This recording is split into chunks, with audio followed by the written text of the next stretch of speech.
Chapter 1, Twists. The Third Great Ninja War had just ended. No one was really certain how the war had started, but it didn't matter. At the end of the war, Konoha emerged victorious, but not without a price. Countless shinobi died in the war, while many were injured. It was not just Konoha, every village, countries had suffered. Whether it was rain, sand, rock, or any other village, the end result was people lost their precious ones. In one corner of Red Dragon Restaurant, sat a lonely figure. It was nighttime in Konoha and people were busy with their lives. Some were still mourning the loss of their loved ones while others were trying to get over their grief. Overall, it was a gloomy atmosphere in the village hidden in the leaves. The figure sitting in the restaurant was none other than Minato Namikaze. He was the newly appointed fourth Hokage of Konoha. Minato's story was quite eventual. He was born in the Namikaze clan. The clan was a very small clan in Konoha and were not quite famous. His parents were shinobi of the village who gave their lives in the Second Great Ninja War. As a result, Minato never got to spend much time with them. Time passed and Minato resolved himself to become a shinobi and protect the village just like his parents would have wanted him to. His dream was to become Hokage someday. His life passed and he made many friends. But his closest friends were his classmates Mikoto Uchiha and Kushina Uzumaki. Kushina was his best friend since childhood. At first they didn't get along much because of her loud personality, but Minato saved her from Kumo Shinobi and from there on they became good friends. But the most important person in Minato's life was Mikoto Uchiha. He loved Mikoto from the bottom of his heart. She was one of the best students in his class.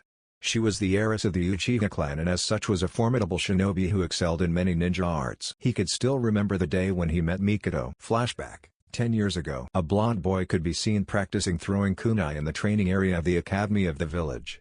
It was already very late, but it didn't matter to the boy. Ever since his parents' death, Minato had resolved himself to become a strong shinobi. He was a good student. He was quite good in ninjutsu and taijutsu. One of his unique traits was he was skilled in fuinjutsu, which didn't go unnoticed by the third Hokage of Konoha, who was taking special interest in training Minato in fuinjutsu. Minato's friend Kushina Uzumaki was also helping him in learning that art. However, there was one thing in which he didn't have much skill, and that was shuriken jutsu. He was pretty much average in that art and as such wanted to improve himself. He had been practicing since the past 1 hour but was not getting much results. "Try to loosen your hands and calm yourself down," said a soft female voice. Minato turned around and saw it was none other than Mikoto Uchiha. She had jet black hair that reached up to her back, had dark black eyes like the rest of her clan. She was fair-skinned and had 2 large bangs falling on her face. She was wearing a dark blue t-shirt with the Uchiha crest on its back and black shorts. Minato gave a smile in return to Mikoto. They were casual friends in the class. Mikoto was different than the rest of her clan. She was kind, caring and compassionate to others, even to civilian children. However, she was also strict and firm on becoming a formidable kunoichi. Minato admired her for her strength and determination. She was one of the best students in the class. "Good to see you, Mikoto, but what are you doing here?" asked Minato curiously. Mikoto looked at Minato and smiled. She liked Minato a lot. He was not like most of the boys who would just boast about how great they were. He was a good student and held the kunoichis as equals, and she liked that a lot. Though she hadn't spent much time with him, but she considered him a friend. Her life in her clan was quite strict. The Uchiha were a clan that followed traditions to the book. Many times their pride and ego got in the way. Mikoto had to shoulder a lot of responsibilities as she was the clan heir. How she wished to be spoiled like her younger brother Shishui. "I was just helping Taji-sensei in finishing some of his paperwork. I saw you here and got curious, so I came here." "Do you need some help?" asked Mikoto softly with a smile. "Yeah, well, I would like if you could give me some pointers," said Minato sheepishly and scratched the back of his head. Mikoto chuckled on seeing this. Minato was always a little silly, but she liked that. "Sure, just follow what I do," instructed Mikoto seriously. "Arigato," said Minato happily. This was how a great friendship between Minato and Mikoto was born. Flashback end. A large smile appeared on Minato's face as he remembered that memory. Ever since then he and Mikoto got closer. It was her and Kushina who had helped him in improving their skills. The trio had graduated at the top of the class. Their bonds became a lot more stronger when they were made a Jonan team under the legendary Sannin, Jiraiya. From there Minato's love for Mikoto grew stronger with each passing day. However, he wasn't an idiot too. He knew the Uchiha didn't allow any outsider to marry a member of their clan, less the clan heiress. As a result, he was never able to admit his love for Mikoto. Time passed and the 3 friends quickly became chunin. Minato advanced quickly and was made a jounin. The Third Great Ninja War had started and Minato and his Jonan team were sent to different fronts to fight. While Kushina and Mikado had different assignments, Minato lost many friends in the war and one of his students Hibito Uchiha. He was also different from the rest of his clan like Mikado. His personality was similar to Kushina and he shared Minato's dream of becoming Hokage. Minato was deeply saddened by his sudden death. Despite the turmoil of his feelings, Minato led Konoha to victory through his skills. The most deadly being his Hirashin, his teleportation technique based on the second Hokage's jutsu. Due to his heroic efforts, bravery and wisdom, he was chosen as the fourth Hokage of Konoha. He had finally achieved his dream but still he wasn't able to tell Mikado about his feelings for her. As if someone had heard his thoughts he heard a voice call him. "Why is the great fourth Hokage of Konoha sitting alone?" asked a soft familiar voice. Minato looked up and saw it was his love Mikado. She had become quite strong and beautiful in the past decade. Her jet black hair now reached up to her back, her eyes were more brighter than before and her Sharingan eyes made her look more sexy and dangerous. She had C-cup breasts and a slim body. She was a formidable jounin of the village. "Finally got time to see me Mikado-sama?" joked Minato. "Is that how you greet me? It's been so long since we've seen each other, I thought you forgot about me." "I'm hurt," said Mikado with a pout. Minato chuckled on seeing this. Mikado just looked so much adorable. He signaled her to sit with him which she gladly accepted. Mikado then noticed Minato was a little sad. This hurt her a lot. She really liked Minato. For her he was a person with whom she would like to spend her entire life. She secretly loved Minato but since he had never mentioned about his feelings she hadn't confessed her feelings for him yet. "Are you okay?" asked Mikado warmly and put her hands on Minato's hands. "Somewhat. We have lost so many friends and loved ones. I just cannot believe I lost Obito too," said Minato sadly. "I know, he was the joy of my clan, I wished he was alive now. I wish Rin didn't die too, she was such a nice girl." "How is Kakashi doing?" asked Mikado sadly. She had met Minato's Jonan team many times and quite frankly she liked those kids. "He is holding up fine, however Rin's loss has shaken him a lot. This war has costed us a lot," said Minato solemnly. "I'm always there for you Minato. You can always talk to me," said Mikado gently and caressed Minato's cheeks affectionately. Minato felt a warm sensation in his gut, when he felt Mikado touching his cheeks. He looked at her beautiful face. One of the things he had learned from the war and Obito's death was their life was short. He then made up his mind, he knew his life was short as a shinobi and he didn't want to die without confessing his feelings for Mikado. Even if she didn't love him, he would always love her. "Mikado, I want to say something," said Minato carefully. "What is it?"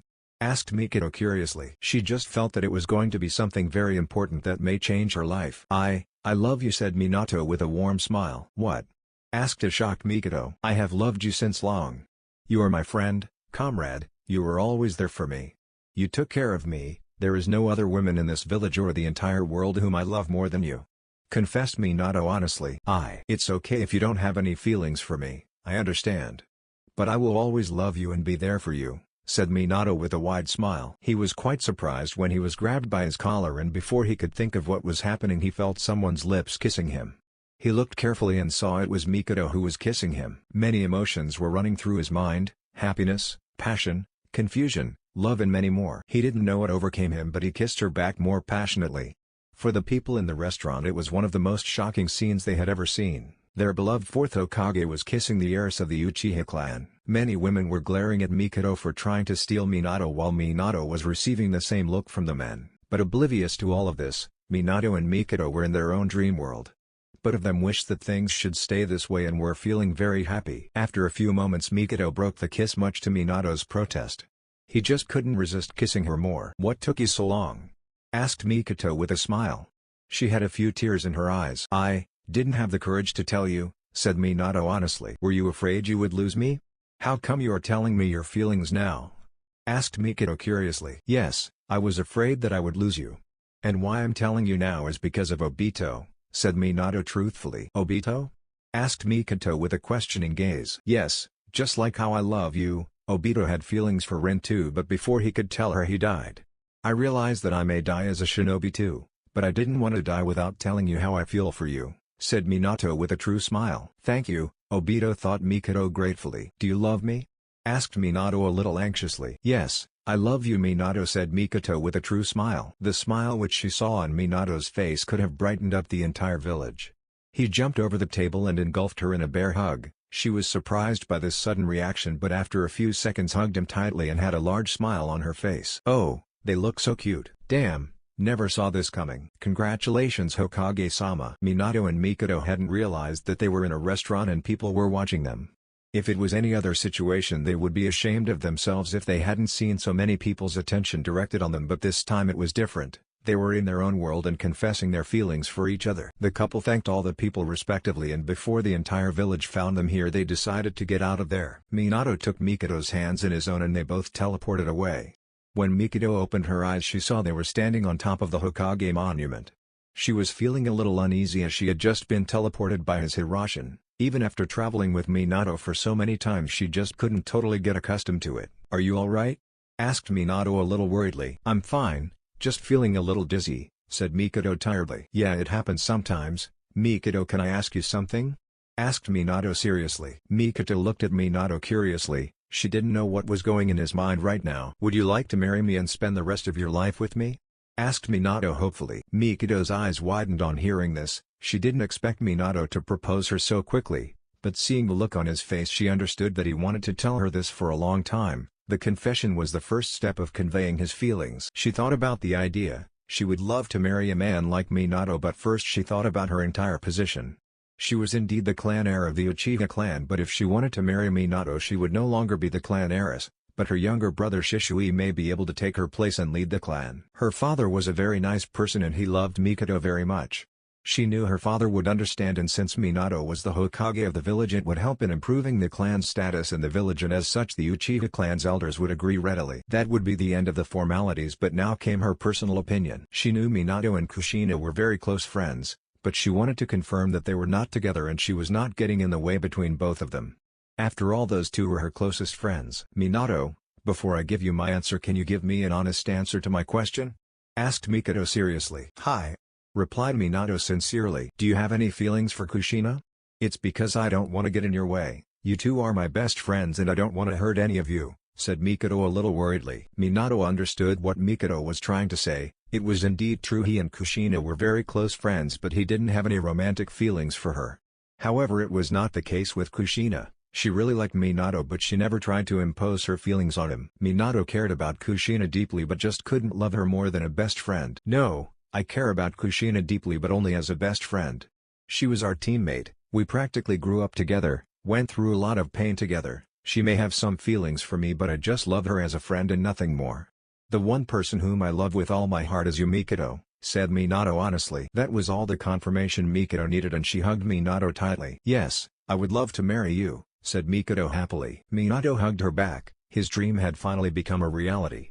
He had become Hokage, he was acknowledged by everyone in the village, made his clan and his parents proud, and finally had found the lady of his life.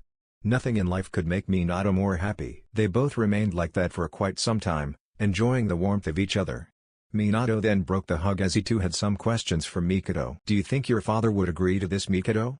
asked Minato curiously. "I think he will. He loves me very much. Ever since my mother's death he had always took care of me and Shisui. He is the reason why the Uchiha clan is still respected a lot. I know there had been some tensions going on during the Second Ninja War, but my father made our clan believe that this was our village too and we were a part of it. He holds you in high regards. Most of the members of my clan respect you deeply. You are fair to each and every clan of Konoha and have always treated us respectfully, so I don't think there will be much resistance to this. Shisui can easily take my place and lead the clan. Our clan is not as large as it was before and has been reduced in numbers, but still we would always be loyal to the village, and if I marry you it would also strengthen your ties with my clan," explained Mikado briefly. Minato was quite impressed by the thorough analysis which Mikado had given him about the entire situation. The cards were indeed in their favor, and he liked that. "Wow, that was a very impressive deduction, Mikado. Maybe you should have become Hokage. At least that would mean no paperwork for me," joked Minato and chuckled. "I'd rather be a housewife and raise a family than do that boring work." "Thanks but no thanks," said Mikado jovially. "Sigh, at least I tried," said Minato happily. "Are you sure about this?" asked Mikado seriously. "Yes, I have made up my mind. I want to marry you, and as the fourth Hokage of Konoha it wouldn't be much problem for me to get your hand from your father," said Minato a little confidently. "Getting overconfident are we?" asked Mikado slyly with a devious smile. "What have I gotten myself into?" thought Minato a little worriedly as he saw the devious smile on her face.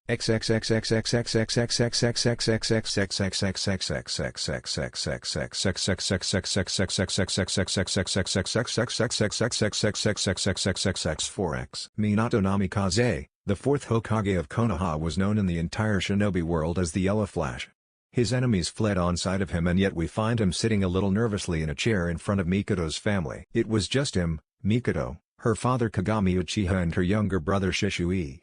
Minato felt a little uncomfortable since Kagami was staring at him for the past few moments. His stern black eyes really were getting on Minato's nerves. "So you want to marry my daughter Hokage-sama?" said Kagami seriously. "Please, Minato is fine, Kagami-sama. Yes, I love Mikato with all my heart and I want to marry her," said Minato sincerely and gave a firm gaze to Kagami indicating he was absolutely sure about this. "Will you keep Mikato-ne-chan happy, Minato-sama?" asked Shisui honestly. "I promise that," said Minato truthfully. "I guess Mikato agrees with this and is content with this proposal?" asked Kagami. He then gave a warm gaze to his daughter. In truth, he was more than happy that her beloved daughter had chosen a man like Minato. Kagami respected Minato. He had indeed inherited the will of fire which Kagami's sensei Tobirama Senju spoke of. Also, Kagami's best friend Iruzin also held Minato in high regards. The entire village loved Minato, and Kagami was more than ready for this proposal, but as a clan head and a father he had to make the young couple understand the importance of this matter. "Hi Tosan, I love Minato too and want to spend my life with him. I request you accept our wish and give us your best wishes," said Mikato softly. "You realize that if you marry Minato you cannot be the head of this clan and won't have much say in the clan affairs. Such a marriage has not been done before. Are you willing to let go of your clan to marry Minato?" asked Kagami seriously. He had high hopes from Mikato, and his daughter had fulfilled his every wish and had made the Uchiha clan very proud. "I know Tosan, but I believe in a few years Shisui can lead our clan better than me. I will always be devoted to our clan whether I am Minato's wife or not. The Uchiha clan is my family and I shall never forsake them," said Mikato firmly and gave her father a determined look. Kagami's face relaxed and a wide smile came on his face. Shisui had already known what his father was doing and was happy for his sister. "Then you have my blessings. I will make sure the others in the clan agree with this. However, there is a certain condition for this marriage to happen," said Kagami seriously. "What is this condition?" asked Minato curiously. "If any of your children manage to awaken the Sharingan, they shall also have to adopt the Uchiha name along with your clan's name. They will also have to fulfill certain responsibilities towards this clan. The Sharingan is our Kekkei Genkai and your children will be part of our clan too. Also, before you or your children decide to marry another person from another clan, they shall have to consult with the current head of our clan. We will not impose our ideals or ambitions on them, but we just would like to know about their reasons for this. That's all," explained Kagami briefly. Minato thought about the condition briefly. If his son/daughter awakened the Sharingan, then they would also inherit the Uchiha name.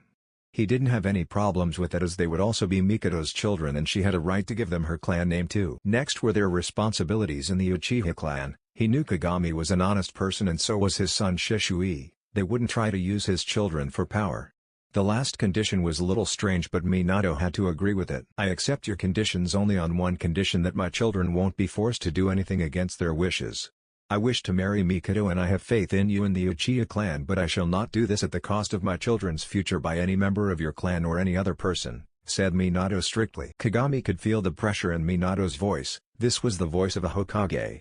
He was happy that such a firm man was going to marry his daughter, a man who valued family. Shisui was satisfied by Minato's answer. In truth, he wouldn't even dream of hurting his nephew/niece. They would be precious to him and he would make sure that no one forces them to do anything. "I give you my word, Minato, please take care of my daughter," requested Kagami with a warm smile. Mikato was feeling a lot more happy. She was proud of Minato. He cared about her clan's future as well as the future of their own children. He was a responsible man and Mikato was happy that she had made the best decision of her life by choosing to marry Minato. The thought of a little blonde boy running around her house made her heart feel more warm. She just couldn't wait to have her own children. She would shower her children with love and she and Minato would make sure that they would be the best parents in the whole world for their children. Mikato knew one thing, that soon all her wishes will be fulfilled and she would be a proud wife and lovely mother to her son. Chapter 2, Storm. Time skip, 4 years later. It was September 15th, an ordinary night in the village hidden in the leaves. The village had recovered greatly in these last few years. Its military strength was back to its full capacity and the village was economically stable. People were living their lives peacefully in the village. It was all possible because of the fourth Hokage, Minato Namikaze's efforts. Tonight, the entire village was a lot more livelier than usual. Many of the people were celebrating. The reason was also very special. Konoha had achieved victory in the Third Great Ninja War on this day. Also today was the day when the child of their beloved fourth Hokage was going to be born. Almost the entire village was eager to see the child being born. On the outskirts of the village stood a lone figure. This person was none other than Kushina Uzumaki. Kushina's life had changed a lot in these years, if you could say a major part of her had died during these years. She was devastated when Minato married Mikoto, but she did not bore any ill will towards them. She knew that Minato was always attracted to Mikoto. During their time as a team both of them were very close. She did her duty as a shinobi, but with each passing day a part of her died when she saw Minato and Mikoto together. She had lost faith in the shinobi world and her life after seeing the horrors of the Third Great Ninja War. She just didn't care about anything anymore. She could still remember the day when Minato had talked with her. Flashback. Kushina Uzumaki was standing in the Hokage's office. She was happy to see Minato after such a long time. She had been away on missions and as such had missed Minato. Minato gave her a small smile which Kushina reciprocated it with her wide smile. "How are you, Minato-kun?" "It's been a long time, Dadabayo," said Kushina happily. Minato felt a little guilty. He was feeling very sad that he would have to break Kushina's heart. "Kushina, it's good to see you," replied Minato curtly. "Where's Mikoto?" "I haven't seen her since I've arrived," said Kushina confusedly. "It's because she is making preparations for her marriage," said Minato dropping the bombshell on Kushina. "What? When? How did this happen? Who is the guy?" yelled Kushina frantically. Minato chuckled a little. This was Kushina's typical behavior which he and Mikoto had got used to. "She was going to tell you, but since you are here I'll tell you." "But please calm down," said Minato. He then went towards her and surprisingly hugged her. Kushina was a little startled by this. But she hugged him too. She felt a lot happy when she was this close to Minato. It was her dream to be with him, to spend her life with him. "We are getting married, I and Mikoto-chan are getting married," said Minato sadly. He knew it must be very painful for her and was trying his best to convey it to her less painfully. Kushina was shocked on hearing this. It was as if someone had stabbed her in the back. The man she loved, with whom she wanted to have a family, was marrying her best friend. "This can't be happening," said Kushina with tears in her eyes. Her voice was becoming more choked with each passing moment. Minato for his part hugged her more tightly. He knew she must be broken but he had to do this. "I'm sorry, Kushina. I love you, but only as a best friend. We have been through a lot together. You are precious to me but please understand I love Mikoto-chan," begged Minato. "Find someone with whom you can spend the rest of your life. It is possible to live as a Jinchuriki if you fill yourself with love." Kushina remembered those words. These were said by Mito Uzumaki, the wife of Shodai Hokage who was the previous Jinchuriki. She told Kushina that she could also live a happy life despite being a Jinchuriki. "I love you, Minato. I have loved from the day we became friends. We used to hang out together, fight together. I just can't live without you," begged Kushina and broke the hug so she could look Minato straight in the eyes. Minato's heart broke into 1,000 pieces when he saw how much broken Kushina was. Her eyes were full of tears. It was as if she was desperate. "You deserve someone better than me, Kushina. I am not worthy for you," said Minato and averted his eyes from her. "No, Kushina. This can't be happening," yelled Kushina and grabbed Minato by his shoulder. "Minato, please don't do this. I cannot live without you. You are everything to me," requested Kushina in a broken voice. "Kushina, please understand, I love Mikoto. I care about you as my best friend. I cannot pretend to love you, it would mean betraying all of us. Please," requested Minato in a sad voice. "Mito-sama, you lied to me. I don't have anyone, my life, my pain. Why did this happen to me? What did I ever do to deserve this?" thought Kushina sadly. With these dark thoughts in mind, Kushina went out of the room with a broken heart. Minato just stood there with a sad expression on his face. Flashback end. A lone tear slipped from her eyes. Since that day she couldn't maintain a friendship with Minato and Mikoto. Both of them had tried many times to help her, but whenever she looked at Minato, she couldn't suppress the pain in her heart. She didn't have much friends and as a result she started to get isolated. She joined the Anbu Black Ops to escape from her pain. But even after risking her life on dangerous missions her pain didn't went away. Today was the day when Minato and Mikoto's child was going to be born. "Today it could have been the birthday of my son," thought Kushina sadly. Another person appeared behind her in a vortex. He was wearing black robes with red clouds on it. His face was covered by an orange mask. He had spiky black hair and his Sharingan was visible through a hole in his mask. "Hello Kushina," said the man seriously. Kushina just gave a nod in return. She just couldn't continue to live like this. She had even tried to end her life but was unsuccessful. She just didn't have anything left to live. "Have you made up your mind yet?" asked the person calmly. "Yes. This world is full of lies and deception, Kushina. There can be no peace in this world. People like us who survive are trash. This is a pointless reality where no one can become happy. Join me and we shall create a world full of peace and happiness," offered the man seriously. "Will your plan work? Can we really succeed in creating such world?" asked Kushina seriously. "Yes, in our world, you can be with Minato, have your own family, friends, you can have every happiness you desire. No more wars, no fighting, living in peace. But before that I need to ask you something?" asked the man seriously. "What do you want to ask, Madara?" asked Kushina irritatingly. The man named Madara chuckled a little. Kushina was indeed very short-tempered. "Do you feel anything for the people of this world?" asked Madara sternly. Kushina's entire life flashed in her mind, the destruction of her clan and village, the death of her parents, her being brought to Konoha to become a Jinchuriki, Mito's false words, her time with Minato, Mikoto, and Jiraiya, the war where she saw so many deaths, the pain when Minato married Mikoto, her life full of loneliness and sadness. Her eyes hardened after remembering all that. Madara saw the look in her eyes and a wide smile cracked behind his mask. "Things are going better than I planned," thought Madara with a smirk. "This place, this world, I don't care about it anymore," said Kushina sternly with all emotions leaving from her eyes. "So it begins." In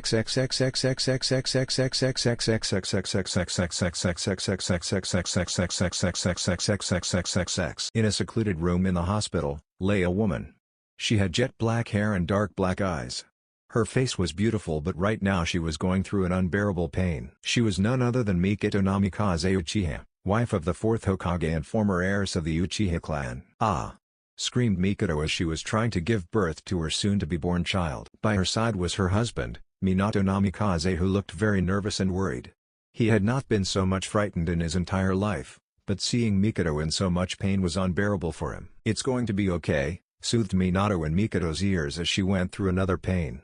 She clutched his hand tightly in order to receive some more comfort. "It hurts," said Mikoto as tears rolled from her eyes. "Please, Mikoto-sama, you need to push a little further, you are almost there," said the female head medic. "You can do this, Mikoto, hang in there," said Minato and wiped away her tears and gave her a soft kiss on her forehead. Despite being exhausted, Mikoto felt a little happy as Minato was there beside her. She too was doing everything she could to bring her firstborn child into this world. She was escalated when she was told that she was going to become a mother. Her dream was finally becoming a reality. She was just one step away from seeing the face of her beloved child. With renewed strength and courage, she willed herself to not give up. She started the painful process once again, but this time she went further without stopping. This process continued for a few more moments until a cry was heard in the entire room. Mikoto was panting heavily, while Minato was having a few tears in his eyes as he saw the medic cut the umbilical cord gently. Mikoto watched with blurry eyes as the medic swashed the blood of her child. The medic then came forward with the baby wrapped up in a bundle of cloth. "Congratulations, Mikoto-sama, it's a boy," said the medic happily and gently handed over the baby to Mikoto. The infant had blonde hair like Minato, but instead of being spiky like Minato they were very silky. The baby had two short blonde locks falling on his small face.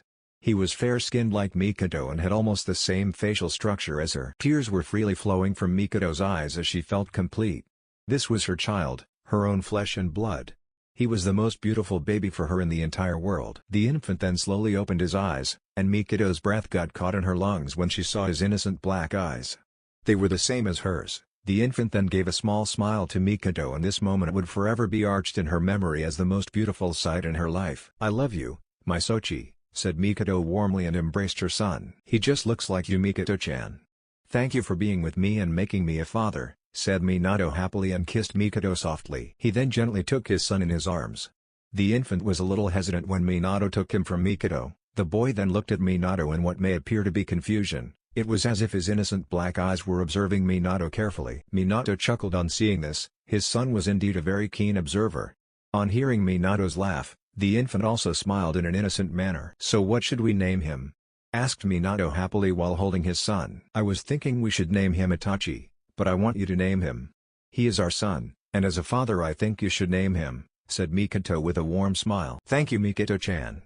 I was thinking about the name in Jiraiya-sensei's book," said Minato, but was cut off when Mikoto gave him a very stern glare. "Minato Namikaze, if you are planning to name my son after Jiraiya-sensei's pervy books, then I'll said Mikado, but was cut off when Minato quickly shook his head. Minato knew Mikado was a very kind and gentle wife, but when it came to her children she was very protective. The fact that she hated the Icha Icha series was also a point which she had made clear to Minato very gently. I meant the Tale of Gutsy Ninja, the name of the main character of that book, said Minato quickly. The baby laughed when he saw Minato's face. It was as if all of this was funny to him. Mikado also laughed when he saw that her son was happy. You want to name him Naruto? Asked Mikado softly. Yeah, he will grow up to be a great man just like the hero of the book, said Minato happily. I guess it isn't so bad name after all, said a new voice. Minato and Mikado turned around and saw Kagami and Shisui standing there. Kagami's eyes were a little moist and was looking at Mikado lovingly. Shisui quickly came in front of Minato and gently took Naruto in his arms. So this is my nephew, he sure looks a lot like you sis, said Shisui with a laugh. Why not? He's my son after all, said Mikado with a warm smile. Mikado, I'm really happy for you my child. You have given me every happiness in this world and finally my grandson. I am proud of you, said Kagami with the biggest smile on his face. Thank you Tosan, said Mikado with a warm smile. I just can't wait to teach him all my techniques sis. If he awakens the Sharingan I'll teach him everything, said Shisui excitedly. Contrary to his clan, Shisui was a very lively person. He was the same as his mother. Hey, I'm here too you know, I also want to teach my son many things, said Minato excitedly. Hold your horses, said Mikado sternly to both men. Minato and Shisui looked at Mikado who was looking at them seriously. You may teach him when he grows up, but for now he is my baby and I want to spend time with him. And you're forgetting something, I am his mother, so if anyone has the right to teach him first, it's me, said Mikado with a smirk. Now that's my daughter, said Kagami with a chuckle. Minato and Shisui both looked at each other and had the same expression on their face. Women.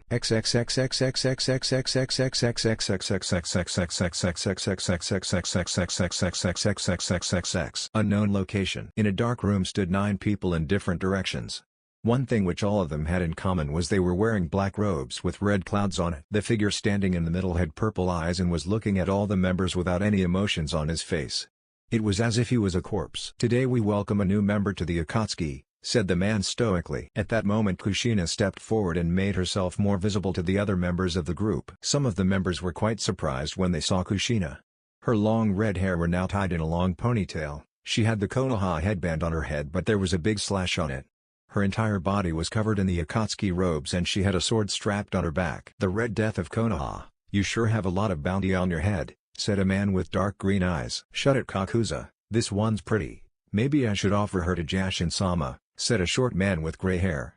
He had a long scythe rested on his shoulders. Hidan, you and your idiot god are not important. The money is more important than your stupid religion, said Kakazu harshly. Shut up Kakuza, said Hidan angrily. I find it rather interesting that someone like you joined the Akatsuki.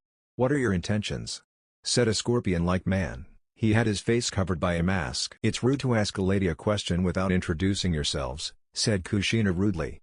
She didn't give a rat's ass about any of these people, she was joining just because Madara had told her to. Sasori of the Red Sands. Former shinobi of Sunagakuer, said Sasori curtly. You sure bring interesting members Tobi, said a black plant-like person but muttered the last part silently. Indeed. Agreed its white counterpart. You're a Jinchuriki, aren't you? Samada can sense your chakra. Grinned a shark-like man. Kisame Hoshigege, former swordsman of the mist. And that bizarre excuse for a sword is shark skin I suppose. That sword is pathetic, said Kushina with a smirk. She was amused when Kisame's eyes hardened and he lifted his sword. Enough. Everyone stopped talking and looked at the man in the center. The only person who had not spoken yet was a woman who was standing beside the man and was looking at all of them without any expression on her face. Her reasons are not important. She has special talents which are required for our purpose, just like all of you, said the man sternly. But Leader-sama, aren't we supposed to catch people like her for our purpose? Asked Hidan dumbly. Yes, we do need the QB, but she is an Uzumaki and as such she won't die when we extract the QB from her. She has chakra chains that are helpful in subduing Bijou. Explained the leader neutrally. Our aim is the same. The 5 great nations are corrupt and it is time for them to feel pain. But before we can put our plans in motion, we need certain resources and preparations for that, said the woman standing beside the leader for the first time. Kakuza, Hidan, you two will work together from now. Kakuza, you will handle our finances. Ordered the leader. Understood, said Kakuza a little happily. He sure loved money. Just don't get in my way Kakuza. Barked Hidan but Kakuza just ignored him. Kisame, You will team up with Kushina.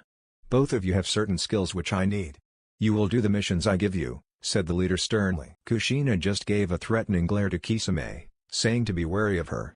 Kisame smirked and had a mad smile on his face. Sasori, you will work on your own. Your job is to find us new potential recruits. Only take the best, said the leader sternly. Hi Leader-sama, replied Sasori. Zetsu, you will keep watch on the 5 great nations and keep us informed about their activities, ordered the leader. It will be fun, said the black part of Zetsu. We will get the job done, said Zetsu's white part. A new era has come and we shall lead this world to a right path, said the leader firmly. All the members just stared at him. Kushina just remained impassive. The only thing she was interested in was her own ambitions, and she would do whatever it takes to fulfill them. On the top of the cave, stood Madara looking at the members curiously. I wonder how things are going to change.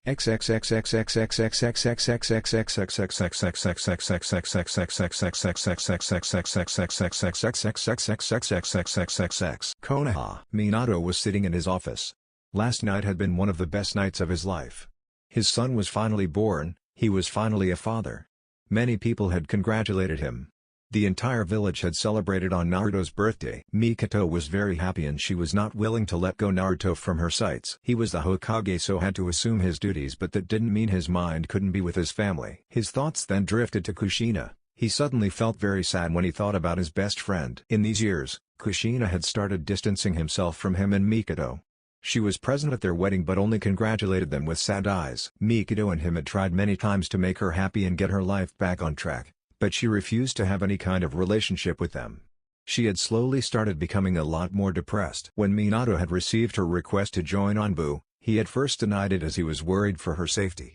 But she had insisted quite harshly and Minato had to agree as the Anbu commander readily accepted her proposal. They needed skilled people like her. They had lost many skilled shinobi in the war and as such he had to do what was right as a Hokage, no matter how much it pained his heart. Since then they had never even heard from Kushina. Mikoto blamed herself for Kushina's misery but Minato had assured her that it wasn't their fault. Suddenly he was interrupted from his thoughts when an Anbu appeared in front of him. Hokage-sama, there is an emergency, said the Anbu seriously. Minato schooled his features, he had to do his duty. Personal problems could wait later. What is the situation? Asked Minato strictly in Hokage mode. Kushina Uzumaki has been found missing since last night, said the Anbu, shocking Minato. What? Said Minato loudly. Hokage-sama, she was assigned patrol duty by the Anbu commander last night, but she has not returned to HQ. We had already started searching her, we checked her posts in the entire village but there has been no trace of her, explained the Anbu briefly. This is bad, thought Minato worriedly. Kushina had the QB sealed in her, and if she was missing then something must have happened to her. Did someone attack her? He had assigned some Anbu to watch over her as she was the Jinchuriki. What about the Anbu squad I had assigned to watch her? Questioned Minato strictly. They are missing 2, Hokage-sama. Right now we are counting them as MIA, missing in action, with the possibility of them being found killed in action, explained the Anbu. Get the best trackers from the Inuzuka, Aburame and Hyuga clans. I want an entire task force of Anbu Black Ops to search for her in the entire Fire Country, ordered Minato firmly. The entire Fire Country? Asked the shocked Anbu. Yes, we need to find her quickly. Send me the Anbu commander. This information is top secret and you are not to reveal any of its contents to anyone. The penalty for breaking this order is death, said Minato sternly. Hi, said the Anbu confidently. Failure is not an option. Now move, commanded Minato. Yes, sir, said the Anbu and shunshined quickly to carry out his orders. Minato went towards the window in his office. He looked at his village. Dark clouds were surrounding the village. The people were living their lives unaware of the trouble the village was in. A storm is coming, thought Minato. He was very worried about Kushina. Despite everything, she was his childhood friend, teammate and best friend. He decided not to tell Mikoto about this for now as she had just given birth and he wanted her to look after Naruto. He would find Kushina himself, and nothing could stop him. He was the 4th Hokage of Konoha. Kushina, where are you? Chapter 3, A Broken Heart. The sun slowly rised in the sky and brightened the atmosphere with its warmth. The darkness of the night faded with the shiny rays of the sun which spread quickly in all the directions. The sun is a symbol of hope, a symbol of light. It marked the end of despair and the beginning of happiness. In a small room, a blonde-haired boy slept peacefully in his comfortable bed. He had a peaceful smile on his face. He was none other than Naruto Namikaze Uchiha, the son of the 4th Hokage, Minato Namikaze, and Mikoto Uchiha. Life had been quite beautiful for this little boy. The 5-year-old little boy heard small footsteps coming towards his way. Even in his half-asleep state he could feel the presence of this person. He didn't know why, but he could always recognize other people near him, even if they were not visible. The person then slowly climbed on his bed and was inching closer to him. Naruto could feel the happiness that this person was radiating. "Here it comes," thought Naruto with a cute smile. "Ni-chan." Naruto's ears cringed a bit on hearing this loud voice. One of these days he would give the person a good lesson on manners. Then again, I can't do that to my Ototo, thought Naruto happily. He slowly opened his innocent black eyes and saw the person who had disturbed his peaceful sleep. It was his younger brother Itachi Namikaze Uchiha. Itachi was a small 3-year-old boy. He had black spiky hair and blue eyes. His face was very similar to their father, though he looked like a chibi. "How many times have I told you not to shout?" asked Naruto kindly. He loved Itachi more than anyone in his family, even more than his mother. Itachi was his younger brother and was the joy of Naruto's life. Itachi pouted and crossed his arms over his small chest. Naruto smiled a little on the antics of his younger brother. He was always very cute. "You, angry," mumbled Itachi with a pout. The 3-year-old was finding it difficult to speak more than a few words. Naruto chuckled and brought his little hand forward and poked Itachi on his forehead. "Sorry about that," said Naruto with a warm smile. "H-chan," said Itachi with a proud look. Naruto raised an eyebrow at Itachi's unique behavior. Both of them stared at each other for a few minutes but then started laughing loudly. Naruto embraced Itachi in a warm brotherly hug. This was the way his day usually started. "Ni-iken, Ka-chan," said Itachi, trying to convey the message. Naruto understood what his younger brother was trying to say. Mikado must have sent Itachi to wake him up while she prepared breakfast for the family. Their father would usually be reading the newspaper of the village. "All right, let me get ready," said Naruto and slowly got up from the bed. Itachi followed him as quickly as his little legs could take him. Naruto was a little intrigued. Usually after waking him up Itachi would run back to their mother, but today he was following him instead. Naruto narrowed his eyes at Itachi. He definitely needed something from him. "All right, what do you need, and don't lie," said Naruto strictly. Itachi just gave him a small sheepish smile and looked at him innocently. "Ni-iken, I want Foxican," requested Itachi and pointed his small finger at Naruto's shelf. There were a lot of toys there. A smile came on his face when he saw that fox. Flashback. A 3-year-old Naruto was right now in a toy shop of Konoha. Mikoto was holding him in her arms. It was his birthday and as such he wanted something.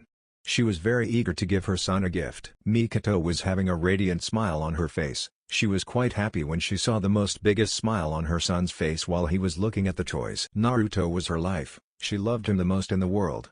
It had been a few months since she had given birth to her younger son Itachi. As a result, she was not able to spend as much time with Naruto like before. It did pain her, but she knew Itachi needed her more right now. Surprisingly, Naruto was quite thoughtful and smart. He accepted Itachi happily. Mikoto knew many children would be jealous of their younger sibling at this age. But Naruto was different. He always tried to help her. He would always be beside Itachi. He would always be the first to run to Itachi if he heard him crying. In a way, Mikoto knew Naruto loved Itachi more than her. She was really proud of her elder son. "Ka-chan, I," said Naruto with a dreamy look in his eyes. "You can have anything you want, my Naru-chan. After all, today is my precious Sochi's birthday," said Mikoto warmly and kissed Naruto on his cheek. "You will grow up to be a fine man, Naruto-sama," said the owner of the store. He was an old man, who had a flat wrinkled face. His hair were white but his eyes showed a lot more kindness. Naruto looked around the store. He was feeling a lot happy. He was spending time with his mother and he loved it. His eyes then settled on a toy. It was a small fox. It had black eyes and small ears. His body was brown-skinned. Naruto immediately loved the toy and quickly pointed his finger at the toy with an eager smile on his face. "You want that?" asked Mikoto kindly. Said Naruto enthusiastically. "Then you will have to do something for Ka-chan too," said Mikoto with a smirk. "But," said Naruto innocently. "No buts, Naru-chan," said Mikoto playfully. Naruto pouted a little. Mikoto and the owner of the store exchanged a knowing look. Naruto contemplated his choices. He really wanted that toy. After a few moments of thinking, he nodded. Mikoto was giggling when she saw how thoughtful Naruto was. "All right, give Ka-chan a kiss and that toy is yours," said Mikoto and laughed softly. A wide smile came on Naruto's face as he understood Mikoto's message. He happily kissed his lovely mother on her cheek, earning a soft smile from her. Naruto loved her smile. It was one of the most beautiful things in the world for him. "Okay, now you can have it," said Mikoto and paid the owner. The man gave a kind smile in return and handed the toy to Naruto. Words couldn't describe how happy the boy felt. "Ka-chan," said Naruto happily and hugged her lovingly. Mikoto kindly patted her son's back. Her eyes were a little moist. She embraced her son lovingly. "I love you, my Naru-chan." Flashback end. A warm smile came on Naruto's face as he remembered that memory. His mother was truly something else, she loved him and Itachi so much. Naruto couldn't understand how could she love them so much. Naruto then looked at Itachi, he was looking at him with such hopeful eyes. Itachi adored his big brother, he always was so kind and gentle to him, even though he put him in trouble sometimes. "Ni-chan, I want," Foxy-chan requested Itachi with an innocent smile. Naruto ruffled Itachi's hair lovingly and gave him a kind smile. "Why not? Whatever I have is yours as well," said Naruto warmly with a smile. Ni-chan yelled Itachi happily and hugged his big brother. "No matter what happens I'll always love you," thought Naruto and hugged him back. "Now then let me get ready," said Naruto calmly. "Okay," said Itachi and went to pick up his new toy.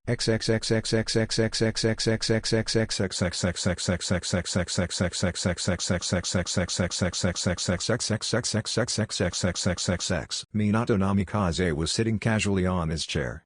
It was just a regular morning like always. A lot of things were running through his mind. In these past 5 years a lot had changed. He had faced a lot of difficulty during his rule as a Hokage. Since Kushina's disappearance Danzo, and the counselors had started doubting him. They even went as far as to question his ability in front of the entire council. Minato still remembered that day. Flashback. In a small room sat several people. The atmosphere was so much tense that practically everyone was nervous. They had reason to be. These people were various clan heads and important military personnel of Konoha.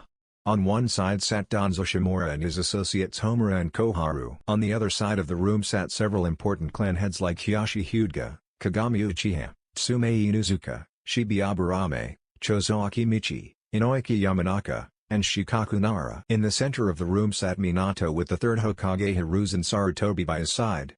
The Anbu commander was on his left flank with his mask on. "Is it true Hokage-sama?" asked Shikaku neutrally. "Hokage, have we truly lost our Jinchuriki?" asked Danzo distastefully, his voice was almost filled with venom. "This youngster has jeopardized the village, I should have eliminated him long time ago," thought Danzo bitterly. "Yes, it is true, and Danzo, you will address me as Hokage-sama or Hokage-dono or I would cut your head off this instant and feed it to the dogs," said Minato and leaked so much ki that almost everyone couldn't breathe. The only one who were able to withstand such ki was Hiruzen, even Danzo couldn't breathe properly. "My apologies Hokage-sama," said Danzo without any emotion in his voice. "It won't be enough, since we are in a crisis right now. I'm enforcing military rule and overriding the council," ordered Minato. Everyone in the room was quite shocked to hear this. Minato was the most strict Hokage after Tobirama Senju. After becoming Hokage he had already removed the civilian council from all shinobi affairs, he had totally taken control over them. He next stripped Danzo of his root command. The shinobi of that Black Ops were then formally integrated with the regular Anbu forces. Danzo had been furious and had even tried to gather support, but Minato had publicly cut off his right arm for trying to defy his order. But Danzo was an important man, and since he publicly apologized for his crimes, he was spared and given a seat on the council as an advisor. However, everyone knew Danzo practically had no power now. This made the man furious, but he would wait to take further actions. Minato didn't also believe in the third Hokage's pacifist tendencies. He wanted peace in the shinobi world but not at the cost of Konoha. Minato changed the entire shinobi system of Konoha. He formed various divisions of special forces, like the barrier teams, which were tasked with protecting the village and borders of Fire Country. The Anbu forces were almost doubled after the Third Shinobi War because of integration of root Anbu forces. Almost every Anbu was specialized in one art like infiltration, recon, espionage, assassination, tactical and guerrilla warfare. Konoha suffered great causalities in the Third Great Ninja War. As a result, Minato started the medical corps under the supervision of his wife Mikito.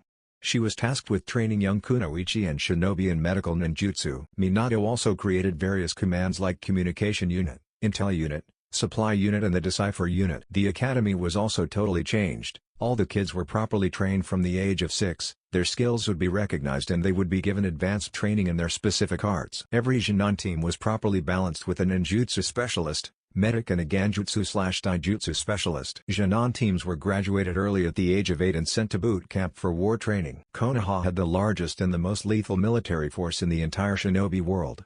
All of this was possible was due to Minato's efforts. However, such achievements didn't come at a cost. Minato never spent time with his elder son Naruto. He wanted to be there for his son, but his duties as Hokage always got in the way. It was as if Naruto was born with a bad luck.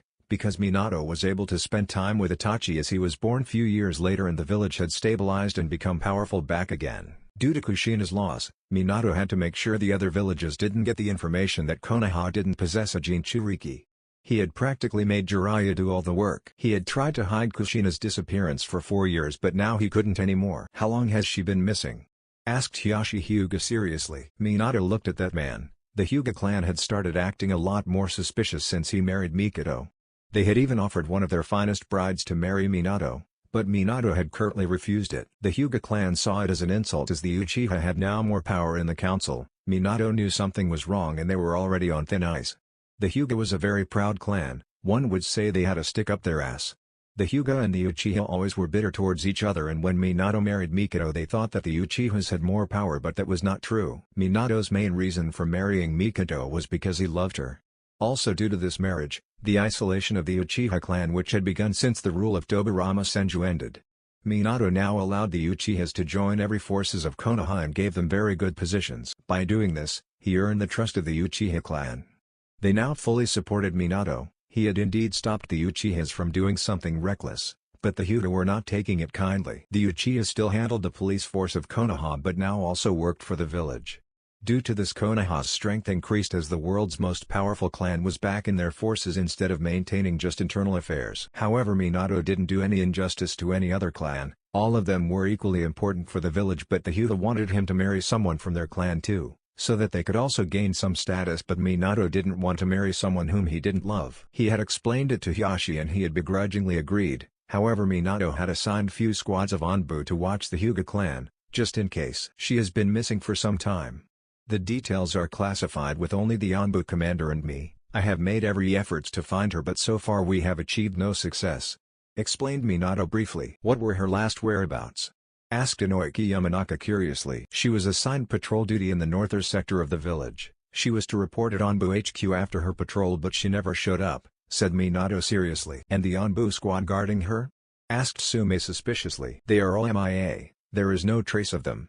It's as if they have been wiped away from the face of the earth, said Minato irritatingly. It must have been Kumo, they had tried to abduct her in the past, said Chose angrily. We have not confirmed it yet. Jiraiya-sensei has been searching for her all over the nations and so far he has not found involvement of any hidden village in this incident.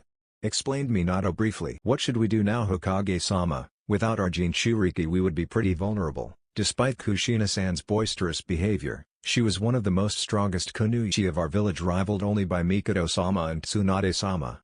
It could be she left the village on her own choice, said Shibi logically. Many council members shivered in fear. Kushina was not someone you would like as an enemy. She was the last Uzumaki and was powerful enough to keep the Kyuubi in control. Her ninja skills were cage level. If she had turned against Konoha, then they would be in deep trouble as she was the Jinchuriki of the strongest and the most fearsome Bijou of the world. If the Kyuubi was unleashed then, Minato sensed the fear in the people and it was justifiable. He was also highly tensed. Jiraiya had reported that there were some fishy talks going between Iwa and Kumo too. He knew Iwa detested Konoha for their humiliating defeat in the Third Great Ninja War. Kumo definitely wanted the Byakugan and the Sun Daime Raikage would try to get it at any cost. Suna was recovering from their losses. Right now they were Konoha's allies, but Minato knew there was no such thing as alliance between hidden villages during the war. Kiri was in a civil war right now. A rebellion had been started against the Yondaime Mizukage. He was eliminating all the bloodline clans. Reports were saying he had gone mad, and was receiving support from Kumo on the condition that they would give them a bunch of the bloodline shinobi for their research. All in all, the world was in chaos, and was heading towards the Fourth Great Ninja War, even though no one could see it right now. Minato knew that within a year or two war would be at Konoha's doorsteps. Plus there had been news of a new organization called the Akatsuki. Right now they were being hired by Iwa and were small-timers, but it only takes one spark to light a deadly fire that would burn down everything. Minato looked at all the members of the council. Only Shikaku, Hiruzin, Koharu, Homura, and Shibi had the same look as him on their faces. They must at least have come to the conclusion that things were going to get worse from now on. But still Minato knew he had to be strong. He knew his people needed him. Even though Kushina was his best friend, he would do what was right as the fourth Hokage of the Leaf Village. Kushina Uzumaki is now labeled an S-rank missing nin. If any of you are to encounter her she must be brought back to the village alive. We cannot lose the Kyuubi, instructed Minato strictly. Hi, said all the members in unison. This information will not be put in the bingo book, Only you people are entitled with such sensitive information. If I find any of you have broken this rule," said Minato, and leaped so much ki that almost all the wooden desks in the room cracked. The elders were already on the verge of fainting, all the clan heads were sweating badly, even Hiruzen, Danzo and the Anbu's commander's heartbeat had increased a lot. "I will kill you as well as your entire clan," said Minato dangerously, with his fierce blue eyes sending a clear message to everyone in the room. "No one messes with the fourth Hokage of Konoha." Flashback end. A tired sigh escaped from Minato's lips. His intuition was true, things had indeed gone worse.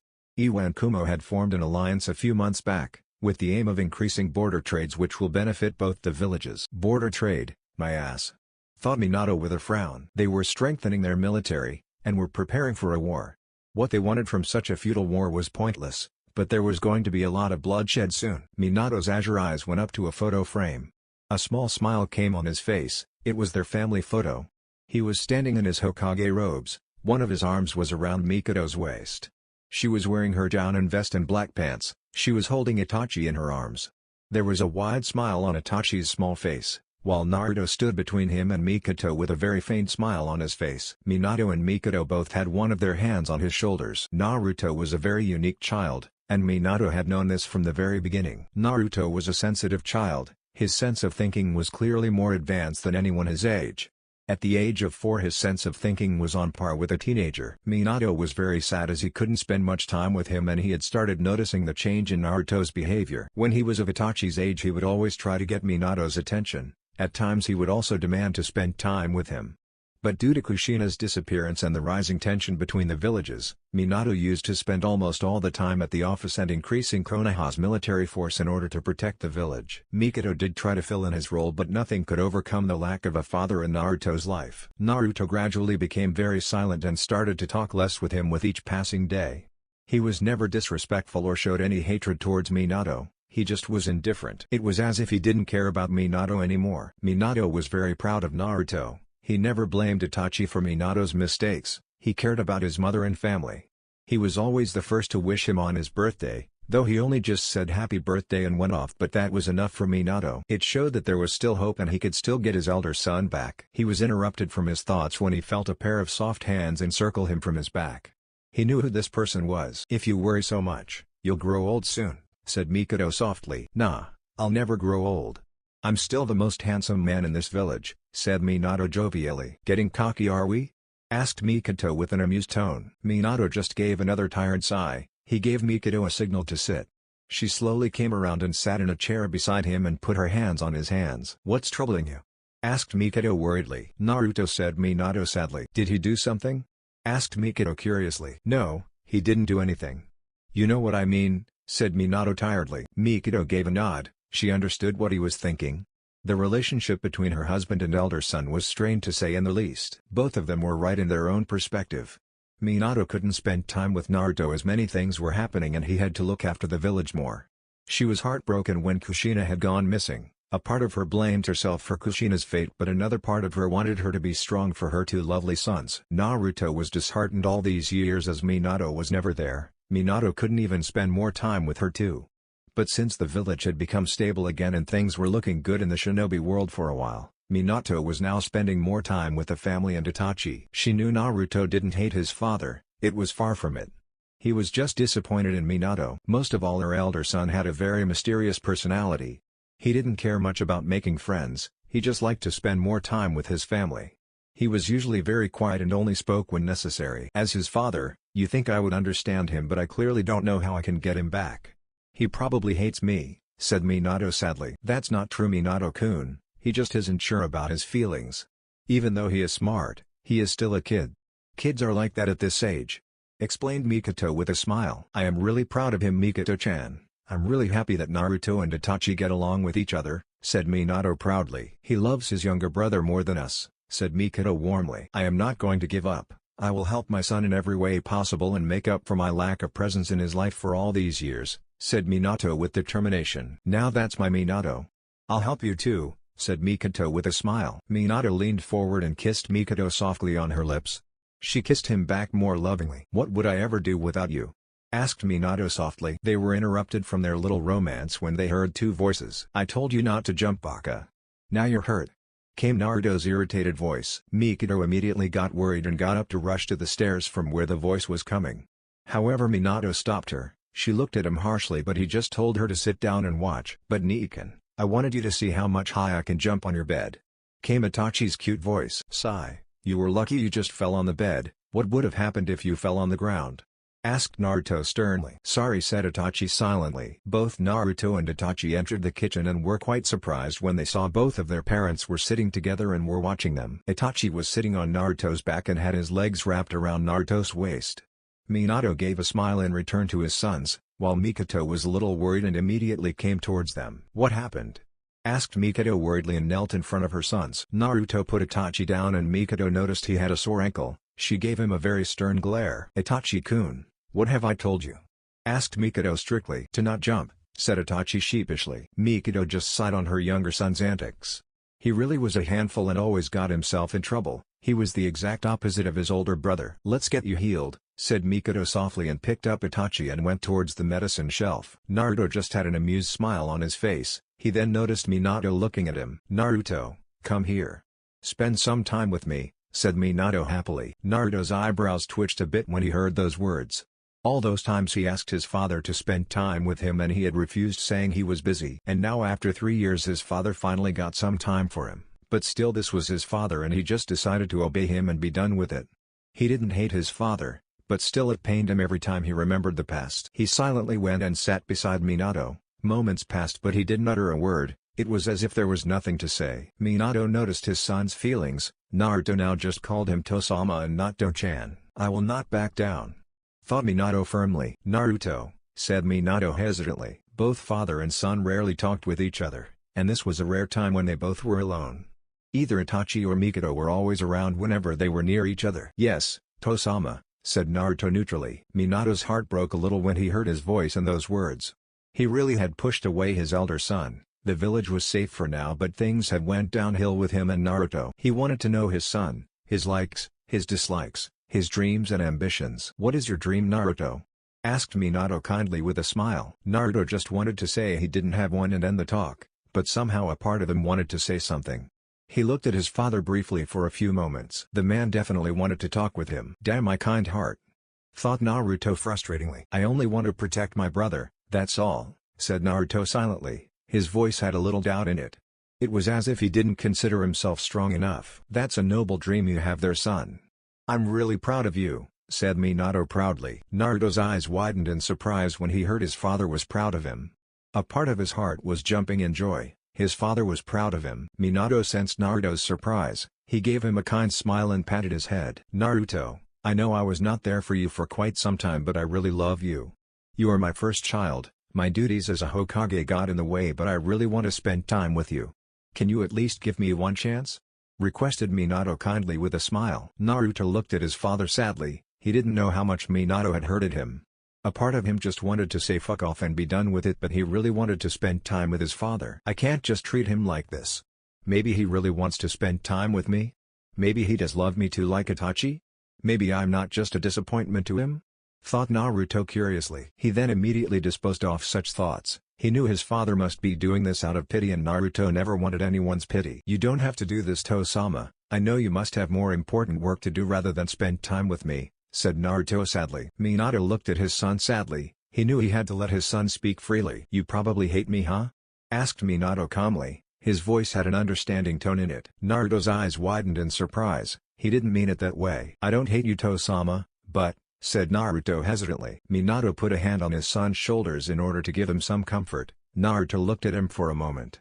He had to tell his father the truth. Telling lies wouldn't do good for any of them. "Speak freely," said Minato kindly with a smile. "It's just I cannot forget the past. You were never there for me. I wanted to spend time with you so many times, but you always said you were busy. I know you are the Hokage. I don't hate you, but," said Naruto hesitantly. Minato understood what his son was feeling. He didn't blame Naruto for a bit. He knew what he might hear now would break his heart, but he had to endure this as he had caused his son so much pain. "I just don't care about you anymore," said Naruto sadly. Naruto then got up from the table and silently walked away from the room, leaving behind a broken and wide-eyed Minato. A lone tear slipped from Minato's eyes. He really was feeling very sorry for causing his son so much pain. He knew Naruto wouldn't say such a thing if someone had not pushed him up to his limit. What am I supposed to do? Chapter 4. A Mother's Love. Naruto sat alone in the small training ground of his house. It wasn't very big, just a small terrain which included a small lake. There were lots of trees around with training dummies. They must probably be for target practice. He had seen his mother practice with her shuriken jutsu many times. His father also sometimes trained here. His thoughts then drifted back to the talk which he had with his father. He didn't hate his father, he still cared about him, but it was just too painful for him to bond with him again. He only wanted to spend time with his father. He always heard people say how great his father was, but in reality he didn't know the man much as he was almost never there in his life. Naruto was trying to understand that his father was trying to make his way back into his family, but he wasn't too comfortable with having his father around. After spending almost 3 years without him, he thought about his dream of protecting his younger brother at any cost. In truth, he knew he was weak. He was not a shinobi like his father and mother. He knew if something ever happened then he wouldn't be able to protect Itachi. Should he become a shinobi? What purpose would he have besides protecting Itachi? He was interrupted from his thoughts when someone hugged him lovingly from the back. The hands of that person was soft and the aura that was radiating off that person made Naruto very comfortable and at peace. There was only one person in the entire world who could make him feel like this. "Ka-chan," said Naruto warmly. He went to turn around to face his mother, but she restricted his movements and hugged him more tightly. Naruto got a little confused. "Just stay with me like this," said Mikado lovingly. A contented smile came on Naruto's face. He felt happy. All those doubts, negative feelings he was having were slowly fading away with each passing moment. It was as if his mother was taking away all his pain and filling him with her love. He slowly rested his head gently on his mother's chest and put his hands on her soft hands. It was evening and the sun was setting. The entire scene was just beautiful for Naruto. He didn't know what he would do without his mother. For him she was perfect. She was kind, caring, gentle and even strict when necessary. She always took care of all of them, gave them healthy food, looked after their health, became worried when they were injured. She was the center of the family and all of their lives revolved around her. Naruto didn't know if he loved his brother more or his mother. Both of them were precious to him. Meanwhile, Mikado was gently caressing her son's blonde hair. She had heard the entire conversation between Minato and Naruto. Even though she was busy healing Itachi's sore ankle, her entire focus was on Naruto's talk with Minato. She was very upset with the fact that things had gotten this worse between her husband and elder son. She knew Naruto was not to blame for any of this. Any child of his age would behave like this. Also, her son was a logical person. So she knew he wouldn't forgive Minato just like that. She felt very sad on thinking about how much pain her son was in. "Hey Ka-chan," said Naruto slowly. Mikado was interrupted from her train of thoughts. She looked at Naruto curiously. "I didn't sense your presence when you arrived," said Naruto in confusion. "What do you mean?" asked Mikado curiously. "I can always feel people's presence when they are around me," explained Naruto simply. "A sensor?" thought Mikado surprisingly. "Naru-chan, try to concentrate now and tell me, what do you feel?" asked Mikado softly. She was pretty much sure her son had a very unique ability. Sensor ninja were very rare, and were extremely useful in the village armies. They could work in recon units, communication units, not to mention in full combat squads. Sensors were one of the most unique and deadly ninja as they could predict an attack before it is launched. Naruto gave an affirmative nod and closed his eyes. He then slowly tried to concentrate in order to feel what was around him. At first nothing happened for a few moments. His eyebrows twitched a bit when he was not met with success. "One more time," thought Naruto with determination. This time he gave his utmost concentration. Still he couldn't feel anything around him. "It's not working, Ka-chan," said Naruto sadly. "Oka," said Mikado gently, but was cut off when Naruto raised his voice. "Wait, I feel something," said Naruto surprisingly. "What is it?"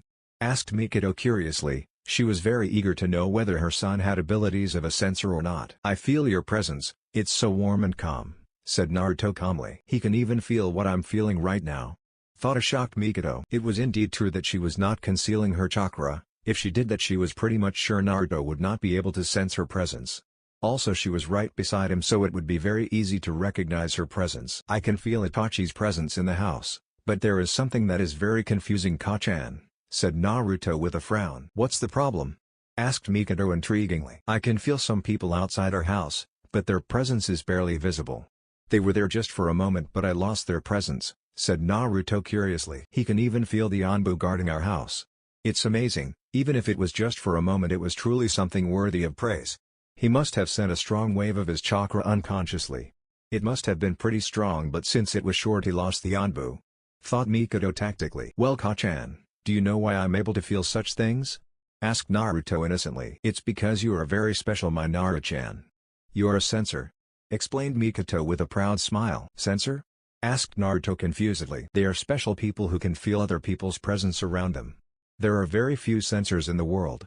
The fact that you are one makes me very proud," explained Mikoto with a wide smile. Naruto blushed a little in embarrassment. Mikoto giggled on seeing this and ruffled her son's hair lovingly. Suddenly a question came in Naruto's mind and he decided to ask his mother about it. "Then why was I not able to feel your presence?" asked Naruto curiously. "Maybe it's because you were not concentrating, and I'm a shinobi so I can hide my presence very well," said Mikoto with a smirk. "That's not fair," said Naruto with a cute pout. "Is that so?" asked Mikoto with a devious smile on her face. She started tickling her son's chest, earning loud laughter from him. "Ha ha ha, Ka-chan, please stop," said Naruto in between laughs. He was feeling very happy. Mikoto sensed her son was now comfortable with her and she decided to ask him about his talk with Minato and if possible try to explain him to understand his father and his duties as a Hokage. "Naru-chan, do you really don't like your To-chan?" asked Mikoto sadly. Naruto sensed the sadness in her voice, but there was no disappointment in her words. He dropped his head in shame. He never wanted to make his mother sad and now that he had done it, he was quite ashamed of himself. "I'm sorry," said Naruto apologetically. A few tears had already started to form in his eyes. "Naru-chan, let it out," said Mikoto gently and hugged him tightly. "Ka-chan," said Naruto in a choked voice. Tears had already started to drop from his eyes. "I'm always going to be there for you.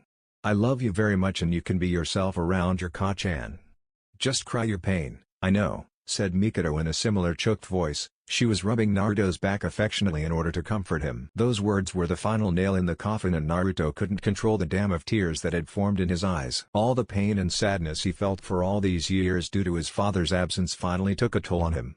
He hugged his mother so tightly that some crease had started to form on her dress but she didn't back out. She hugged him back even more fiercely while whispering comforting words in his ears and rubbing his back simultaneously. He was really thankful to whatsoever God for giving him such a loving mother. She was his world, the only person who understood him completely and no matter what happened was always there for him. No matter how much mischief he did when he was his brother's age, no matter how much pain it caused her on seeing his dislike for his father, she never abandoned him. She never lost hope in him and Naruto couldn't understand how could she love him so much. He never did anything significant for her and yet she loved him immensely. Naruto's emotional outbursts continued for a few minutes until it was reduced to small sobs. Mikoto gently wiped the tears on his face and gave him a gentle kiss on his forehead. "I'm sorry for making you sad, Ka-chan. I'm not a good son," said Naruto in an ashamed voice. He was quite surprised when his mother gently lifted his chin so he could look her straight in the eyes. Naruto was quite shocked on seeing the fierce look in her eyes. "You are the type of son who every mother wants. You are kind, gentle, caring, you always look after your little brother, always try to help me and even though things between your To-chan and you have gotten a little rough I never blame you for it," said Mikoto firmly. "What?" asked a shocked Naruto. He expected his mother to blame him but was quite surprised when she said the opposite. "Yes, I do not blame you and neither do I blame your father. Both of you are right in your own perspective, you only wanted to spend time with your father while Minato wanted to do the same," said Mikoto seriously, shocking Naruto to the core. "This can't be true, Ka-chan. He was never there for me," said Naruto loudly. His voice contained a little venom in it. Mikoto did not lose her calm and decided to explain the truth to her son. She knew even after this, Naruto wouldn't forgive his father immediately. It will take time but she had to take the first step. "Naru-chan, your father has to protect the village's Hokage. Things have gotten a little bad in the last few years and your father is highly tensed. He still regrets not spending time with you but just as you are a child, he has to look after all the other children's safety like yours. That his duty as a leader of this village," explained Mikoto briefly. Some things started making sense in Naruto's mind, now he could understand why his father did that, but that didn't change the fact that he was still disappointed in him. "Does that mean I am not important to him? Will he still put others before me? Will I always be a second choice to him in comparison to the villagers?"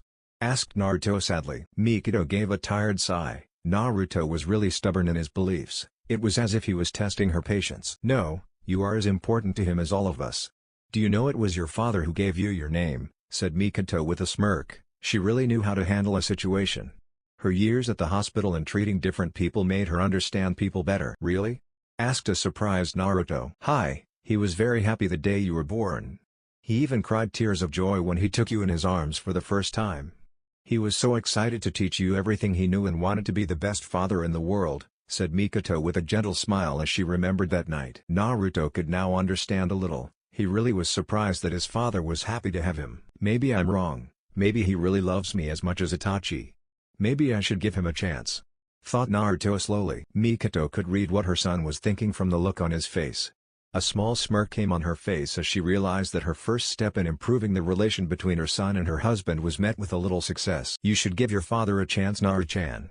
He really wants to come back in the family, he really loves you and wants to spend time with you and make up for all the times he wasn't there, explained Mikoto briefly. I'll try, Ka-chan, said Naruto hesitantly. He really wanted to believe in each and every word his mother had said.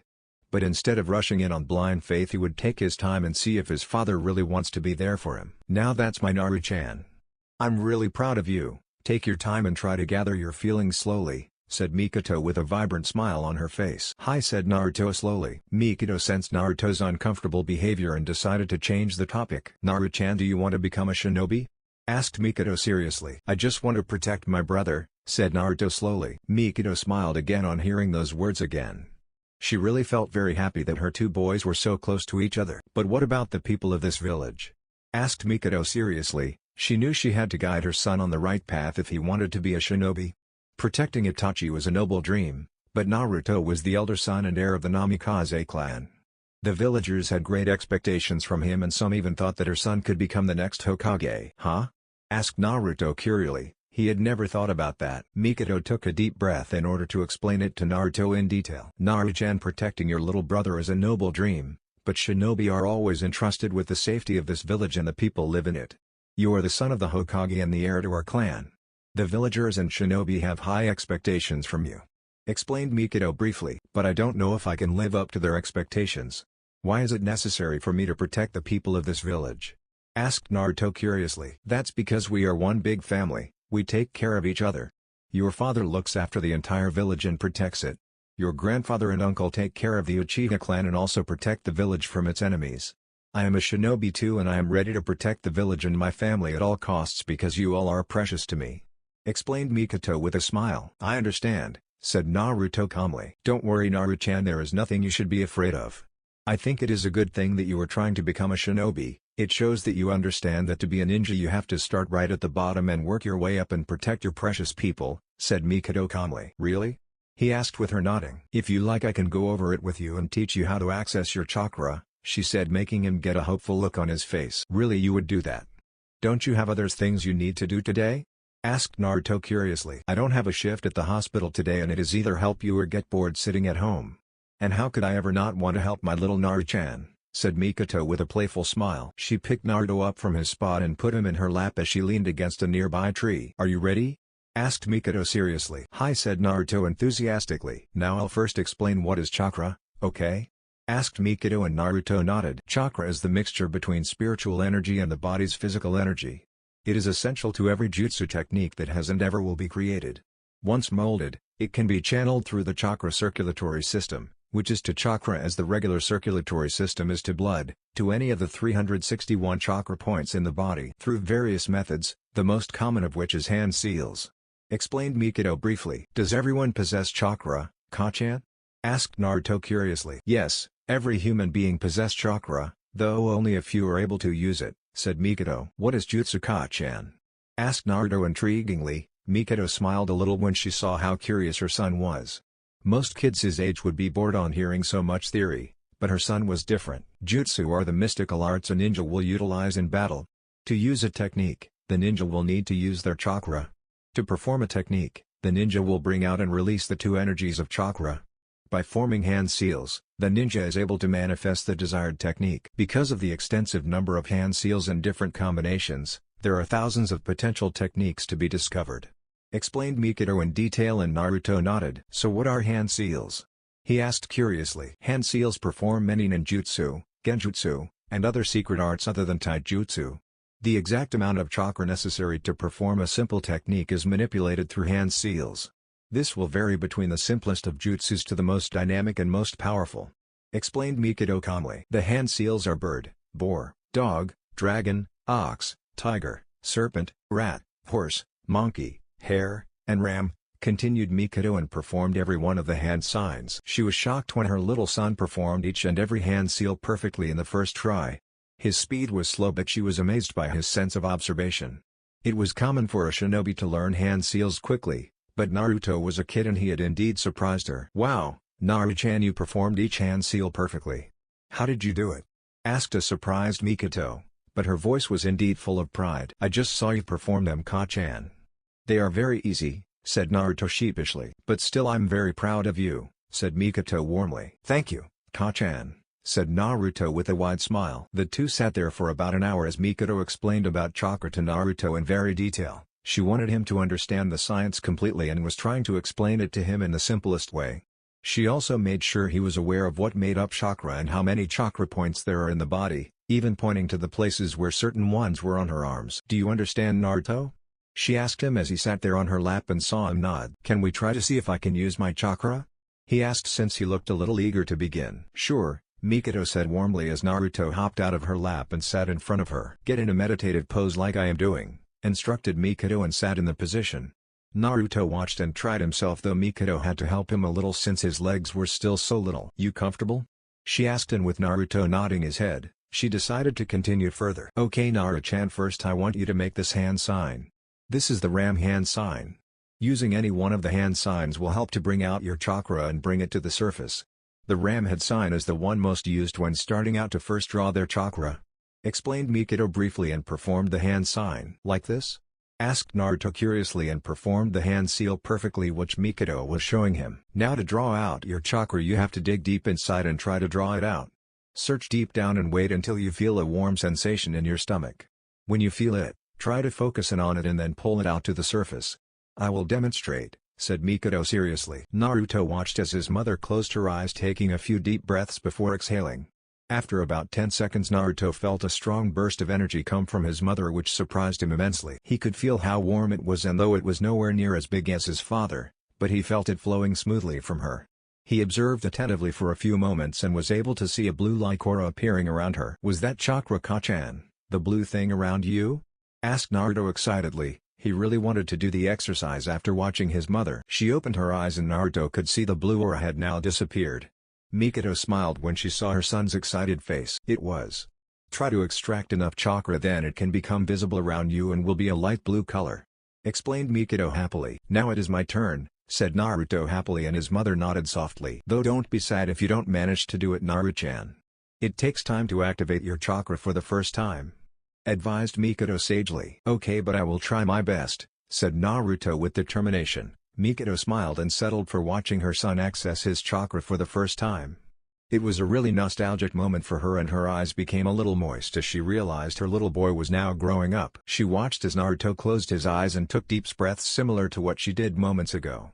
The Ram hand sign he made was shaking a little, but she knew it was because Naruto was very excited, as he did not want to let her down. Even the Onbu that were guarding their house were a little curious on seeing the Hokage's son's performance, though that did not mean they were not focused on their job. A few minutes passed and Naruto opened his eyes with sad look on his face. "I couldn't find it.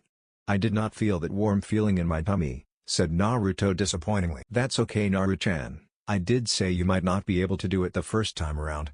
It takes a few tries to first do it. You just have to keep trying and eventually it will happen," said Mikado encouragingly. "Okay, I guess I can try again," he said as he got back in his meditative pose and made the Ram hand sign again. He closed his eyes and took a few more deep breaths. Mikado watched her son try again. She didn't know why, but she had a feeling that her son would be successful this time. Maybe it was a mother's intuition. "I have to find a pull in my tummy," thought Naruto firmly, and searched around in his body while keeping as calm as he could. After another minute he still could not feel it, so he gritted his teeth a little in frustration. "I need to unlock my chakra so I can protect Ka-chan, Itachi, and maybe someday even To-sama," thought Naruto determinedly. Just when he finished he felt a pull in his stomach and felt a warm sensation appear there. "Could this be my chakra?" thought Naruto curiously, and started doing as Mikado had said and focused more on the warm sensation and started pulling it to the surface. When he did, it felt like his whole body suddenly became warm and felt his fingers and his toes tingle. Outside, Mikado smiled a big smile when she saw a tiny blue aura appear around her son. She was about to go forward and hug him.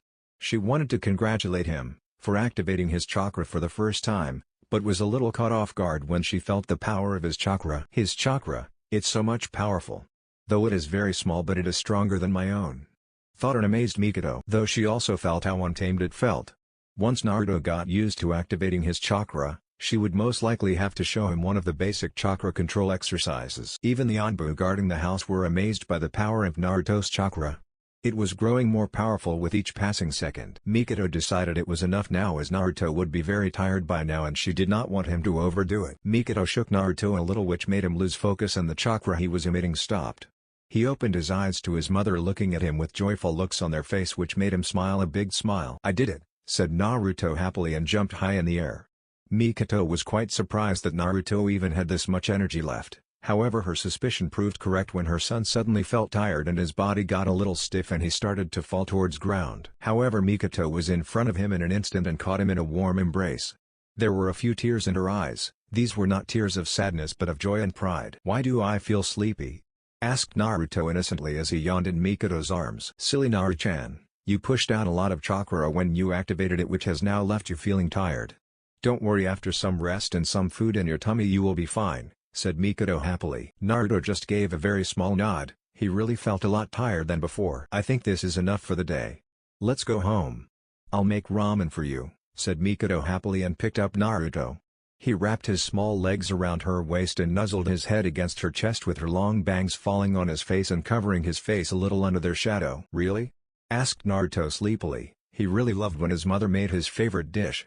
She was indeed a very great cook. "Hi," said Mikado warmly. They started walking back towards the house at a slow pace. It was indeed a very tiring day for Naruto. Halfway there Naruto spoke up. "Hey, Ka-chan?" "Yes, Naru-chan?" asked Mikado softly. "What kind of a ninja are you?" he asked, surprising her a little, though she answered, "Well, I am a medic nin.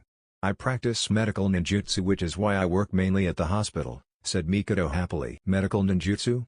What's that?" asked Naruto curiously, making his mother giggle a little as she noticed how curious he was even when he was very tired. "Medical ninjutsu is a type of ninjutsu that is used to heal people when they get hurt," explained Mikado in simple words so her son could understand easily. "Like when people are sick and not feeling good?" asked Naruto curiously. "Exactly. I am okay at fighting, but I prefer healing people, which is why I am the head of the hospital in our village's medical department. I trained shinobi to become medics," explained Mikado briefly. "Wow, you are really amazing, Ka-chan," said Naruto happily. "Thank you, my dear Naru-chan," said Mikado with a smile. "So does that mean you are really powerful too?" he asked, making her smile again. "I am nowhere near as powerful as your father, but I like to think that I am capable of looking after myself. I am a Jounin level ninja, so I know how to defend myself, which is the main thing." Said Naruto with a nod. Both mother and son reached the door of their house. Naruto could feel sleep trying to overtake him and he knew he could resist now. He was at his limit. He pressed his head tightly against his mother's chest and closed his eyes.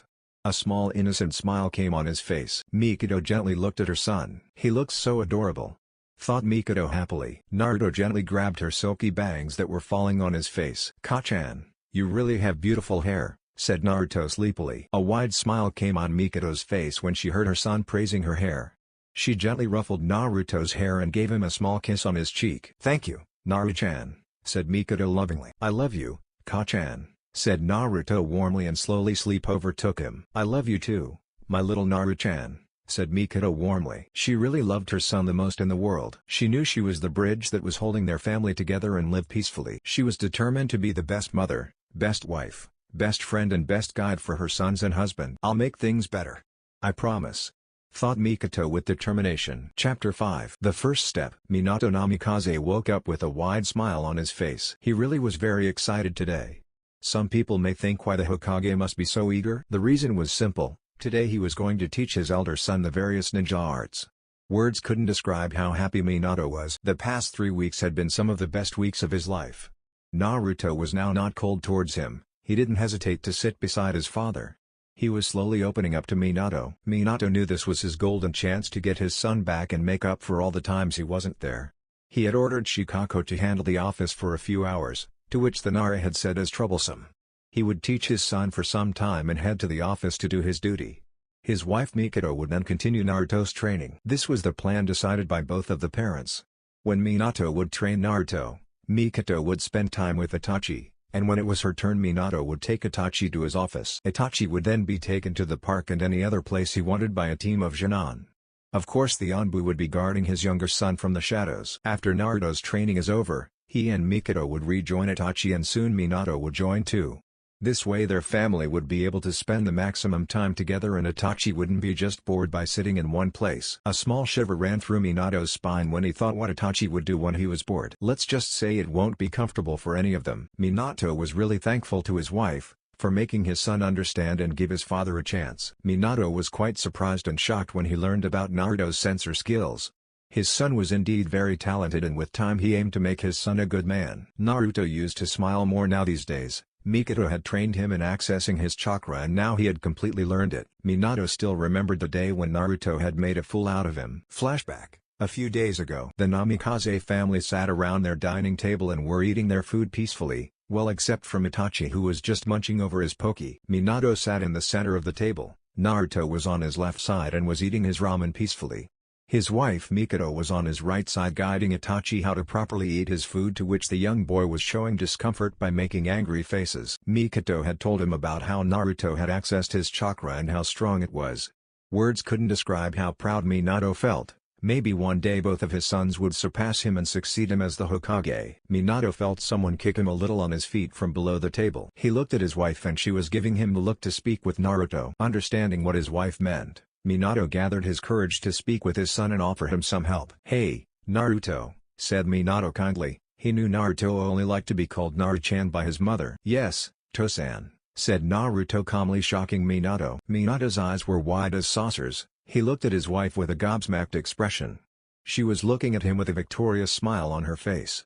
Naruto didn't call him Tosama as he always did, but now for the first time he called him Tosan. Minato was so much in his own dream world and was suddenly brought out of his thoughts. "Tosan, a fly went in your mouth," said Naruto bemusedly. "What?" yelled Minato and immediately rushed towards the wash basin. Minato gargled his mouth for 3 times and after a few moments walked back towards the table with a heavy sigh. How long had he kept his mouth open that a fly had got in? That was so disgusting and it left a bad feeling in his mind. Minato was quite surprised when he came towards the table and saw Itachi laughing loudly. Mikoto was giggling furiously while Naruto was almost on the verge of laughing but was furiously trying not to. "Is something wrong?" asked Minato curiously. "Tochan, Tochan," said Itachi enthusiastically. What is it, Itachi-kun?"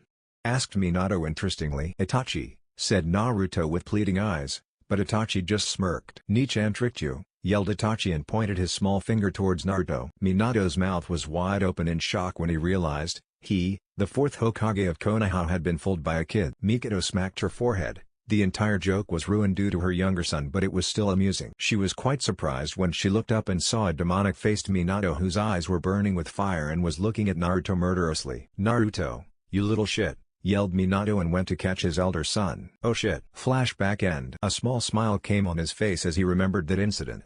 These were such moments that made him realize that his family was still together and everyone loved each other. Naruto indeed was a calm person, but he still had a prankster in him. Minato's thoughts then drifted back to his old-time friend and teammate Kushina. She too was a great prankster and had caused a lot of ruckus during their time at the academy. He could imagine Naruto wearing an orange jumpsuit and screaming how he would become Hokage if Kushina had been his mother. A small sigh escaped from Minato's lips. Reality was always different than most people wished for. He knew Kushina must have left the village on her own. She was a cage-level shinobi and if there had been an attempt to capture her she would have used the Hiroshin seal on her body to call him for help. The fact that worried Minato was he could never activate that seal since the night she disappeared. He really was shocked. Had Kushina managed to remove the seal from her body? But that was impossible. But then again, Kushina was the best Fuinjutsu specialist in Konoha. Her skills were far greater than Jiraiya's. She was from the Uzumaki clan who were masters in that art. Regardless of what was the truth, Minato knew he was left with a bad pair of cards now. The world was heading towards war and Konoha was going to be right in the middle of the shitstorm. Minato knew his son would have to participate in the war and that thought made him more depressed. His elder son was a pacifist who hated fighting. The only reason he was becoming a shinobi was to protect his little brother and the villagers. War is hell and the thought of losing his elder son ran a shiver through Minato's body. He looked at the sleeping form of his wife on his bed and the small form of his younger son who was hugging Mikoto tightly. He couldn't even imagine what would happen to Mikoto and Itachi if Naruto died in a war. Mikoto would be destroyed. Minato knew she loved both her sons but Naruto was very close to her. He was the center of her life, and if anything happened to him then hell hath no fury like a woman scorned. The Uchiha clan were pretty much known for their vengeance. The fact that his wife was one made him more worried. Hiruzen had told him something about Uchiha activating Mangekyo Sharingan when they lose someone close to them. Mikoto would destroy the entire Iwa if they killed her son. And as far as Itachi was concerned, Naruto was his idol and best friend. He too would be devastated if something happened to his big brother. Minato also didn't want to lose his elder son. Despite their little differences, he still loved him dearly. He strengthened his mind and made a decision. He would train Naruto to his best abilities and will make him strong enough so he could protect himself and the others. A few minutes later, Minato walked down the stairs of his house. He was fully dressed and had a gown and flak jacket on his chest and blue pants. He was going downstairs to wake Naruto up and start his training. "So you're ready?" came a familiar voice, surprising Minato. He looked to his side and found Naruto standing at the edge of the stairs. He was wearing a black shirt with the Namikaze name written on it and green shorts. But one thing which Minato found to be surprising was that Naruto was wearing a black face mask on his face. "Why are you wearing a face mask in the morning? And how come you knew I would want to train you this early?" asked Minato curiously. "I'll answer both of your questions, but not here," said Naruto calmly. Minato looked at Naruto and understood that he wanted to talk with him. Naruto's eyes were fixated on Minato's room, and Minato clearly understood that Naruto didn't want either Mikoto or Itachi to hear their conversation. He gave a nod and both of them silently started walking towards the training ground of their house. It was early morning and there was still some fog in the air that was hindering their sight. Both the father and son were walking peacefully, with neither of them uttering a word. Minato looked at his son. His silky blonde hair were falling on his face and he had to admit his son really looked handsome with that face mask which his student Kakashi had given him. They both stopped in front of the small trees in the backyard. Naruto turned towards his father in order to talk with him. "So why are you wearing it?" asked Minato curiously. "To prepare myself," said Naruto calmly. Minato got confused. What was Naruto preparing for? Meanwhile, Naruto was facing a lot of questions that were popping up in his mind. He really wanted to make something clear to his father and now was the time. "Father, can you answer some of my questions honestly?" asked Naruto seriously. Minato was quite surprised with the commanding voice of his son. These were the traits of a good leader. "It depends on the question you ask," said Minato calmly. "Fair enough. Is there going to be a war?" asked Naruto seriously. Minato's eyes blinked in surprise. His barely 6-year-old son was so much mature. He could have sworn Naruto knew about what was going to happen. He thought about all the possible answers he could give his son, but in the end he decided to tell him the truth. "Yes, there will be a war in the near future," said Minato gravely. "I see," said Naruto calmly. "Who told you that there might be a war?" asked Minato curiously. "It is not that hard to figure." Everyone in the village is tensed. "Shinobi are always training, people are buying more weapons, you have dropped the graduation age to 7 and that is why I have to join this year. I have heard talks about other villages mobilizing their forces too. You destroyed Iwa and Kumo's armies in the previous war, so now they are coming back for us. We are soon going to fight the 4th Great Ninja War," explained Naruto briefly. Minato was utterly shocked by his son's thorough analysis. He had gathered the entire data and had come to the conclusion. If he knew how to fight, Minato would have made him Chunin right away. Maybe his son was indeed fit for the front lines. "I'm surprised, you really have thought this through," said Minato with a wide smile. "Tosan, is there no other way to stop this war? Thousands of lives will be lost if it happens," argued Naruto fiercely. "I know, Naruto, that is why Konoha will not start the war, but if we are attacked it is our duty to protect our village," explained Minato strictly. "Can you promise me one thing, father?" asked Naruto in a very begging voice. "What is it?" asked Minato curiously. Naruto never asked for something so badly. Minato was quite surprised when Naruto dropped on his knees in front of him. "Don't ever involve my little brother in this war. I'll do anything, I'll even take a suicide mission if it means Itachi stays out of this war. I don't want my brother to go through that hell," said Naruto sadly. Minato was utterly shocked. Words couldn't describe what he was feeling now. He knew if the war happened it could go on for years and Itachi would have to join the war too. Naruto was asking him to sacrifice him and spare his younger brother. Minato knew Naruto loved Itachi fiercely, but there was something different in his voice. It was desperate. He bent down and put a hand on his distressed son's shoulders. "Naruto, do you really want to protect your brother?" asked Minato proudly. He was grateful for having such a worthy son. "Yes, but you must promise me that you will not involve him in this war. I know our strength is low in comparison to the combined armies of the other villages. I know you will need every person who can fight, but just not my brother. He is too innocent. I'll go to whatever front you send me, I'll do whatever it takes, but please just don't involve him in this." begged Naruto. Is this the Uchiha's love for their precious people? Thought Minato. Minato looked at Naruto, his azure eyes were piercing his son's black eyes. Minato could see how much attached Naruto was with Itachi. This could be beneficial as well as harmful for Naruto. His desire to protect his brother would make him strong, but if something happened to Itachi, then Naruto won't be able to bear it. He had to teach his son how to control his emotions, but right now his son needed a father and not a shinobi. I promise, said Minato truthfully. Thank you, father, said Naruto happily and hugged Minato. Minato was quite shocked when Naruto hugged him. It had been so many years since they had shared such a moment. He hugged his son back gently, a wide smile came on his face. He really was very proud of Naruto. Even though Naruto's behavior was a little strange, he was a good son. And the way he was willing to jump in a war just to protect his brother and the village made Minato proud as his father. I'll train you in everything I know, so you can come back to us, said Minato with determination. I'll try my best, said Naruto doubtfully. You have to promise me, have faith in yourself and your comrades and you will make it back alive, said Minato fiercely. I promise, said Naruto slowly. Minato smiled more and both of them got up and decided to start their training. However, one thing which Minato had failed to notice that Naruto had crossed his fingers. In a small room sat 4 people around a table. The atmosphere was highly tensed and one could actually feel the presence of all these people. Aniki sat in his chair with a dissatisfied look on his small face. To his left sat the son Daime Raikage, who too was not looking pleased at all. To their right sat 2 figures. Both of them were dressed in black cloaks with red clouds on it. What an idiot. Would keep a name Akatsuki, thought Aniki with a groan. One of the figures was none other than Orochimaru, the famous S-rank missing nin of Konoha and the most insane scientist in the shinobi world. He was looking at both the cage in a very sick manner that was really not making Aniki comfortable. It was as if Orochimaru was considering them to be his test subjects. The only person who was sitting stoically in a corner was a woman with blue hair. She was the most quiet out of all them and was very relaxed, even in the presence of 3 cage-level shinobi. How much more longer is it going to take? Asked the son Daime Raikage in an irritated voice. Patience, Raikage dono.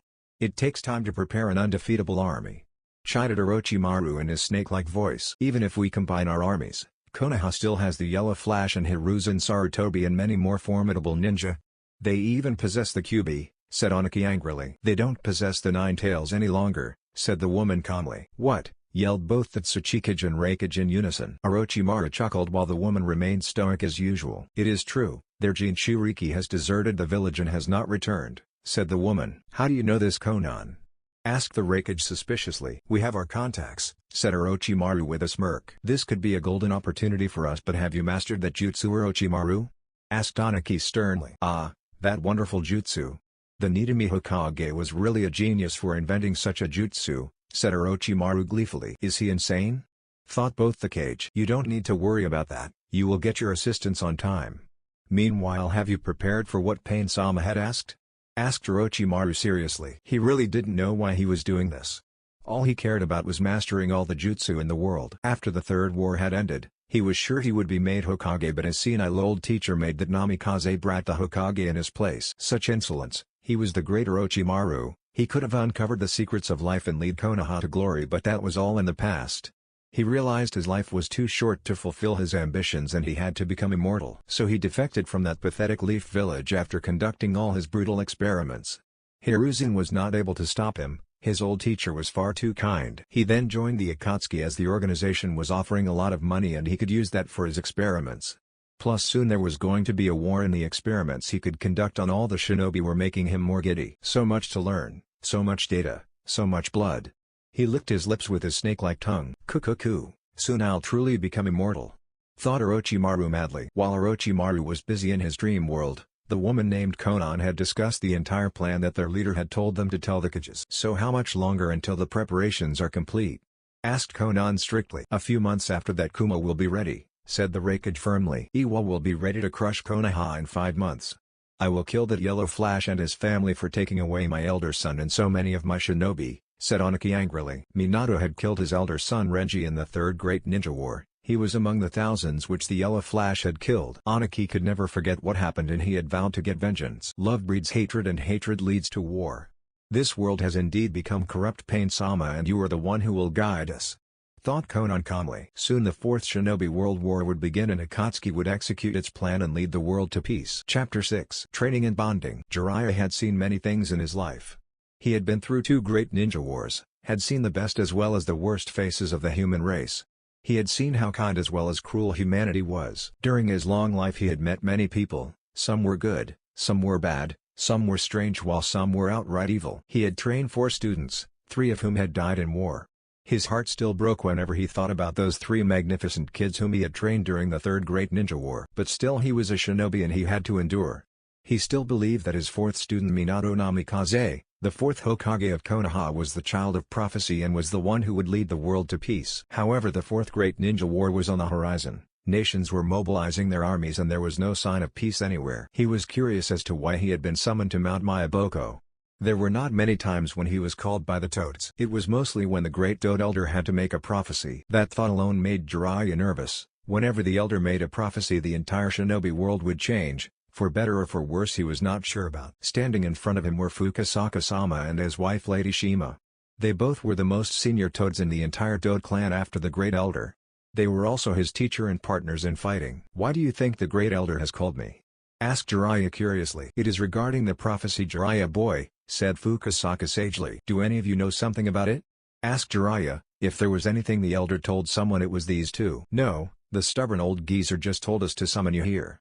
"I bet he is getting more senile with each passing day," said Shima irritatingly. Shima didn't like the Elder Toad much. He was a stubborn old geezer. Although he was huge in size, he was a lazy old frog who just used to smoke all day. He used to blabber things from time to time, but since he was the Elder they had to listen to him. Shima didn't like when someone interrupted her cooking, and this time the stubborn geezer had called her right during the middle of it. That had really pissed her off. "Ma, have some respect for the Great Elder," chided Fukasaka. "You, shut up," said Shima irritatingly. These 2, thought Jiraiya tiredly, although both of them were strong and wise, but they always behaved like little children. Looking at the giant figure of the Elder Toad, another tired sigh escaped from Jiraiya's lips when he saw the Elder sleeping off peacefully. He could have written his Icha Icha, Forest Edition. Millions of his fans were waiting, but no. He had to wait for a stubborn old geezer to wake up. "It's going to be a long day." Konoha. Minato and Naruto stood on the opposite sides of the training ground. Naruto had a serious look in his eyes and Minato was happy to see that his son was not a person who would take his training less seriously. "Alright, Naruto, now since your mother has taught you how to access your chakra, I'll teach you how to control it," instructed Minato seriously. "Control my chakra?" asked Naruto confusedly. "Yes, in order to perform any ninjutsu or genjutsu you need to first of all have a good control over your chakra. A jutsu is a combination of your physical and spiritual energy and they are executed through the application of hand seals. In order to do that I'll teach you chakra control exercises," explained Minato briefly. Naruto gave a firm nod indicating he understood his father. He knew what he was getting was a great honor. Many people would give anything to get training from the Hokage. Naruto knew even though his father wanted to train him from the bottom of his heart, he was a Hokage and was specifically devoting his time in training him, which he could have used to help the village. "I have to live up to everyone's expectations," thought Naruto with determination as he remembered what his mother had said about everyone in the village expecting great things from him. Konoha was his home. This was the country he was born in. He would do everything to protect his motherland and would become powerful to protect it from enemies. Minato saw the look in his son's eyes and a proud smile came on his face. His son was becoming a shinobi for the right reasons and he had a great determination in his eyes too. "Alright, let's do this," said Minato enthusiastically. He then plucked a leaf from the nearby tree and handed it to Naruto, gaining a confused look from his elder son. "Tosan, what am I supposed to do with this leaf?" asked Naruto confusedly. Minato chuckled a little and ruffled his son's silky hair, earning a pout from Naruto. "Well, this is the first chakra control exercise which you'll learn. It is called leaf balancing," said Minato happily. "Leaf balancing?" asked Naruto curiously and observed the leaf a little more closely. "Yes, this training method is done by placing a leaf over an individual's forehead and having them direct all their chakra onto the leaf, using it as a focal point. This is the first exercise that will help you in controlling your chakra. Make the leaf float with the help of your chakra. Here, I'll show you," said Minato briefly. Minato then tore another leaf from the tree and put it on his forehead. He then closed his eyes in order to concentrate and show his son how it's done. Meanwhile, Naruto was observing every minute detail of his father. He had watched how he had put the leaf at the center of his forehead. He could feel his father had now calmed his chakra. For a few moments there was nothing. But then something started to change. He used his sensor skills and was able to realize that his father was slowly sending his chakra to his forehead. Naruto closed his eyes to concentrate more, and now he could feel a blue aura radiating around his father's body, indicating the use of his chakra. He could feel a stream of his father's chakra slowly concentrating around his forehead. It was slow and very calm. He opened his eyes and was surprised when he saw the leaf floating a few feet above in the air. "I get it now," thought Naruto happily as he understood the entire exercise. Being a sensor rocks. "So, you see, it's done this way.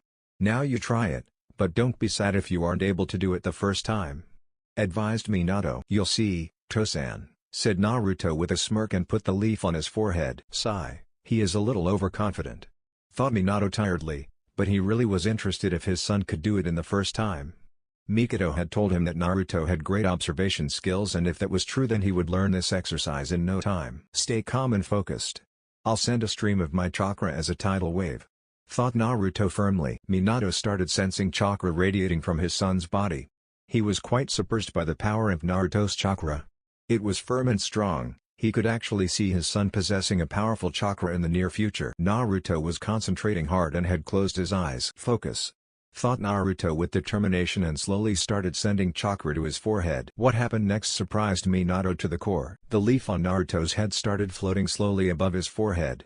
At first it was 1, now 2, 3, and finally it was 5 feet above Naruto's forehead and was flowing effortlessly. He mastered it in the first time, thought a surprised Minato. Nice and easy, thought Naruto happily, and continued the process. He was interrupted from his thoughts when he heard clapping.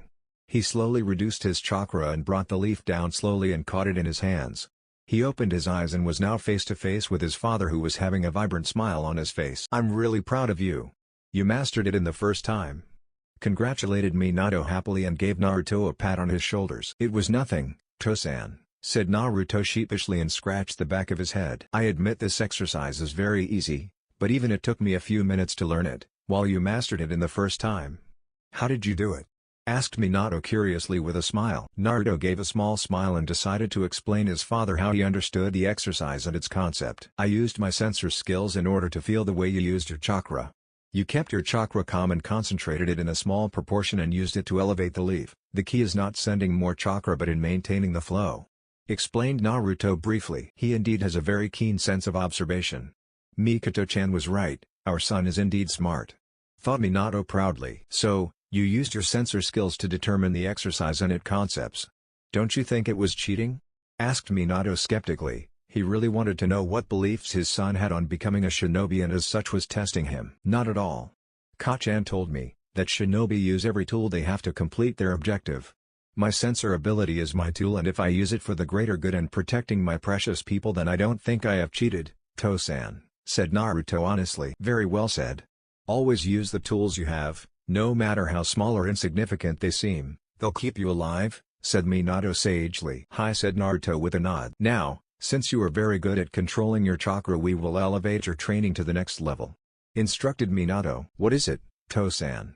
asked Naruto curiously. He really was excited to see what new challenge his father had for him. Minato chuckled a little on hearing his son's curious tone. He then walked towards a nearby tree and started walking on it just with the help of his legs. "Let's see you try this time," thought Minato with a smirk. At first Naruto was shocked when he saw his father climbing the tree, but then he calmed his nerves. Every jutsu and technique had a way, he just had to find that key.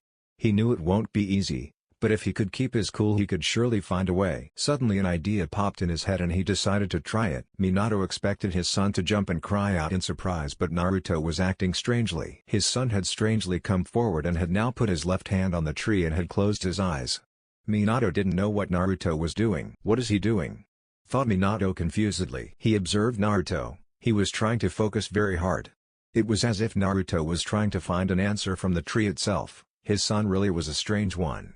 Minato didn't know what kind of person his son was. He was totally unpredictable, and for a shinobi that was a good trait, as your enemy would never be able to estimate your moves. Minato observed Naruto for a few minutes. He hadn't moved from his spot and was in the same position. Naruto's face was hidden behind the face mask, so Minato was not able to see his emotions, but he could see that whatever his son was doing was something unique and something which Minato had never seen. After a few minutes, Naruto opened his eyes and a wide smile cracked on his face. It was as if he had cracked a jackpot. "What's going on?"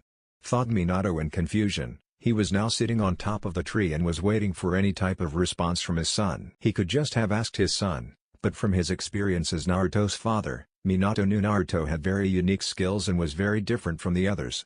He had learned to walk when he was only a few months old. Naruto had his own ways and Minato wanted him to find his own path. Naruto stepped a few meters back from the tree and stood straight. "Alright, here we go," thought Naruto firmly. He then made the ram hand seal and now Minato was really curious as to what his son was up to. WTF? Thought a shocked Minato. His mouth was wide open and his eyes couldn't believe what they were seeing. 1, 2, 3, 4, 5, 6, 7, 8, 9, 10, 11, 12, 13, 14, 15. Naruto had slowly climbed each and every step of that 15-feet tree without stopping or using any of his hands. He didn't falter, he didn't lose balance, he didn't stop, he didn't lose focus. He just climbed the damn tree itself in one single try. What is he? Thought a shocked Minato. He was shell-shocked on seeing his son standing right beside him, hanging upside down from the tree. The cool breeze was making his silky blonde hair flow freely. Naruto was relaxed. It was as if he had accomplished a daily task. "Yo," said Naruto after some time as he realized his shell-shocked father was standing beside him with a shocked expression on his face. "Yo! That's all you have to say?" yelled Minato in shock. "Eh? Tosan," said Naruto in confusion. He couldn't understand what was the big deal. Why was his father so shocked? "You don't have a clue, do you?" asked Minato with a tired sigh. His son was really oblivious that he had mastered a Jounin-level chakra control technique in his first attempt. Minato could now clearly see that his son was a prodigy that came in ages. His sense of thinking, his calm behavior, his intelligence all very closely resembled that to the Nidaime Hokage. Naruto really shared a lot of traits with Tobirama Senju. "It was just a simple exercise, Tosan," said Naruto simply. He didn't know the truth. "It was a Jounin-level chakra control exercise which you mastered, Baka," said Minato loudly. But he was very proud of his elder son. "Really?" asked Naruto happily. "Hi," said Minato with a wide smile. "Yahoo!" said Naruto happily and jumped from the branch and landed gracefully on the ground. Minato was quite surprised that his son had even used a chakra to land gracefully, despite being so much happy and excited. "Scratch that, he is not at all like Nidaime-sama. Oh Shishui, your nephew has gone on you," thought Minato with a chuckle. "Naruto Nikken." Naruto turned around and was soon knocked over the ground by a powerful push. He crashed on the ground with a thud. "Ow, that hurt, man," thought Naruto with a groan. Naruto looked up and saw his younger brother Itachi sitting on his chest with a vibrant smile on his face. His cerulean blue eyes were boring into Naruto's soul. "Figures, leave it to him to do something reckless," thought Naruto bemusedly. He brought his right hand forward and poked his younger brother in the forehead. "Ow, what was that for?" yelled Itachi in discomfort and rubbed his forehead with his little hands. "That was for dropping me on my ass," said Naruto with mock anger in his voice. "Watch your tongue, Naru-chan," came a stern voice. "Oh, please anybody but her," thought Naruto fearfully. He really was afraid when his mother got angry. He had a nasty habit of swearing sometimes and every time his mother used to give him a proper lesson. Itachi got a very devious smile on his face and decided it was payback time.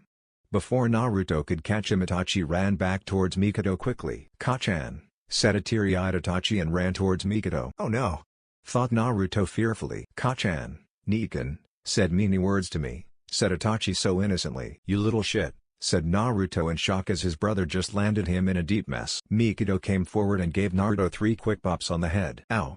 Ow! OWW!" yelled Naruto as he got a light bops on the head by his mother. "Naru-chan, how many times have I told you not to swear?" said Mikado sternly. "Payback is fun," thought Itachi happily and stuck his tongue out at Naruto as he watched his elder brother being scolded by their mother. I do wonder jumping on your older brother isn't always nice," said Minato from behind Itachi. "Tou-chan," yelped Itachi in surprise and fell down. Now, Itachi-kun, let's talk," said Minato with a devious smirk. "Oh shit." The Namikaze family sat in a small circle in the shade of the trees of the training ground. Mikado had brought snacks for all of them as it was morning and she felt that the family must be hungry. Naruto and Itachi sat on the opposite sides. Both had a bump on their heads, though Naruto had slightly a larger bump. Both the boys were glaring daggers at each other as if saying it was the other's fault. Mikado giggled a little on seeing the reactions of both her sons, while Minato just settled for a small smile. "So Naru-chan, I'm really proud of you. You have done a very splendid job today," congratulated Mikado with a warm smile. "Yeah, Nikken, you were awesome," said Itachi happily. Naruto ruffled his younger brother's hair with a smile. Despite their little mischief, both of them really loved each other. "I still don't get how you learned the exercise, Naruto?" asked Minato curiously. "Every jutsu and technique has a weakness. I just had to find the key to this technique," said Naruto sagely. "That's all true, but I still don't get how you did it? I never explained the tree walking exercise to you in the first place," said Minato curiously. Naruto looked at his father. He had assumed his father had known what he was doing. Guess he was wrong, so he decided to explain it to him. His mother and brother were also looking at him curiously. Both of them really wanted to know how he did it. "I used my sensor ability," said Naruto simply and began the explanation. "Explain," said Mikado curtly and Naruto nodded. "I used my sensor skills in order to feel the life force of the tree. Every living thing has life force and chakra. I slowly realized the tree's life force. It was very common. I adjusted and sent chakra to my feet in the same relative proportion as the tree's life force so that I can connect with the object without any difficulty. As a result, I never lost my balance as I was in perfect sync with the tree and reached the top. It was all about balance and maintaining control with the object," explained Naruto briefly. "I wish I was a sensor," thought Itachi with a pout. He didn't understand what his brother had just said, but he was still amazed by the abilities that his big brother possessed. "He really has very good observation skills and the ability to understand things better," thought Mikado proudly. He was right, he has the brains for taking part in a war and protecting the village, thought Minato proudly. Naruto looked at the amazed faces of his family members. His little brother was looking at him as if he was a god, his mother had a few tears in her eyes while his father had a proud smile on his face. "You really are one of a kind, Naruto. Keep practicing like this and you'll soar high," said Minato happily. A small smile came on Naruto's face. This was what he always wanted. His entire family together with him. He knew his father had done so much for him today and he decided to say something which he had never said before. "Thank you, To-chan," said Naruto with a small eye smile. Minato's eyes widened when he heard that suffix. It had been so long since he had been this close to his elder son. He slowly went forward to hug Naruto. Naruto hesitated for a second when his father came close to hug him, but his mother gave him a small encouraging smile and he accepted his father's hug. Minato hugged Naruto tightly. Words couldn't describe how proud and happy he felt. He had such a good family, a lovely wife and 2 good sons. What else would a man want from life? He knew there was still a long way to go in improving their relationship, but he felt as if this was the first step. They broke the hug after a few moments. Naruto tried to give the best smile he could. He still was not comfortable so much, but for his mother and father's happiness he wanted to try. And the smile which both his father and mother had on their faces was well worth it. But then Naruto noticed something that made him a little sad. His younger brother, Itachi, was sitting in a corner. He was trying to give a fake smile, but Naruto knew his brother was hurt and was feeling a little jealous. "You probably hate me, huh?" asked Naruto kindly. His voice was calm and quiet. It was as if he understood his younger brother and his feelings. Mikado wanted to speak something, but Minato put a firm hand on her shoulder. Minato knew both the brothers were sharing their feelings and it was not wise to interrupt. They would explain Naruto's situation to Itachi later. "That's not how I feel," said Itachi quickly. "It's alright, you can tell me your feelings," said Naruto gently. Itachi tried to speak something, but when he looked in his brother's kind eyes, whatever excuse he was gonna give just faded away. "Father and mother only care about you, Niken," said Itachi sadly and dropped his head low. Mikado felt really sad when she heard that. She loved both her sons equally, both of them were precious to her. Thankfully Minato was standing beside her and telling her to keep calm, and Itachi was a small child. "I'll let you in on a secret," whispered Naruto in Itachi's ears. "What?" asked Itachi confusedly. "The only one they always talk about is you. Even the villagers look up to you and talk about you," said Naruto with a kind smile. "Really?" asked Itachi with surprise. "Hi, and you can always count on me loving you because you and I are flesh and blood. I am always going to be there for you, even if it's just as an obstacle for you to overcome," said Naruto warmly and ran his hand through his shocked younger brother's hair. "Naruto," thought Mikado and Minato happily on seeing the love between their children. Naruto really was a very good big brother. He didn't scold his younger brother, in fact he understood him and was trying to comfort him. Both the parents were proud of their elder son. He really was a good son. "Niken," said a teary-eyed Itachi. "Even if you do hate me, that's what big brothers are for," said Naruto happily. That was enough. Itachi soon jumped on Naruto and hugged him more tightly. Tears were freely flowing from his eyes. He really loved his big brother. No matter what happened, he was always there for him, guided him, helped him, took care of him and always got him out of trouble. "I don't deserve you," Niken said, a crying Itachi. Minato and Mikado had already came forward and had already hugged their younger son and were trying to comfort him. "Nah, it's fine, I'm an awesome big brother, aren't I?" joked Naruto playfully. "Hi," said Itachi with a small smile. Mikado came forward and picked up Itachi as he looked a little sleepy, while Minato stood by her side. She gave a light kiss to Naruto and thanked him for taking care of his younger brother. Naruto just waved her off and told her to take care of Itachi. "Ka-chan, you do love me?" asked Itachi tiredly. "Of course, I and your To-chan love you too, silly. You are the star of our eyes," said Mikoto with a few tears in her eyes. A contented smile came on Itachi's face, as Minato wiped away his tears and slowly he went off to sleep in his mother's arms. Mikoto then waved goodbye and went towards the house while Minato and Naruto stayed back. "To-chan." Minato turned around and was surprised to see a very stern look in Naruto's eyes. "What is it?" asked Minato curiously. "You do remember the promise, right?"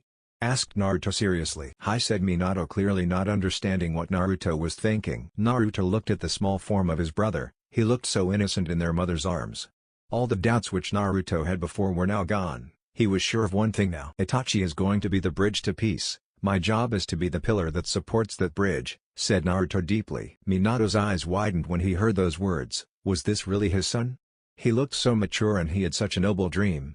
It was as if Minato was looking at the main character of the book his sensei had wrote. Minato saw the fire which Naruto had in his eyes and the amount of faith which Naruto had in his younger brother was astonishing. Itachi is the savior of this world and I'll protect him with my life, said Naruto with determination and went off to continue his exercise. Minato was left behind. He was quite shocked and a realization had occurred in his head, one which he had forgotten about since the last time. "Naruto, are you the child of prophecy?" Jiraiya was bored. He was sitting in the same place since the past few hours waiting for the elder Toad to wake up. If not for the prophecy he would have already left the place. Even Shima had left saying she couldn't wait any longer to hear some dumb old frog's prophecy and she had to attend to her precious cooking. Of course this had led to a big argument between her and Fukasaku, which ended with Shima giving him a bop on the head and leaving grumpily. So now he and Fukasaku stood in the vacant hall waiting for the elder to wake up. Seconds passed, minutes started passing quickly and Jiraiya was getting angry with each passing moment. After finally waiting for another hour he lost it. "Wake up, you baka!" yelled Jiraiya at the top of his lungs. "Jiraiya boy, don't speak in such a tone to the great elder," warned Fukasaku sternly. "I'm sorry sensei, but I have been waiting for the past 10 hours waiting for him to wake up," said Jiraiya frustratingly. "I understand, but the only time the elder is even remotely awake is when he is hungry, or if a young female toad was dancing for him," said Fukasaku warily. Realization struck Jiraiya. How could he forget that the geezer toad was very perverted? Stupid. Stupid. Stupid, thought Jiraiya frustratingly, and smacked his forehead repeatedly on his obliviousness. Fukasaku just watched his student's antics with an amused smile on his face. Even after all these years Jiraiya acted childish most of the time. He was quite surprised when Jiraiya jumped at the elder's throne and was now standing on his chest. Henge. Immediately Jiraiya transformed into a very beautiful female toad and spoke in a sultry voice. "Please wake up," whispered the female toad, aka transformed Jiraiya seductively into the elder's ears. The elder's eyes slowly opened, and when he saw a sexy female toad in front of him, a sly perverted drool came on his face, and he was sent flying back into the wall behind him. He was knocked unconscious again but there was a large smile on his old face. Jiraiya's henge was broken when Fukasaku gave him a hard bop on his head with his cane multiple times. "Ow! Ow! Ow!" yelled Jiraiya in pain. "You idiot, what did you do?" said Fukasaku angrily. "Huh?" asked Jiraiya in confusion. He didn't understand why his teacher was angry. "You knocked him out cold. He'll not wake up again for a few hours," said Fukasaku frustratingly. Jiraiya's eyes widened when he realized what his actions had done. He couldn't believe his own stupidity. No. Naruto stood in the training field of his house. Today was a new day and his training had been going very successful and effortless. His mother had even said that he was a prodigy in hiding. That had made him a little happy, but he didn't let that get to his head, as his grandfather had always told him that ego can lead to a man's downfall. He had mastered the tree walking exercise and could now run on top of the trees with ease. Things also seemed to be getting a little better with his father. They could now stand beside each other. They even used to talk with each other a little more now and according to Mikoto that was a great development. Naruto had decided that he would train as hard as he could in order to protect everyone in the village. He could now understand why the village was so important. He still remembered his time with his grandfather Kagami and the values which he had taught him. Flashback. Naruto was standing in front of the Naka River. Today he was spending time with his grandfather. He really liked his grandfather. The man was always kind to him, although he was stricter than anyone he ever knew. Kagami was a man of values and wisdom. He was a very calm person and was always fair to each person. Many people expected him to teach his grandson the various ninja arts and make him a strong shinobi. But Kagami had different thoughts. He wanted his grandson to understand what life was. He believed that instead of teaching his grandson how to use a kunai and kill a man, He should teach him how much valuable a life is. He wanted Naruto to experience the small joys of life which he never had due to fighting in the first great ninja war. Kagami had spent his entire life on the battlefield. He had seen countless deaths, he had fought, he had shed blood, cried, and had given everything to protect Konoha. He had lost many friends in war and he knew the horrors every war left on people. Not just those who fought in it, but those left behind, the children, the women, the parents, the friends, and the siblings. He knew Konoha was on the brink of another great ninja war. Even though he was old, he was still one of the strongest, and the most experienced shinobi of the village. So he would have to participate in the fourth war of his life. A war changes a person in ways that nobody could ever imagine, and when he looked at his grandson his heart broke. The boy was so young, far too young for a war. Hell, he was not at all old enough to see bloodshed, and yet he would have to face them. Kagami knew he couldn't control Naruto's future but he still could make efforts so that his grandson's life turns out better than his own. "Hey Gigi, you were going to show me how to catch fish," said Naruto politely. Kagami was brought of his thoughts when he heard Naruto's voice. He looked at the curious face of Naruto and a small smile came on his face. He gently ruffled Naruto's slightly blonde hair and gave the signal to watch him. "Fishing is a very unique thing. It requires a lot of patience but you will enjoy it," said Kagami with a smile. "Teach me," said Naruto excitedly. Kagami chuckled a little on hearing his grandson's excited voice. Naruto really reminded him of Shisui, both the boys were similar to each other. "Alright, I'll show you," said Kagami calmly. For the next hour he taught Naruto everything he knew about fishing.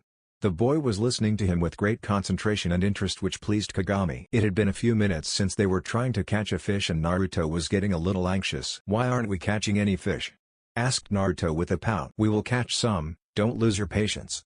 A person must be calm in order to understand things better," said Kagami patiently. Silence followed for a few moments as both grandfather and grandson sat there in peace waiting for results.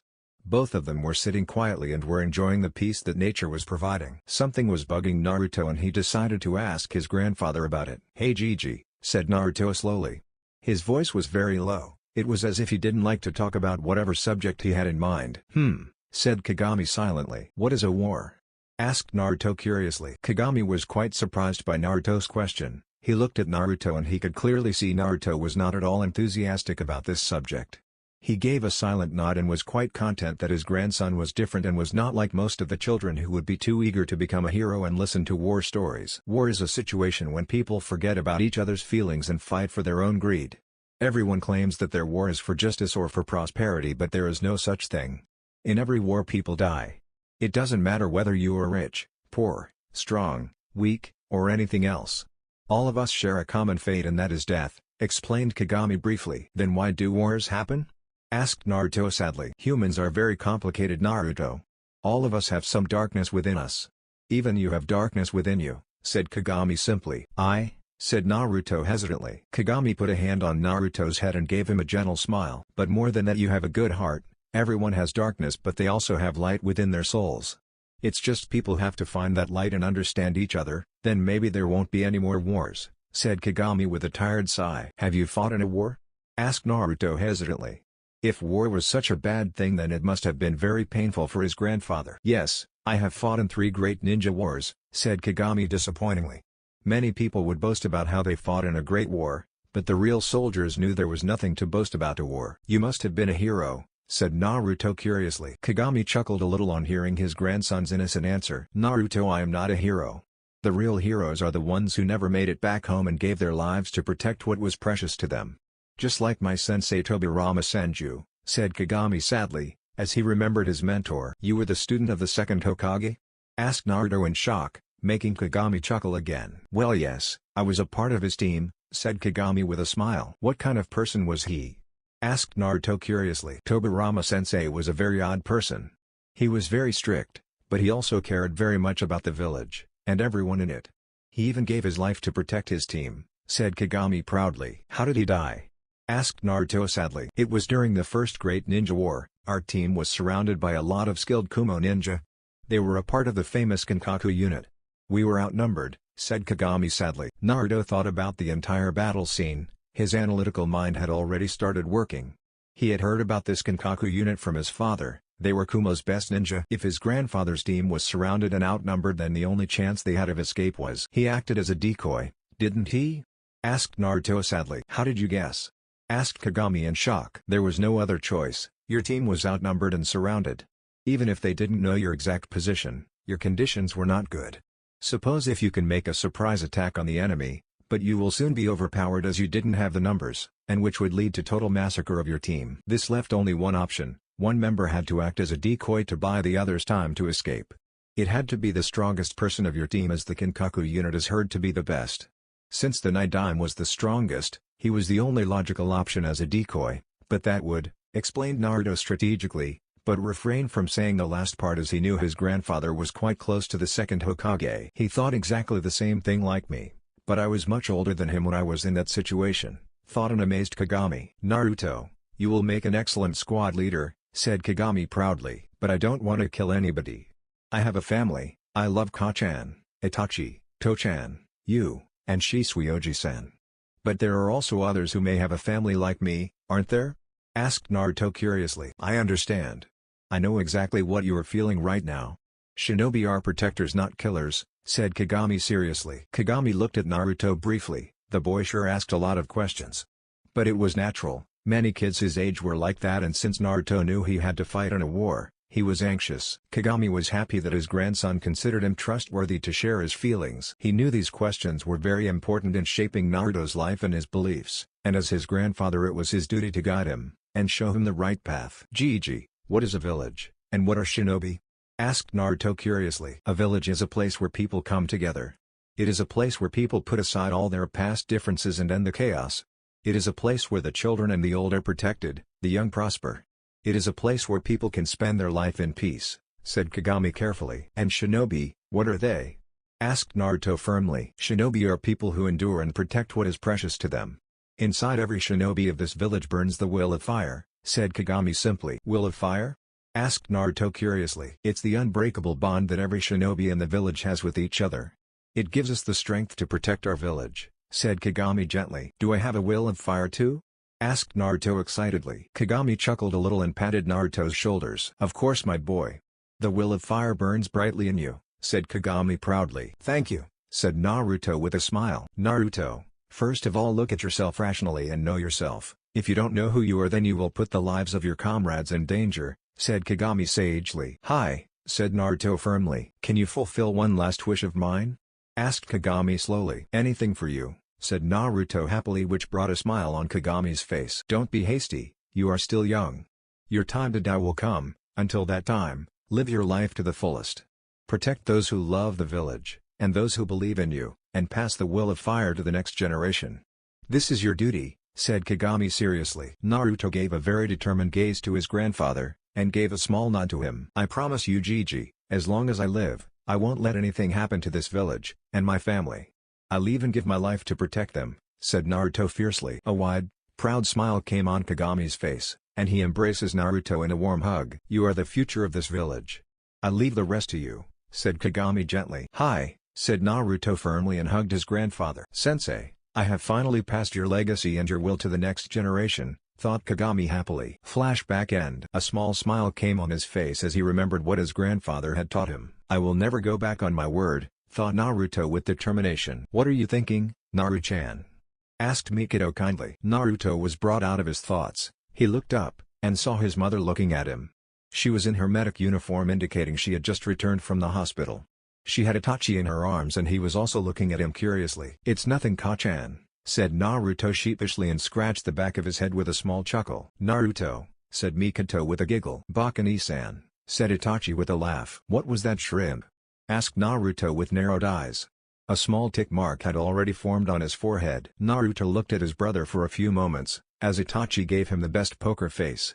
Naruto sighed. He knew he had heard something, but since he didn't have any proof he let it slide. Itachi was quite surprised when Mikado grabbed his small ear gently and brought him closer to her face. You've got quite a loud mouth, said Mikado sternly. Sorry, said Itachi cutely. Sigh.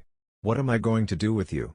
Said Mikado tiredly, making Itachi laugh. Naruto watched both his mother and brother with an amused smile on his face. Maybe this was what Gigi meant. I'll become a strong shinobi to protect my precious people, thought Naruto happily. So, Naru-chan, I heard from Minato that you have mastered the tree walking exercise? Asked Mikado curiously. Yes, I am now good at it, said Naruto modestly. Well, would you like me to teach you the next exercise?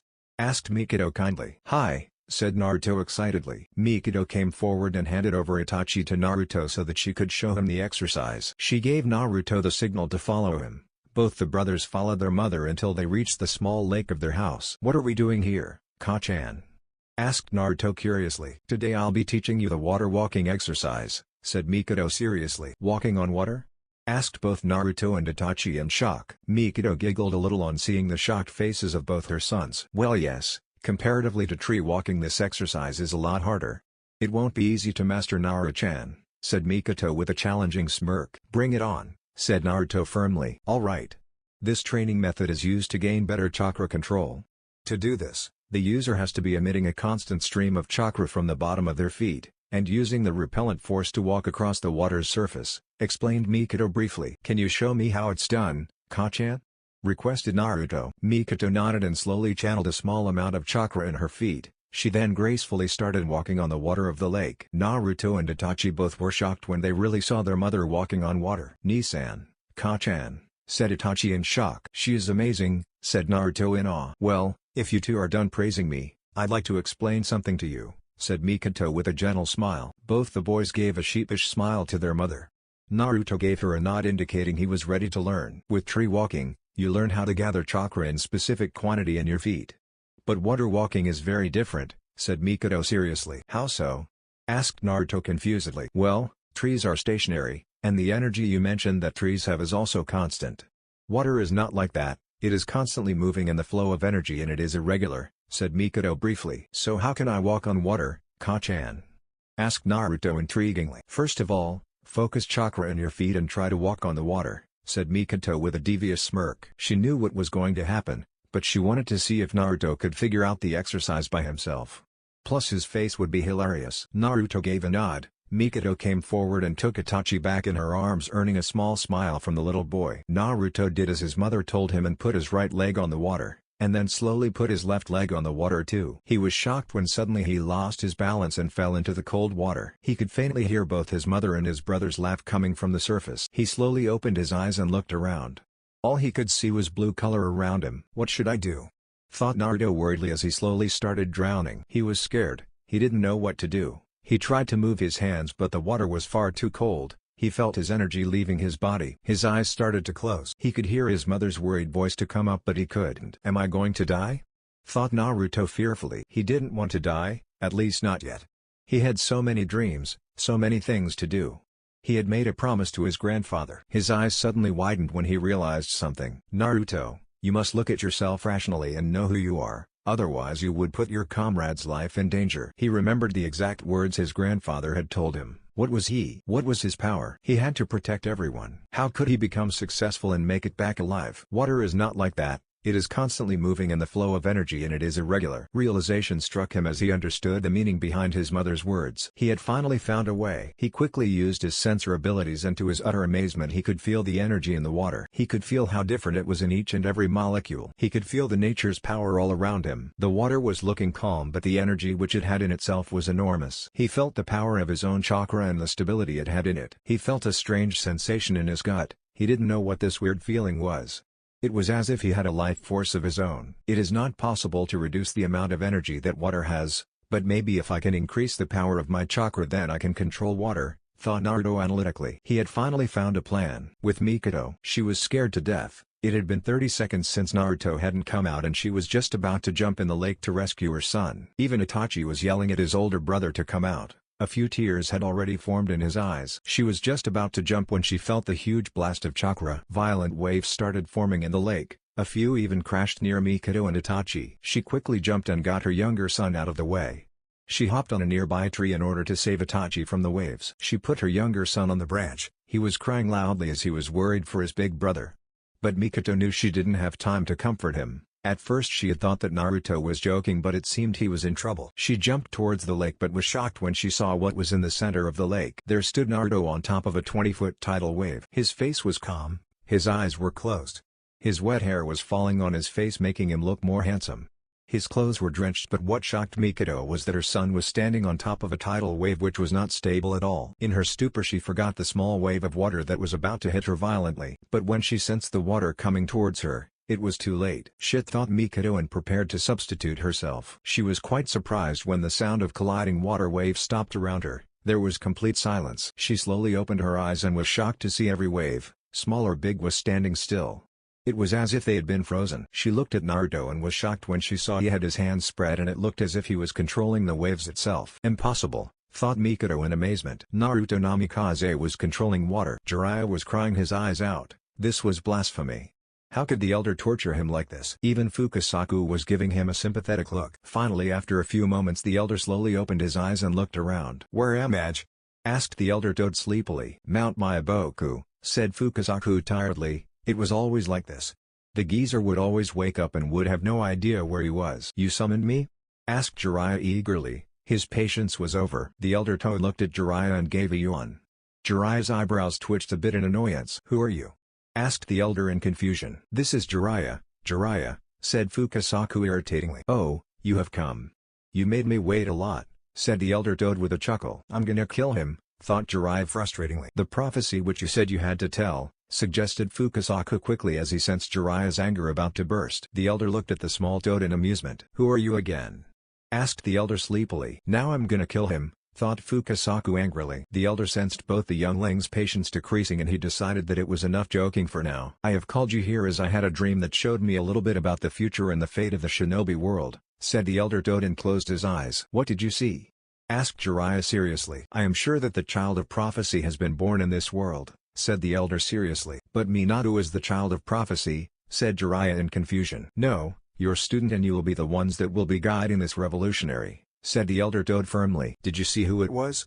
asked Jiraiya anxiously, as guiding that child of prophecy was his destiny and the goal of his life. "A boy who has exceptional visual prowess and physical power.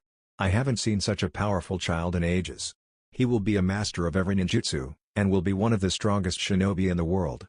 He has a portion of the Sage of Six Paths power," said the elder, shocking Jiraiya and Fukasaku both. "What kind of power?"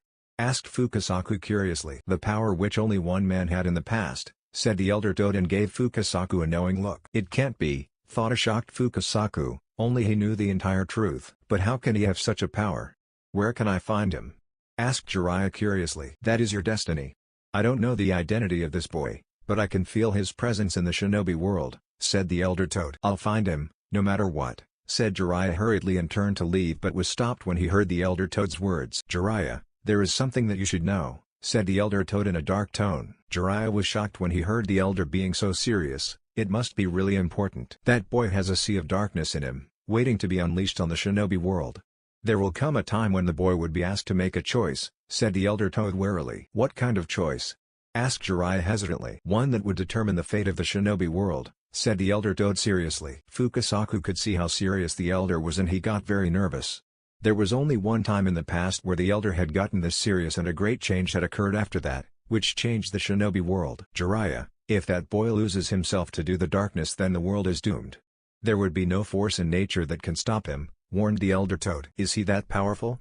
asked Jiraiya in shock. "He will either become our greatest savior or our worst nightmare. One who would bring great peace or who would destroy the entire world," said the elder toad seriously. "But how could he turn to darkness?" asked Jiraiya hurriedly. "I sense a big event happening in his life, one which would change him forever. For better or for worse, I don't know," said the elder tiredly. He had started to feel sleepy again. "I will find him," said Jiraiya with determination. "And I will not let him fall in darkness." Chapter 8. A Hero is Born. The Konoha Council sat in their war room. Everyone was looking very tense. Every clan head was in the war room, along with every important commander of the military forces.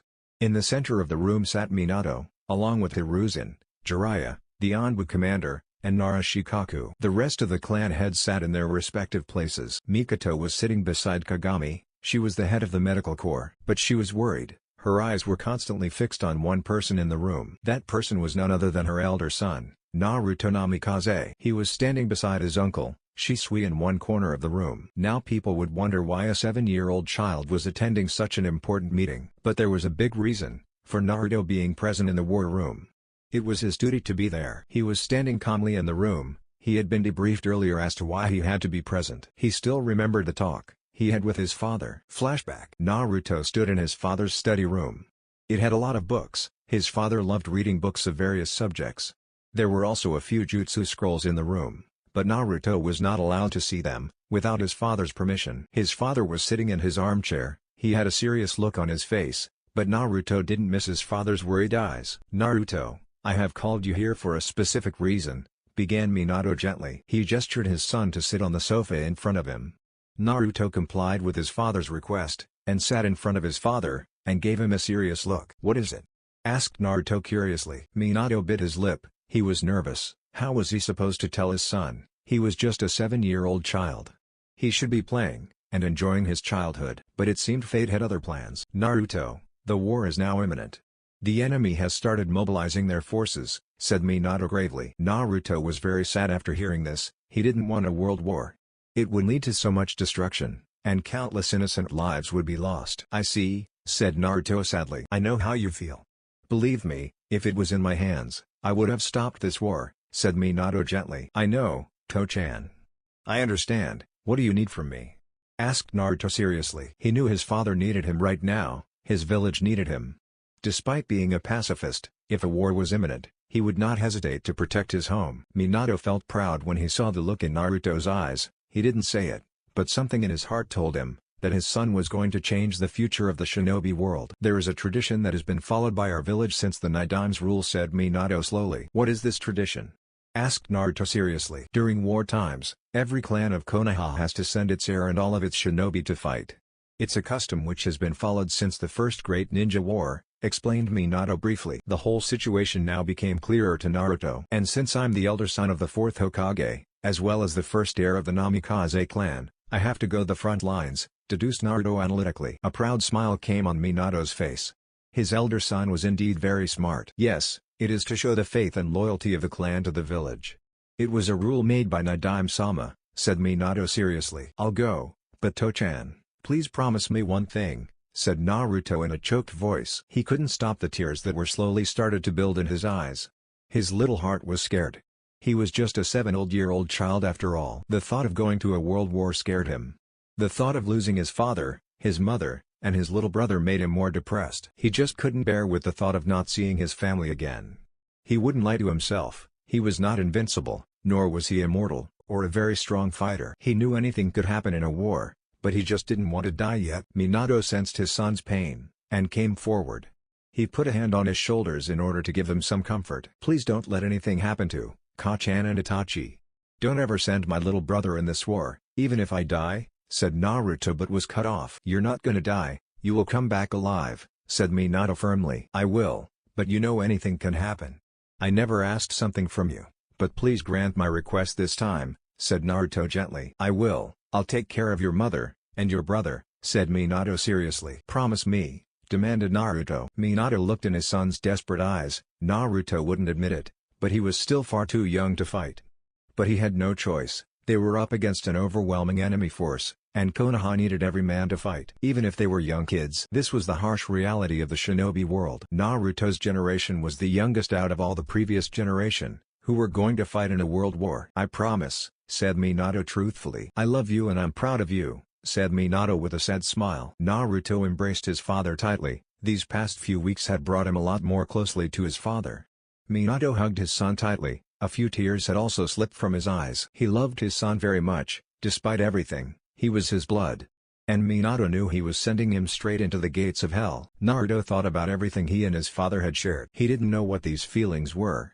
Was it respect? Maybe. Was it love? He looked in his heart, and the answer was pretty clear. Naruto Namikaze did love his father dearly. Both the father and son would stay like that for a few hours, letting out their feelings for each other. However, both the men didn't notice a sad pair of Sharingan eyes that were observing them intently. Nor did they see the tears that were falling from Mikoto's eyes. Flashback end. A lone tear slipped from Mikoto's eyes, but she quickly wiped it away before anyone could see. However, her pain didn't go unnoticed by her father. Kagami put a hand on his daughter's shoulders, and gave her a comforting smile. "It'll be okay," said Kagami gently. "Hi," said Mikoto slowly. Both the Uchiha were brought out of their talk when they heard Minato's voice. "All of you have been summoned here for a reason, which most of you are aware of," said Minato firmly. He received various nods in return.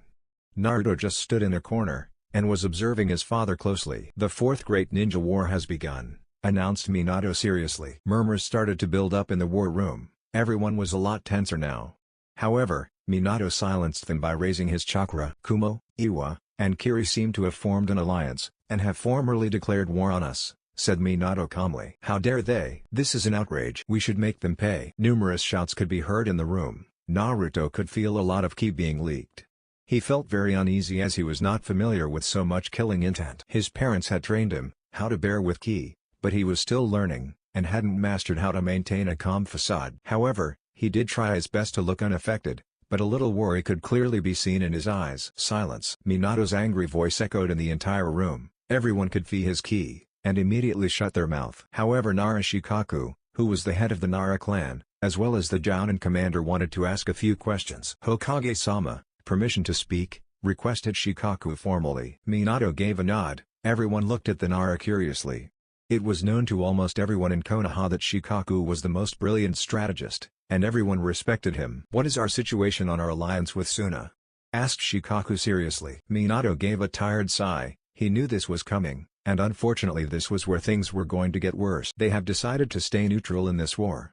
Suna suffered the worst in the previous war, and the Kazekage is not willing to participate in another war so soon. However, he has promised that Suna is not against Konoha, but they would not join our side, or the enemy's, explained Minato briefly. Another round of angry shouts continued for 5 minutes, as everyone was furious on hearing Suna's decision. Only the elders, Danzo and Hiruzen, remained calm, as they knew there were no alliances during wartime. We should declare war on them too, said Tsume Inuzuka, the head of the Inuzuka clan, angrily. That would worsen our situation, Tsume-san. We are already at war with 3 hidden villages. Adding another village as our enemy is not our best choice. Suna has denied us any military support, but they have secretly agreed to provide us a small supply of weapons and supplies, said Minato with a sigh. That's just their effort to prevent us from not declaring war on them, said Hiyashi Hyuga arrogantly. That may be, but any help is appreciated, Hiyashi-san. Also, I have some good news too, said Minato a little happily. A lot of members' eyes sparked in hope on hearing their Hokage's words. The rebel forces that are opposing that Mizukage and Kiri have agreed to help us, said Minato encouragingly. A small smile came on some of the members' faces. They felt a little relieved. However, some of the older breed knew there was a catch. What do they want in return? Asked Danzo neutrally. He hated the entire situation. Konoha was in danger, and this was all due to their Hokage's incompetence. If only he would have been Hokage. They want our support in their war against the Mizukage, after the end of this war, said Minato truthfully. Before another discussion could start, Hiruzen spoke quickly. This is a difficult choice. We don't know what condition our village would be in, after the war. But we have no choice. The rebels have promised us 3,000 of their shinobi to aid us in this war. Many of them are from bloodline clans, said Hiruzen tactically. That did it. Hiruzen could clearly see the greedy faces of his teammates. Almost everyone was now agreeing with the proposal, as shinobi who possess a Kekkei Genkai were very powerful. This is a logical choice. Who is the leader of these rebels? Asked Inoue Yamanka curiously. Mei Terumi. She is a formidable kunoichi who has been leading the rebel forces of Kiri for quite few months. As far as we know, her exploits and tactics have severely weakened the Mizukage's rule, said Minato honestly. We agree with Hokage-sama. We shall accept the offer of the rebel forces, said Danzo a little too happily. Danzo, you are a sick bastard, thought Minato disgustingly. He knew Danzo had already started thinking of ways of getting the bodies of the Kekkei Genkai shinobi of the rebels of Kiri. But even an evil man like Danzo was needed right now. Despite his agenda, he too wanted to protect Konoha, and had a great experience of 3 ninja wars. Minato had to bitterly agree to include Danzo in the war council. Now, Jiraiya-sensei has gathered a lot of information about the enemy. He'll explain what information he has got from his spies, said Minato seriously. Everyone looked at Jiraiya. The man was the best spy master in the shinobi world. However, Jiraiya's eyes seemed to be fixated on Naruto. It was as if there was something in the boy that was attracting Jiraiya to him. Hiruzen elbowed his student slowly and brought him out of his daze. The third Hokage just sighed on his student's antics. Even though Jiraiya acted like an idiot sometimes, he was a powerful ninja, and out of all his 3 students, Hiruzen was only proud of Jiraiya. His prized student Orochimaru had already turned traitor, and left the village. He had such high hopes from the man, but he had failed him. Next was his student Tsunade Senju. She was the best medic in the world. But after her brother and fiancé's death, she had left the village. She had also failed Hiruzen. Hiruzen was stopped from getting depressed further as Jiraiya started his explanation of the enemy forces. Since the past year, I had been keeping an eye on Kumo, Iwa, and Kiri. The Tsuchikage and the Reikage were the ones who started this plot, and later on the Mizukage joined too, said Jiraiya calmly. It seems Iwa and Kumo have still not let go of their shameful defeat in the past war, said Takane Kurama tiredly. Yes, they want to destroy Konoha, and take our land. They call their combined armies, as the Heavenly Alliance, said Jiraiya sarcastically. Many members snorted on hearing such an amusing name. Even Naruto couldn't suppress a small smile, which didn't go unnoticed by Mikado. She just felt a little relieved on seeing her son's smile. Do we have any information regarding their strength? Asked Shibuyaburame seriously. Their combined armies have a total of 45,000 battle-ready shinobi, said Jiraiya, shocking everyone in the room. This was a very large enemy force. Even though Konoha had a huge military force, it still was not enough in comparison to that of their enemy. How many battle-ready shinobi do we have? Asked Koharu curiously. If we combine the Kari rebels, we have a battle-ready force of 20,000 shinobi, said Minato, shocking everyone. The fear increased in the people's hearts. Even though they had many powerful shinobi on their side, their army was not even half as big as that of their enemy. But our army is very small in comparison to that of the Heavenly Alliance, argued Choso Kimichi worriedly. He had even stopped eating his chips, and that was a rare thing that he did. That is indeed true, but they don't have our will of fire, said Hiruzen, trying to increase their spirit. Hiruzen, wars cannot be fought by moral alone, we need people to fight and protect Konoha. Your foolish ideals are not applicable anymore, said Danzo harshly. Hiruzen just gave another tired sigh. Even though Danzo's words were like venom, they did have a truth in them. Everyone's spirits broke, even Minato was depressed, and didn't know what to say. He was trying to find some words that would bring back his people's confidence. Don't give up. Everyone's eyes snapped up and they searched for the person who had said those words. All the people were quite surprised when a young blonde boy stepped up in the center of the room. Naruto, thought Minato and Mikado worriedly. They didn't want their son to do anything stupid. Minato was just going to stop his son, when Hiruzen and Jiraiya grabbed his shoulders. Minato looked at both of them seriously. Sometimes, young kids can do something that we cannot. These were the only words Hiruzen said, and Jiraiya nodded too. Naruto-san, you have no authority to say anything, said Hiashi irritatingly. How dare the brat speak in such an important meeting? I thought that Konoha was known for being just and allowed everyone to speak. And as far as my authority is concerned, Hiashi-san, I am the elder son of the Hokage of this village, and the heir of the Namikaze clan. That does give me right to speak, said Naruto curtly. His black eyes gave the Hyuga leader a firm gaze, which for a child was quite surprising. The Hyuga leader just gritted his teeth but didn't say anything further when he noticed Minato's cold eyes on him. But today, I stand before you as a citizen of this village. Honorable council members, I request you to grant me permission to speak a few words, said Naruto formally. Everyone was quite surprised that the Hokage's son had indeed shut the Hyashi's mouth, albeit respectfully. Go ahead, Pop, said Tsume cheerfully. Naruto indeed reminded her of a certain redhead. The other clan leaders also nodded, and Naruto gave a thankful bow. Unlike all of you, I'm not wise enough to know about war, nor do I know how to fight against such a huge enemy force, began Naruto. All the members were listening to Naruto's words intently. It was as if the boy just knew how to get everyone's attention. But what I do know is that, this village was the dream of our ancestors. They sacrificed everything, even their lives for this village. Right from the Shadaime, Nidaime, White Fang, Sakumo Hatake, and each and every shinobi who fought, bled, and died for this village wants one thing, said Naruto with determination. Kakashi's eyes widened when he heard Naruto calling his father a hero. He didn't think that Naruto considered his father such a great man. That made him really happy, and he was grateful to the little boy. He could clearly see his fallen comrade Obito, in his sensei's son. Is this really my son? Thought an amazed Mikado. Words couldn't describe how proud she felt of her little boy. What is it? Asked Homura silently. They wanted, what I'm asking from you right now. They wanted us to love this village and believe in each other, no matter what the odds may tell us. They never wanted us to give up. They wanted us to protect this village and build a future for the next generation at all costs.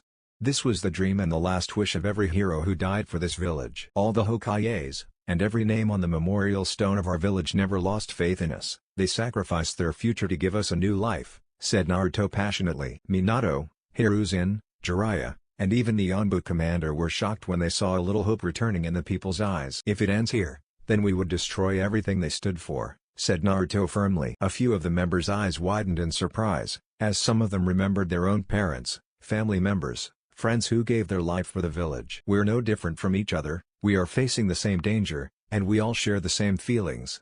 The enemy is far greater in numbers than us, And if each one of us just fights for themselves, we will never win, said Naruto truthfully. A few of the members' heads dropped in shame as they realized their mistake. True strength isn't in numbers. Let me ask you one question. If even one of you doesn't have any answer for this question, then I would not say anything further, said Naruto sternly. What is it?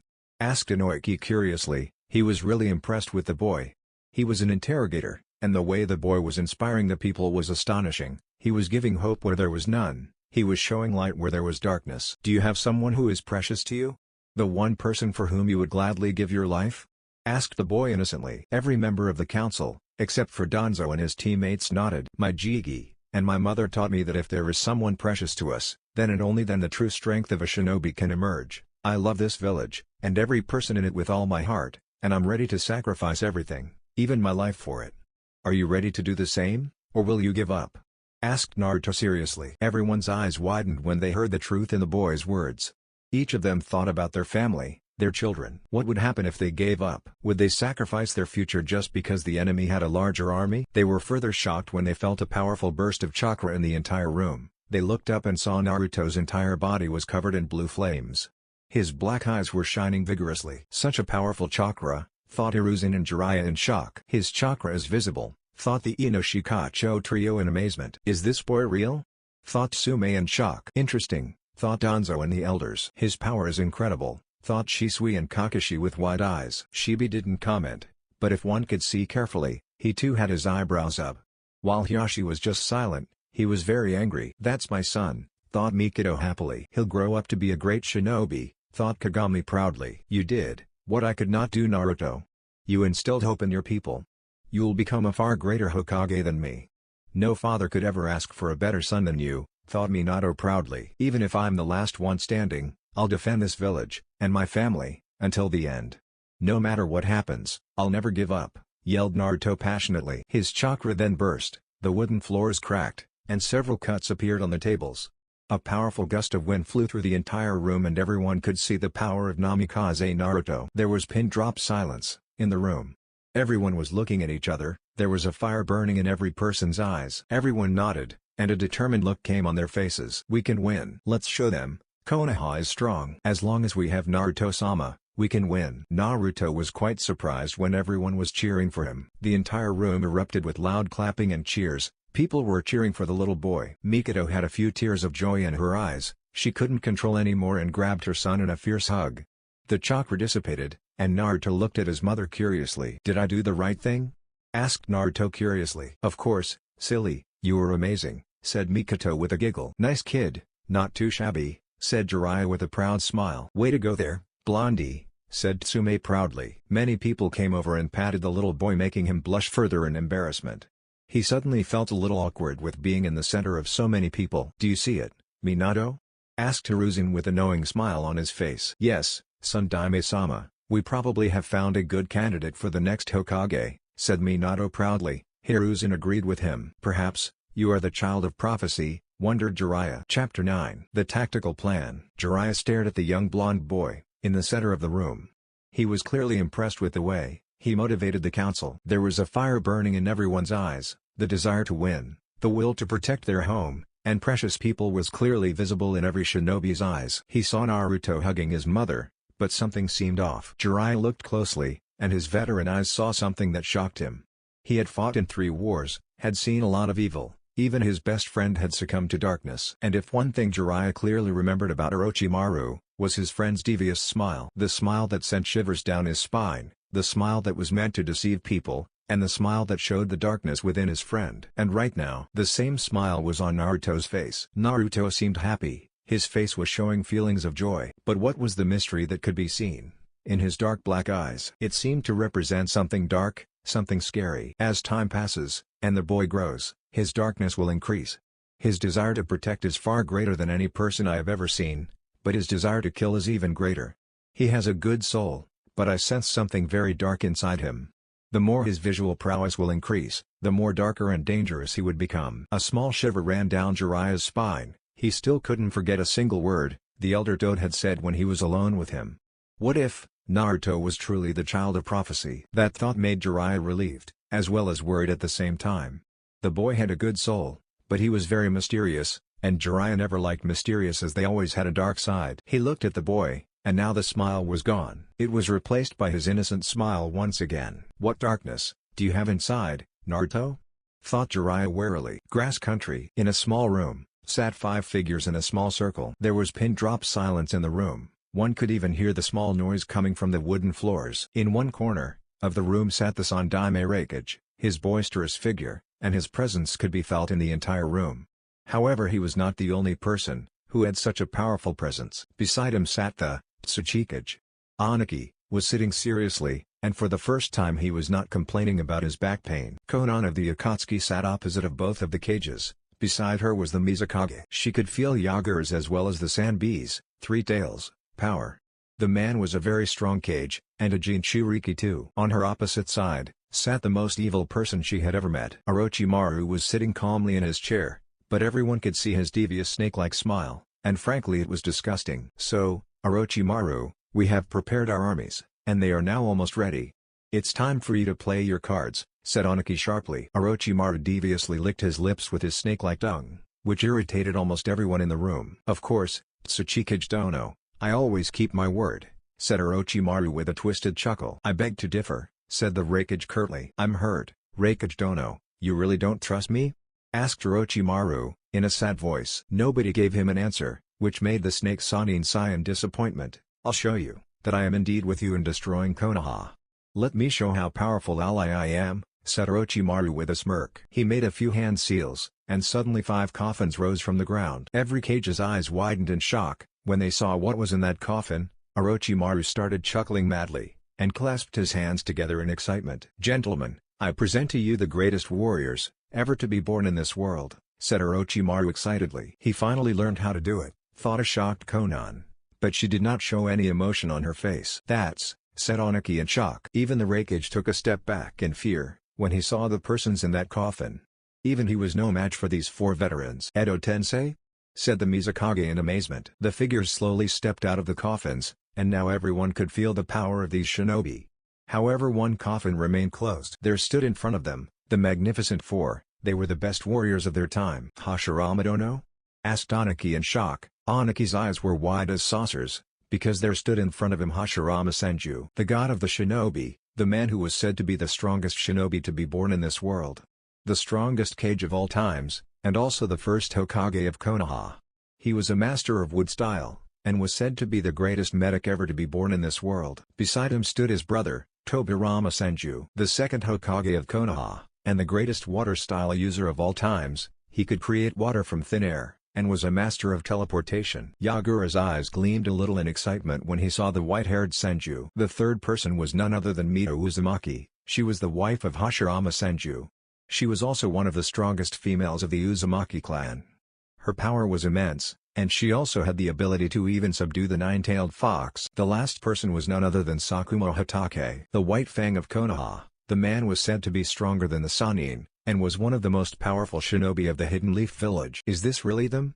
asked the Raikage suspiciously. "The one and only, I present to you, Hashirama Senju, Tobirama Senju, Mito Uzumaki Senju, and Sakumo Hatake.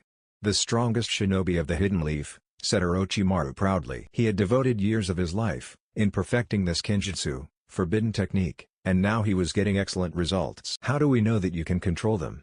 asked Yagura dangerously. "I can control them. They can fight on our side, and help in destroying Konoha.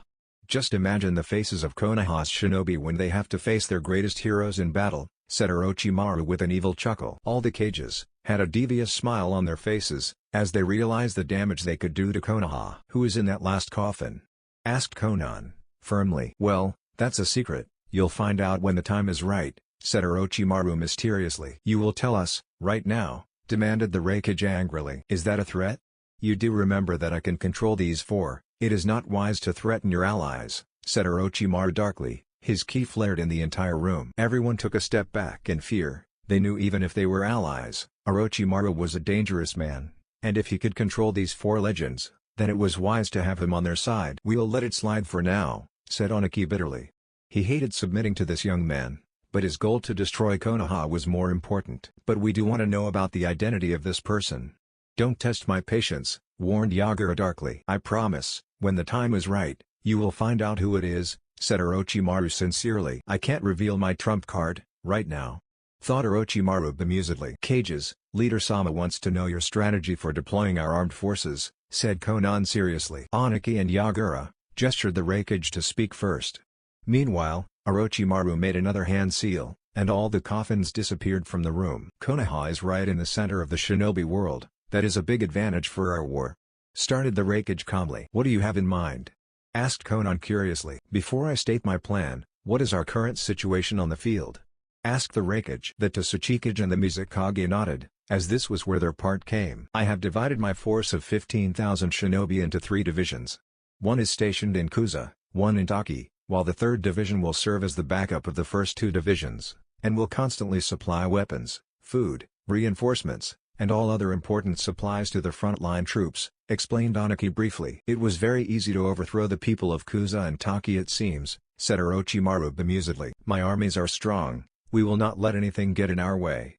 I have Kusa and Taki in my control, rest assured they won't be a problem, said Aniki firmly. Very well, you have Konoha surrounded from the west. Do you have any special forces who could attack Konoha, secretly from Suna's borders? Asked Konan curiously. Yes, I have a small force of my explosion corps hiding deep in Suna's borders. They can bomb Konoha's borders within a few weeks, explained Aniki. Very good, you have a good strategy. Leader Sama will be pleased, said Konan stoically, while Aniki just nodded nonchalantly. Konan then motioned Yagura to speak, the man just gave firm nod. I have divided my army into 2 divisions. One will continue to attack from Kiri, and the islands around it. The 2nd division has already moved into Nagi Island and set up a base of operations there. They will attack Konoha from the south, while the 1st division will attack from the east. I also have a small force specialized in naval warfare, ready to engage the enemy. The total forces which I have spared for this war, are 15,000 shinobi, explained Yagura briefly. So, that surrounds Konoha from the east as well as the south, a wise move, said the Raikage with a smirk. What about your forces, Raikage Dono? Asked Orochimaru seriously. I have also divided my forces into 3 divisions, with each having 5,000 shinobi in them. They will attack Konoha from the north, my forces will be ready for attack in a few days, said the Raikage seriously. So, we have surrounded the enemy from all sides. Konoha will be forced to stay on the defensive, said Konan analytically. What about the weapons your leader promised us? We have paid you a huge sum for them, said Aniki sternly. Konan gave a nod, and unsealed a scroll. The thing which appeared made the cage, as well as Orochimaru curious. There was a weapon, it was made of metal and was pointed in shape. What is this? Asked Orochimaru seriously. This weapon is called a missile, it was personally developed by Leader Sama. It can hit anything within 2,000 yards, it can also destroy armored targets, explained Konan briefly. How strong is it? Asked the Raikage excitedly. It is more powerful than 500 combined explosive tags, if used precisely it can severely annihilate any advancing enemy forces. The blast would not leave any survivors, explained Konan stoically. Very good, it will be very useful in the war, said Yagura proudly. Konan looked at all the cages, they were such fools. They were thinking about only their selfish interests, without even realizing the real intentions of the Akatsuki. What about the Jinchuriki?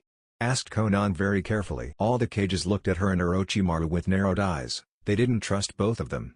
The only reason they were teamed up, was because they all shared one goal. They will fight too, but you shouldn't concern yourself with this. We can handle it, said Aniki dangerously, no one ever touched his weapons. Kumo's Jinchuriki will fight, but only on my orders, said Raikage sternly. I have no interest in fighting this war, my armies will do their job. Raikage, Tsuchikage, you have not forgotten our deal, have you? Asked Yagura sternly. Rest assured, you have our full support against the rebels, said both the cage in unison. What about the support of your comrades? Asked Yagura curiously. The members of our group will provide tactical support when necessary, said Orochimaru seriously. Very well, said Yagura curtly. And when you'll be immersed in the war, we will take your Jinchuriki, and bring peace to this world, thought Konan firmly. The cages, and the Akatsuki members discussed their plans for a few more minutes, before ending their meeting. However, all of them didn't see a small bird observing them closely. Konoha War Room. Everyone was now sitting patiently in their seats. The inspirational speech had really boosted up everyone's morale. Minato looked at his son proudly, now he had to fulfill the task for which Naruto was present in this meeting, but before he could begin, the door to the room was opened roughly. A person walked into the room. Everyone's eyes widened in surprise and shock when they saw who this person was. Jiraiya had a smirk on his face. So, you have finally come, Still beautiful as ever, thought Jiraiya warmly. There stood in front of everyone, the legendary Sucker, member of Team Hiruzen, and one of the legendary Sannin of Konoha. It was none other than Tsunade Senju. Hiruzen was shocked, he couldn't believe that his wayward student was here. Maybe there was still some hope left. Tsunade stood in the center of the room. She was wearing a green haori which had Gambler written on it, while her legs were covered by her gray pants. She had her hands on her hips, and had a serious look on her face. Many men were looking at her large breasts with wide eyes. She looked so stunning despite being nearly 44. "Tsunade-sama," said many people in shock. Tsunade didn't give any answer, and just gave a stern gaze to Minato, who just gave her a very firm gaze and motioned her to sit. Many people started asking questions, as Tsunade had indeed left the village for quite some time. Since she was a Sannin, she had the right to go wherever she wanted, as long as she remained loyal to the village. But to see her back in the village was a shock. But it was also a great relief for many people, as Tsunade was a cage-level shinobi, and was the greatest medic in the world. If she was back, then their chances of winning the war increased. "Now I request everyone except Shikaku, the elders, Tsunade-sama, Jiraiya-sensei, Hiruzen-sama, Anbu Commander, Shisui, Mikoto, Naruto, Kakashi and Kagami-san to leave the room. The purpose of this meeting was to explain the enemy's actions till now. The further strategy will be formed by us, and all of you will receive further instructions in due time from your superior officer," explained Minato briefly. All the people nodded, and gave a deep bow to their leaders, and slowly started to leave the room. After a few moments, everyone had left except for the people Minato had mentioned. He looked at his son. Now was the time. "Naruto Namikaze, step forward," commanded Minato. Naruto gave a nod, and stepped forward. He now stood in front of his father. He got on his knees, and bowed in front of his father. Tsunade looked at the boy curiously. This was the first time she was seeing the boy. She was quite surprised that the boy looked more like his mother, but still he had Minato's blonde hair. She was familiar with Minato and his wife Mikoto. Tsunade liked Minato as a Hokage, because he didn't force her to do anything, and allowed her to live her life on her own terms, even if it meant staying away from the village. He understood her pain, and despite people's protest he allowed her to leave, and she was grateful for that, as it gave her time to grieve. Now Minato wanted her help. She knew how much danger Konoha was in. Despite loathing the village, she still had decided to stand by its side. The only reason she was doing this, was because it was her brother's and lover's dream of protecting the village and becoming Hokage. And she would be damned if she let their dreams die. So despite her personal feelings, she was here to fight as a shinobi of Konoha. She gave a curt nod to Mikoto and Kagami. She respected both the Uchiha. They were some of the few Uchiha whom she could stand, as they were not stuck-up pricks and gave her the respect she deserved. She noticed Mikoto's worried eyes fixed on her son.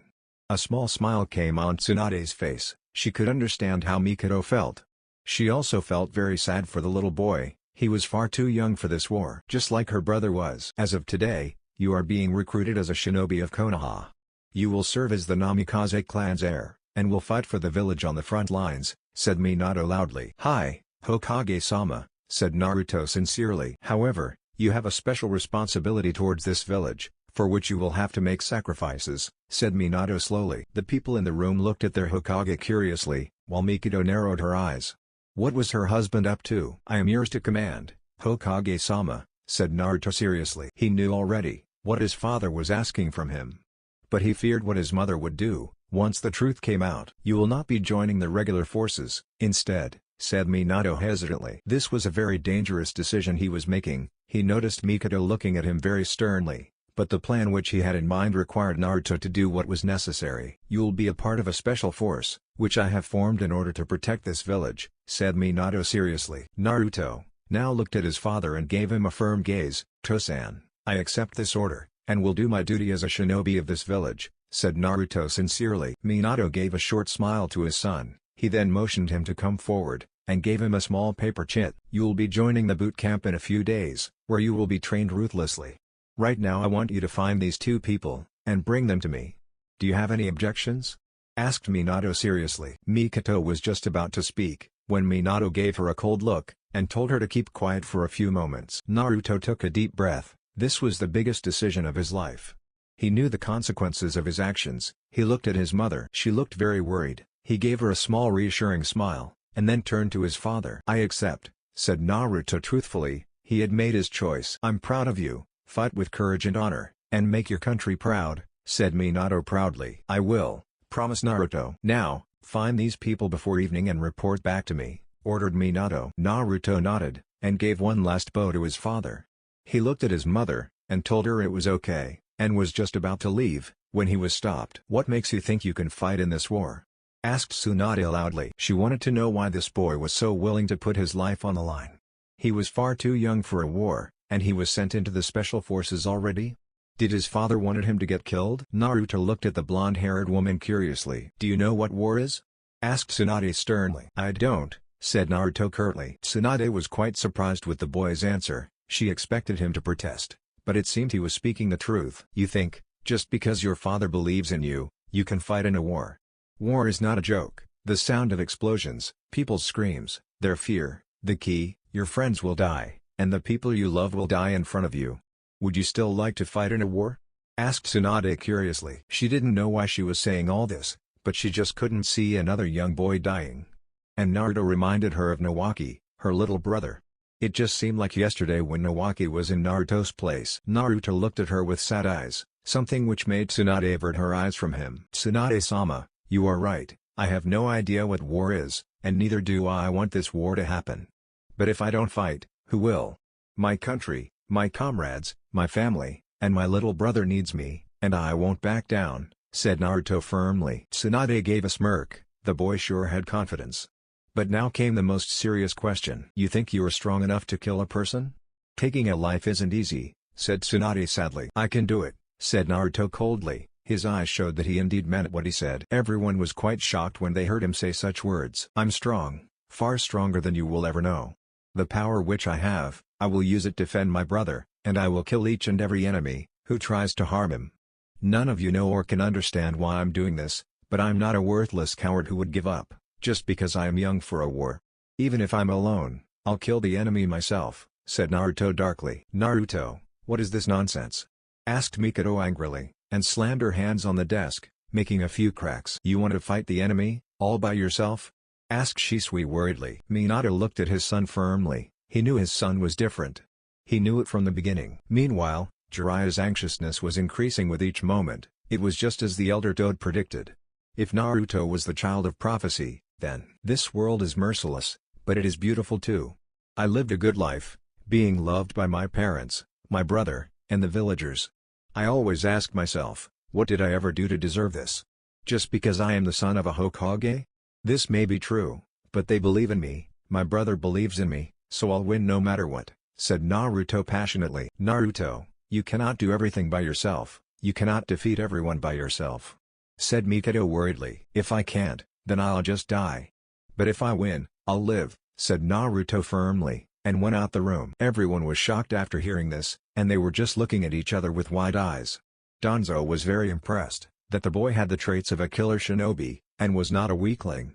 Maybe he could get the boy on his side. Tsunade was also shocked by Naruto's determination. The boy was very different. "Minato, what are you doing with my son?" asked Mikado angrily. Minato looked at his wife calmly. She was very angry, but he had to make her understand. "Why are you sending him in a special force? He is just a child," argued Shisui. "Sensei, I know you have a plan, but don't you think he is far too young for any special ops missions?" asked Kakashi doubtfully. "Everyone, I will answer all your questions, but you will listen to me, and will not interrupt me. Am I clear?" asked Minato sternly, and everyone gave a nod except Mikado, who just stared at her husband sternly. Minato gave a tired sigh. Mikado was very stubborn when it came to Naruto and Itachi's well-being. Suddenly there was a puff of smoke, and a small bird appeared in front of Minato. It had a small scroll on it. Minato took the scroll and opened it with his blood. His eyes widened when he read what was inside. "It's just as we feared," thought Minato worriedly. "What is it, Hokage-sama?" asked Homura curiously. "A few hours ago, Iwa attacked Kusa and Taki, and has now taken control over the two villages. Some of their special ops teams are hiding in Suna to strike us. Last night, Kirito took control of Nagi Island, and has surrounded us from the south and east directions. Kumo's army will be ready in a few days, and will attack us from the north.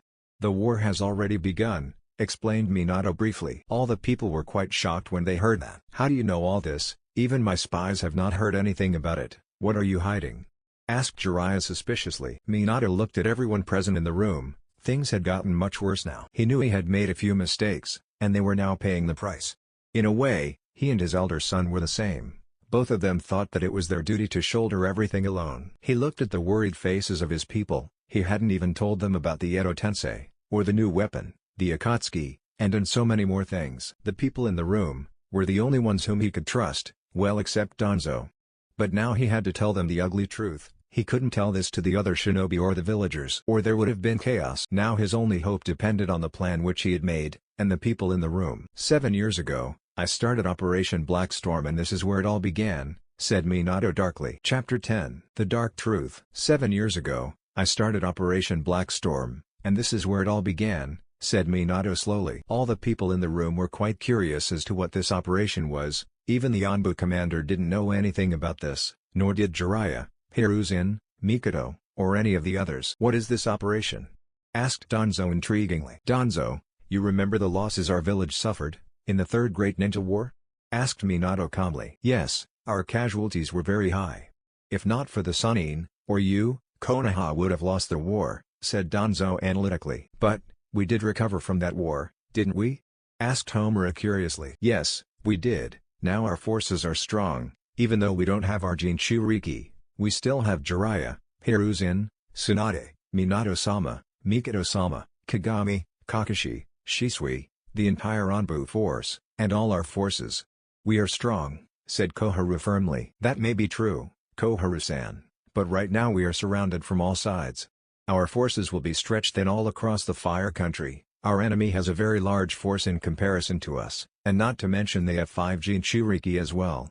We are not strong, said Shikaku harshly. Everyone understood the entire situation. Even though they had motivated their people, they still had to face reality. They had very little hope of winning the war. That is why I launched this Black Ops operation, stated Minato calmly. What do you mean?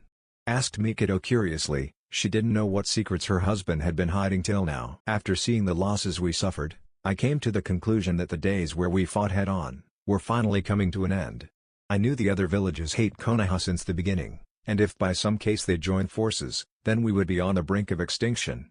So as you all know, I brought every reform in our military forces, started Minato calmly. Everyone was listening to him closely. It seemed as if their Hokage had indeed thought about a lot of things. But I knew it was not enough, so as soon as I became Hokage, I started creating a secret force, said Minato seriously. Everyone was shocked when they heard that, even the Anbu commander. We already have so many divisions of forces, then why did you create a secret force, and why weren't we informed? Asked Hiruzen seriously. The enemy knows everything about our forces, and all their tactics, just as we know theirs. So I started this force, in secret, to give our village an edge on our enemies, explained Minato calmly. What is so special about this force? What's its name? Asked Tsunade curiously. It's called Black Light, and they are the first as well as the last line of defense of our village, said Minato truthfully. Everyone's eyes widened on hearing this. The Anbu were the finest soldiers of the village, and they couldn't believe what their leader was saying. But Hokage-sama, Anbu forces, have protected the village with their lives, argued the Anbu commander. Dragon, that is indeed true, but Blacklight has been running operations behind enemy lines since the end of the Third Great Ninja War. How do you think I received information about the enemy so quickly? Not even Jiraiya-sensei's spy network knows about them, said Minato honestly. How strong are these Blacklight shinobi? Asked Kakashi curiously. Each one of them is worth 10 of our Chunin. They are the best. Even better than the Anbu. The fact that so many of them have successfully infiltrated the enemy ranks, without even Jiraiya knowing, is a proof of their efficiency. I handpicked each and every one of them, explained Minato briefly. Tell us about this force in more detail, said Kagami calmly. But he was hopeful that they had such an amazing force. If they could stay below Jiraiya's spy network, then they were the best. Blacklight is a group of elite special forces that specializes in modern warfare. It is unlike any force you have ever seen, said Minato simply. Why so? Asked Shisui curiously. It is a ground, air, as well as naval combat force. They have the most advanced weapons and armor. In short, they are the ultimate Cobra Commandos of this village, said Minato firmly. What do you mean aerial, as well as naval combat force? Asked Mikado seriously. They can infiltrate deep behind enemy lines, through air or by sea. In short, they can fly as well as swim underwater, with the help of special equipment made for them. Right now as we are speaking, Blacklight forces are destroying the primary supply line of Iwa's 1st Combat Division in Taki, said Minato with a smirk. What? Yelled everyone in shock. Hokage-sama, while I have utmost faith in you, but all of this sounds too good to be true. said Shikaku suspiciously. The fact that one Black Light Commando is present in this room, and none of you can feel his presence, proves my point, said Minato victoriously. As soon as Minato said that, a figure rose from the wooden floor.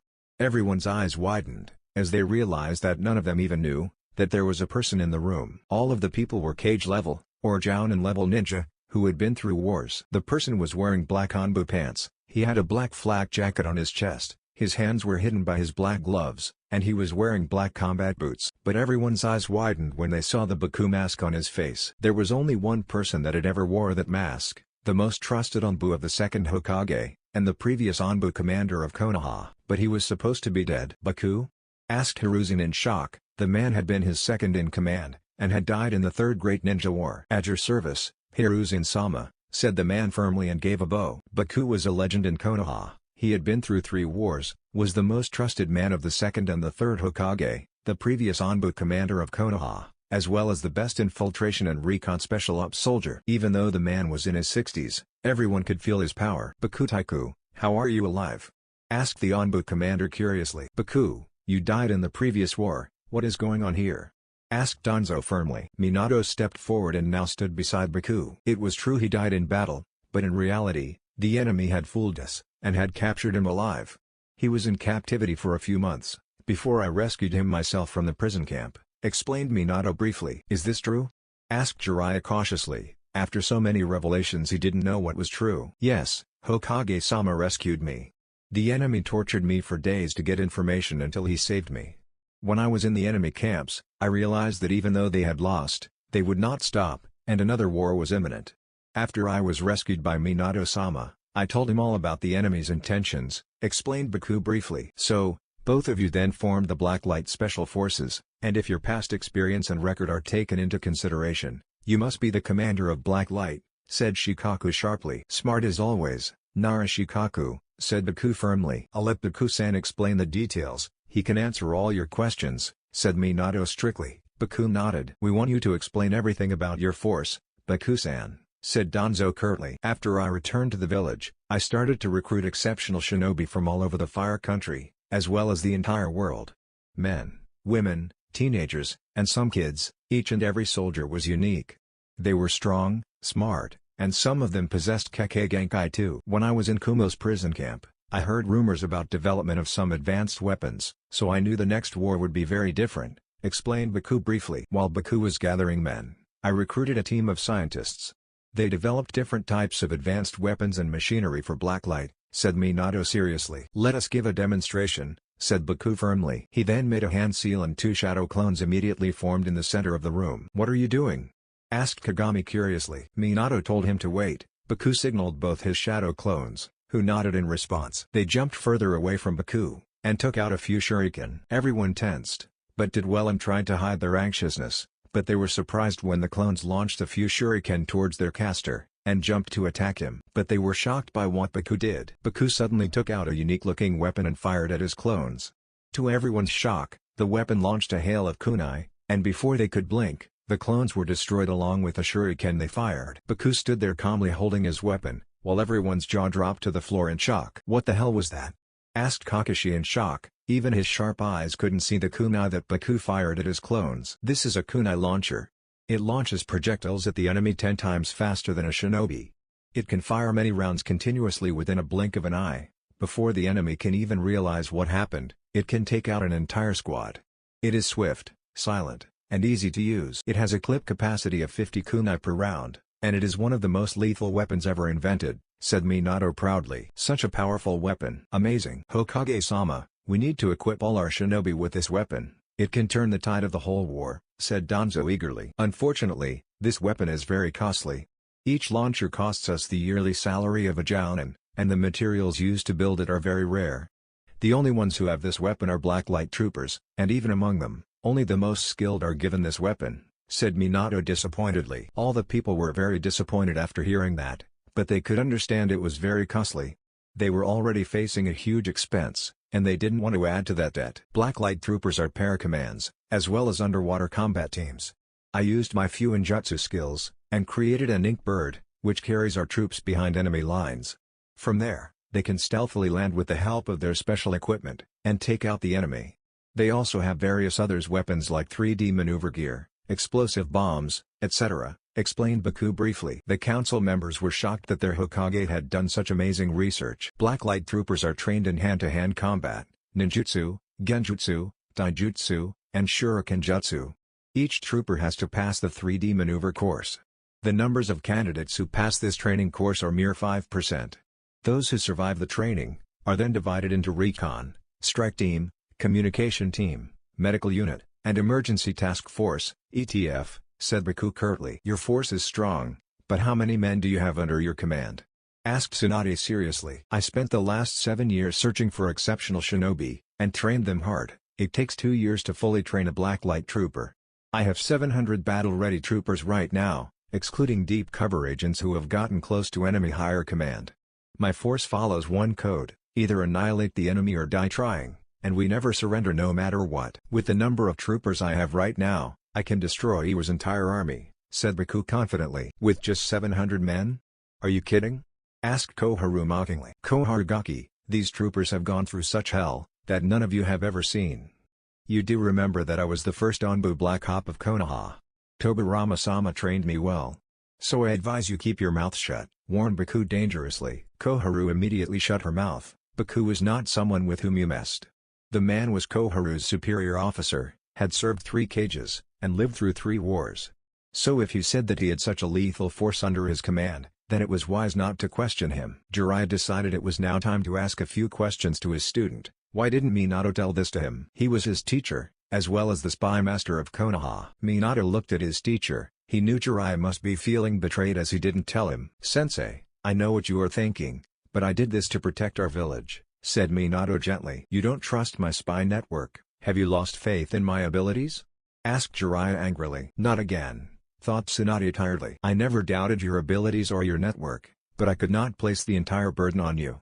You and I both know that spying on 4 great shinobi nations, finding Kushina, as well as looking out for all internal threats to our village is not an easy job.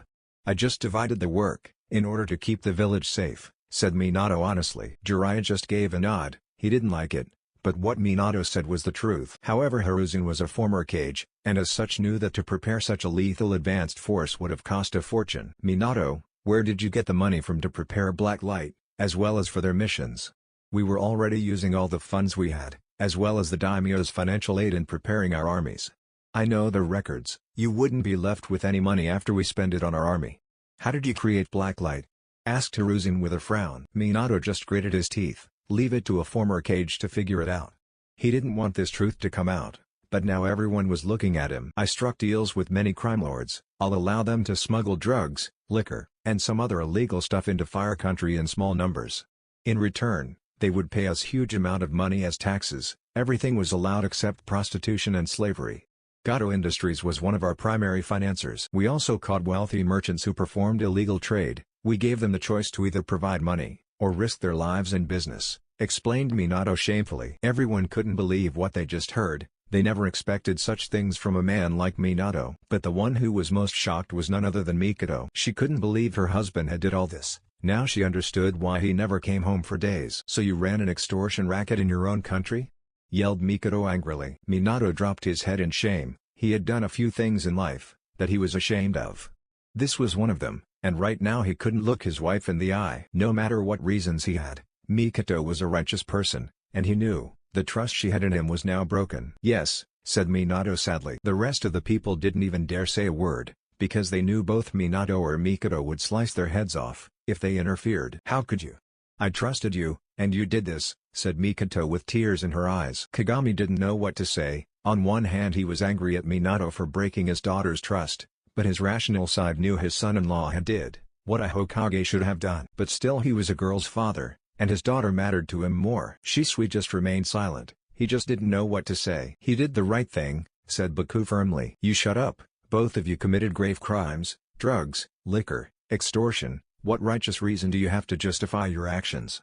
You must have done things even more horrible than this, said Mikoto accusingly. We did. We had to make a choice. The lives of a few hundred against the lives of all the people in Konoha, as well as the Fire Country.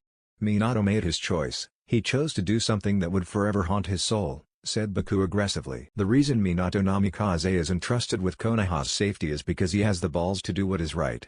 He succeeded where the Shodai, as well as the Sandaime failed. If there is someone who can bring change, it is that person who is ready to make sacrifices, someone who can throw aside their humanity to defeat the enemy. Someone who can't sacrifice something can never change anything, said Baku furiously. But, said Tsunade, but was cut off. The information that you received about Iwa's advance. Do you know how you got it? Asked Baku sternly. No, tell us, said Tsunade curtly. 5 of my best troopers died to get this information. Their names would never be remembered, their end was not glorious. They died in the shadows, believing that their sacrifice would give hope to their people. None of you have any right to protest. Minato is doing the right thing, his son is doing the right thing, and that makes him better than all of you, said Baku sternly. A shiver ran down Mikito's spine. Her husband was sending her child into black light. Minato Namikaze, said Mikito with barely restrained anger. Minato's resolve had hardened a little after Baku's speech, and he now looked at his wife coldly. He didn't know if his wife would stay with him after this, but he had to do this. Are you sending my little boy into this suicide force? Asked Mikito furiously. He volunteered for it, said Minato emotionlessly. Mikito couldn't believe her husband was saying this. This was not the man she loved. He is a child, Minato. I will not allow this, said Mikito firmly. You have no authority. Naruto is a registered shinobi of Konoha, and as such he is an adult. He has the right to make his own choices. And he has made his choice. Besides, you cannot overrule the decision of the Hokage, said Baku seriously. Why do you need Naruto so badly? Asked Shisui worriedly. He didn't want his nephew to get killed, and black light was dangerous. He knew if something happened to Naruto, Mikito would not be able to bear it. She loved her sons to death. Naruto has a power which has not been seen since the Nidaime Hokage, said Minato slowly. What do you mean? Asked Tsunade curiously. What had her uncle got to do with this? I sent a sample of Naruto's genes, and his blood sample for testing. When he unlocked his chakra I knew he had some hidden power in him. I also sent Itachi's genes and blood for testing, said Minato, shocking Mikito further. And?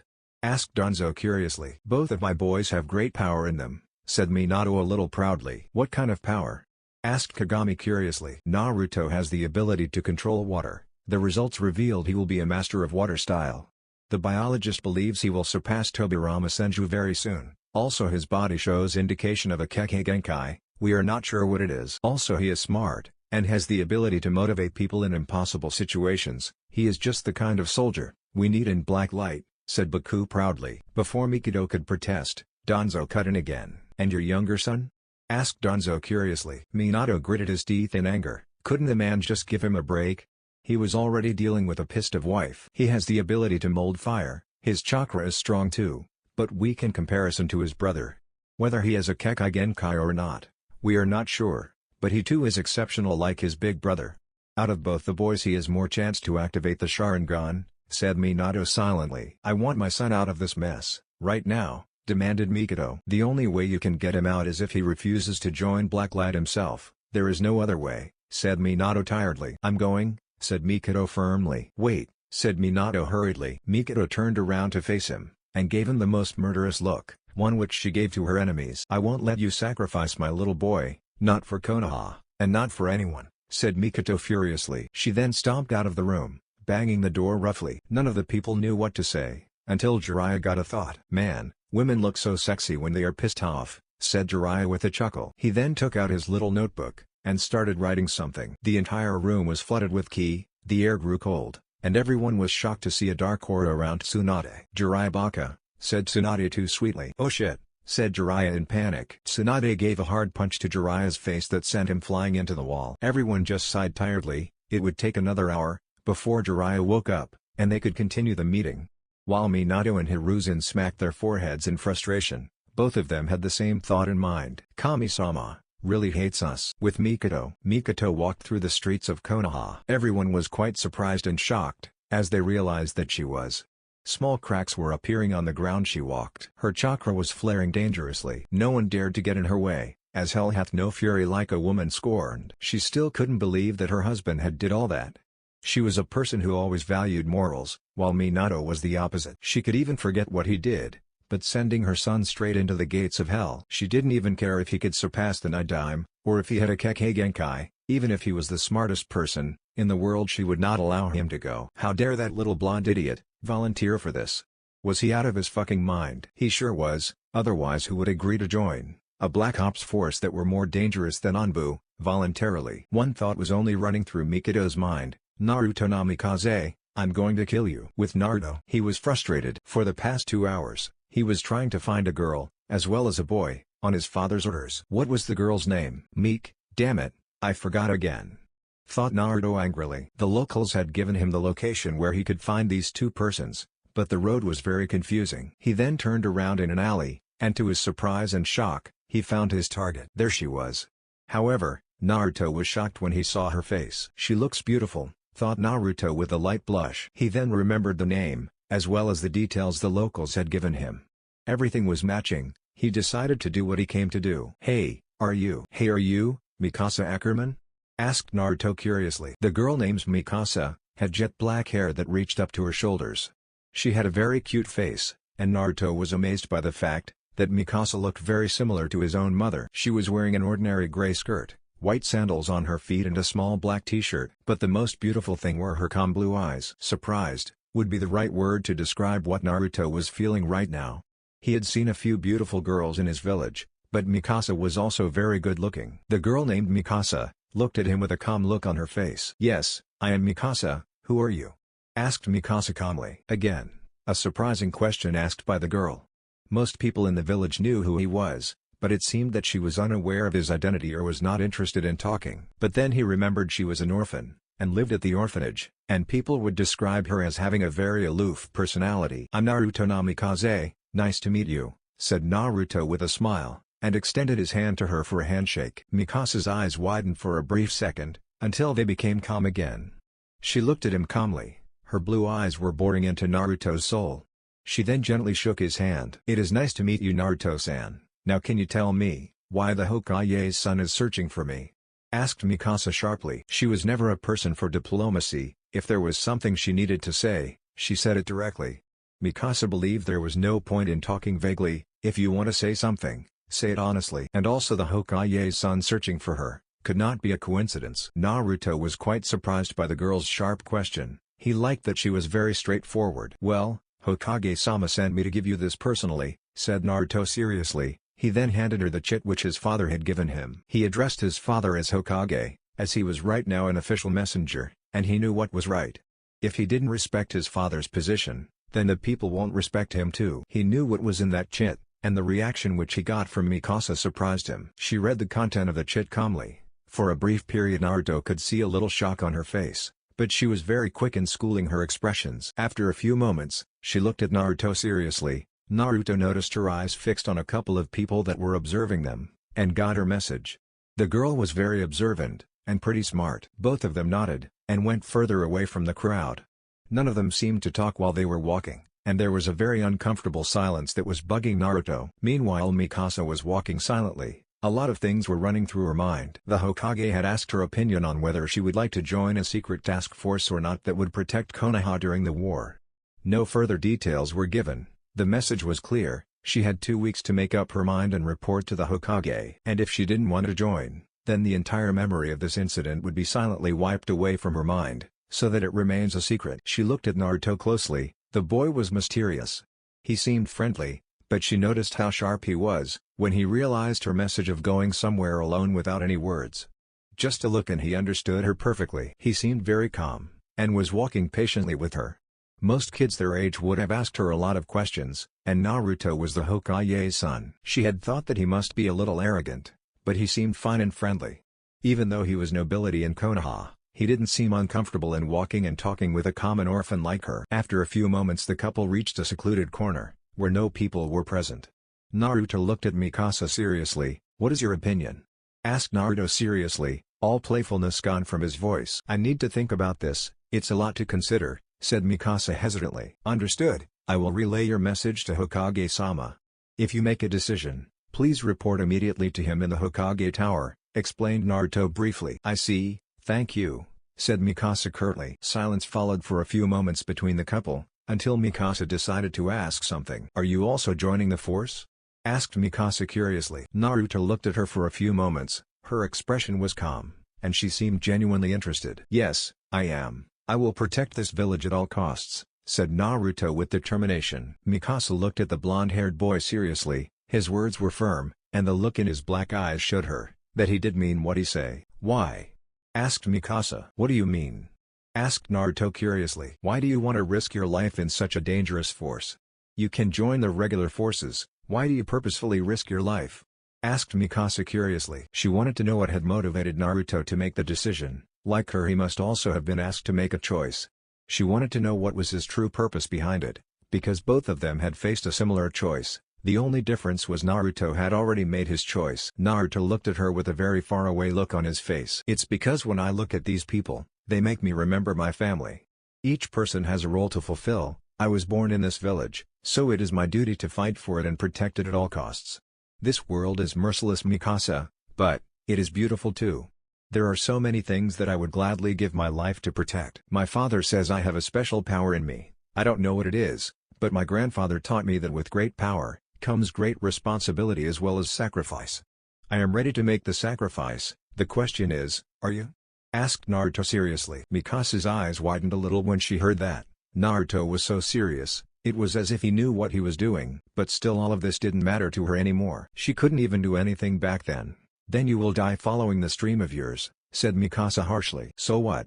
asked Naruto roughly. What was up with this girl? She was even more mysterious than him. Now it was Mikasa's turn to be shocked. Naruto didn't know what death was. "You don't know what death is? You talk about dying for this village. You think, if you die protecting this village, your death will be glorious, but reality is different. When you die, everything you wanted, your dream, the people you love, all of them die with you. Your body rots in the barren earth, until it completely vanishes. The only thing that matters in this world is survival," said Mikasa harshly. "It is better to die following your dream, than to lose hope and give up. I won't let any of my comrades die," said Naruto aggressively. "It is your choice, it is your life. I will report back to the Hokage with my decision. Now is there anything else you need of me?" asked Mikasa stoically. "Man, she's so rude," thought Naruto dejectedly. But still he needed her help, in order to find his next target. "Well, kind of," said Naruto sheepishly. Mikasa narrowed her eyes suspiciously. She had grown up in a cruel world. Her parents were dead, so she had to live her life more cautiously. She had seen how devious and deceiving people were, and when someone started fumbling, things would always be fishy. "What do you need?" asked Mikasa flatly. "I need your help in finding Armin Arlert," said Naruto firmly. The locals had told him that Mikasa and Armin knew each other, and it would help him in finding Armin easily, if Mikasa was with him. But Naruto was shocked when Mikasa came towards him, at lightning-fast speed, and slammed him against the wall a little roughly. Her hands were grabbing his shirt quite roughly, and she was giving him a very stern look. Only one thing was running through Naruto's mind: she's too fast, thought Naruto surprisingly. "What do you need him for?" "Keep him out of this, he's the only family I've got," warned Mikasa dangerously. Naruto was quite surprised by her aggressive behavior. It seemed that Mikasa and Armin were quite close. Armin was an orphan too. His parents were shinobi who had died shortly after the Third Great Ninja War, while his grandfather had died in the war. Mikasa's background was completely unknown. She had been found almost dead somewhere in Fire Country. The details were classified, and his father had not told him anything further. She was a mystery to everyone. Naruto grabbed her hand and yanked it off. He then looked at her sternly. "Look, it's not my choice, I'm just following orders. If he does not want to join, he will be left alone. But for now help me find him, because the Anbu won't be as friendly as I am," said Naruto strictly. Mikasa's shoulders slumped in defeat. It seemed that she did not have any say in this matter. She looked at Naruto for a moment. She knew he was just following orders, and she had acted quite roughly, but Armin was her only family, and she would not let anything happen to him. "Sorry," said Mikasa curtly. She then started walking away. After walking a few steps, she looked back at Naruto, who was still quite shocked by her apology. "Are you coming?" asked Mikasa patiently. Naruto got out of his daze, and ran towards her. "I sure do attract mysterious people," thought Naruto with a chuckle. Konoha Council Room. The entire council was now in session. Jiraiya had just woken up recently, and after a lot of warning and requests, from Minato and Hiruzen simultaneously, Tsunade had admitted to let Jiraiya off the hook. "For now." "Shikaku, what plan do you suggest, after considering our entire situation?" asked Minato seriously. Shikaku closed his eyes. His mind was processing information faster than any other person in that room. Surrounded from all sides, lacking enough military personnel, having a lethal special force, a few cage-level shinobi, and various other unknown traps. Before, You think of a plan, there is a little more information that you need to know. May I, Hokage-sama? Asked Baku curtly. Minato thought about Baku's proposal. He had to tell everything now, or there would be chaos on the battlefield when the truth gets out. A tired sigh escaped from his lips. As you all know, Iwa, Kiri and Kumo are behind this war. However, that is not the truth, said Minato slowly. Many of the people got curious. If these 3 villages were not the real threat, then who were? What are you saying? Asked Homura curiously. The ones who are really the mastermind of this war is an organization called the Akatsuki, said Minato firmly. Akatsuki, what kind of name is that? Asked Koharu mockingly. I would advise you not to take them lightly. From what we know so far, this organization is supposed to be made up of the most dangerous missing nins of this shinobi world, said Minato darkly. Everyone was shocked. On hearing this, it was not very usual for missing nins to cooperate with each other. Do we know any of their identities? Asked Hiruzen curiously. Minato casted a sympathetic look to the former Kage. It was really going to break the old man's heart further. We have identified 2 of their members. One of them is Orochimaru, said Baku bitterly. A couple of shocked voices could be heard in the room. Orochimaru, the biggest traitor of their village, was an Akatsuki. The man was a monster, and one of the most evil men to be ever born in the world. He was a student of the 3rd Hokage, a Sannin, and the best scientist in the world. The things that the man had done were inhuman, and he regretted none of it. Are you sure about this, Hokage-sama? Asked Shisui hesitantly. Even he wouldn't want to face the Sannin in combat. Meanwhile Jiraiya, Tsunade and Hiruzen was shocked to hear this. Despite what the man had become, he was once a part of their team, a friend and a family. Only one thought was running through their minds. How low can you further fall, Orochimaru? Thought the trio sadly. The information is absolute, there is no mistake. However, he is not the leader of this group, said Baku calmly. What? He is not someone who would work under someone's rule, said Tsunade in shock. Unfortunately, there is a man, who is more powerful than him, that he even calls that man his leader, said Minato bitterly. Impossible. It can't be. Silence. Minato's angry voice cut through everyone's soul, and they immediately shut their talks. Who is the other member? Asked Jiraiya sharply. It is someone you thought to be dead, sensei, said Minato darkly. A shiver ran down Jiraiya's spine. Could it be those 3? The other member of the Akatsuki that we have identified is a woman, named Konan, said Minato firmly. Jiraiya couldn't believe what he had heard. His student was now a criminal and a comrade of Orochimaru. He knew Konan better. She was a very kind girl. What could have made her fall this low? What happened with her? Where the hell were Yahiko and Nagato? Suddenly a very horrifying revelation became clear to Jiraiya. Could it be him? Who is this Konan? Asked Kakashi curiously. Konan Kaname, a master of origami, paper, ninjutsu, and earth-style ninjutsu. Her genjutsu and taijutsu were good, an S-rank kunoichi from Amiga Corps. Her intelligence rivals that of Minato, said Jiraiya darkly. How do you know so much about her? Asked Hiruzen suspiciously. There was a time in war, where Jiraiya had gone AWOL. Tsunade and Orochimaru had covered up for him. While Jiraiya was not fighting on the front lines, he still was supplying information to Konoha. This mystery seemed to be a link to Jiraiya's disappearance. Tsunade's eyes widened when she remembered who this girl was. Konan was one of the 3 orphans whom Jiraiya had trained and taken care of during the war. She was just about to speak the truth, but when she glanced at Jiraiya's broken face, her will broke. Jiraiya acted like an idiot, but he was the only friend she had left in this world. The man loved her, and had done everything he could for her, without asking anything in return. She would never admit it, but Jiraiya was the most precious person in her life. And to see him in such a broken state, made her sad. On the outside, it seemed Jiraiya was normal, but Tsunade knew him way better than anyone else. There was a time in the past, where they had been in a relationship, and both of them had shared a secret. She knew if the council heard that Konan was Jiraiya's student, then a lot of questions would follow, that Jiraiya wouldn't like to answer. Something should remain in the past, just like the thing which they had hidden. I am the spy master of this village, from where I get the information is none of your business. So fuck off, said Jiraiya angrily. We didn't mean any disrespect, Jiraiya-sama, said Shikaku quickly. These old bats sure pissed of a lot of people. She is not the leader either, but this isn't the worst news, said Minato sadly. What's more worse than this? Asked Danzo roughly. Orochimaru has perfected that kinjutsu, Sundaime-sama, said Minato gravely. Hiruzen's eyes were wide as saucers when he heard those words. This couldn't be true. What jutsu? Asked Kagami worriedly. Edo-tensei, said Minato angrily. Everyone in the room was shocked. The jutsu was the most dangerous thing in the world. Even a tailed beast bomb was not as dangerous as that jutsu, because it could not be destroyed, nor the persons who were controlled by it. It gave you an immortal army, which was unstoppable and indestructible. This makes things worse, sensei.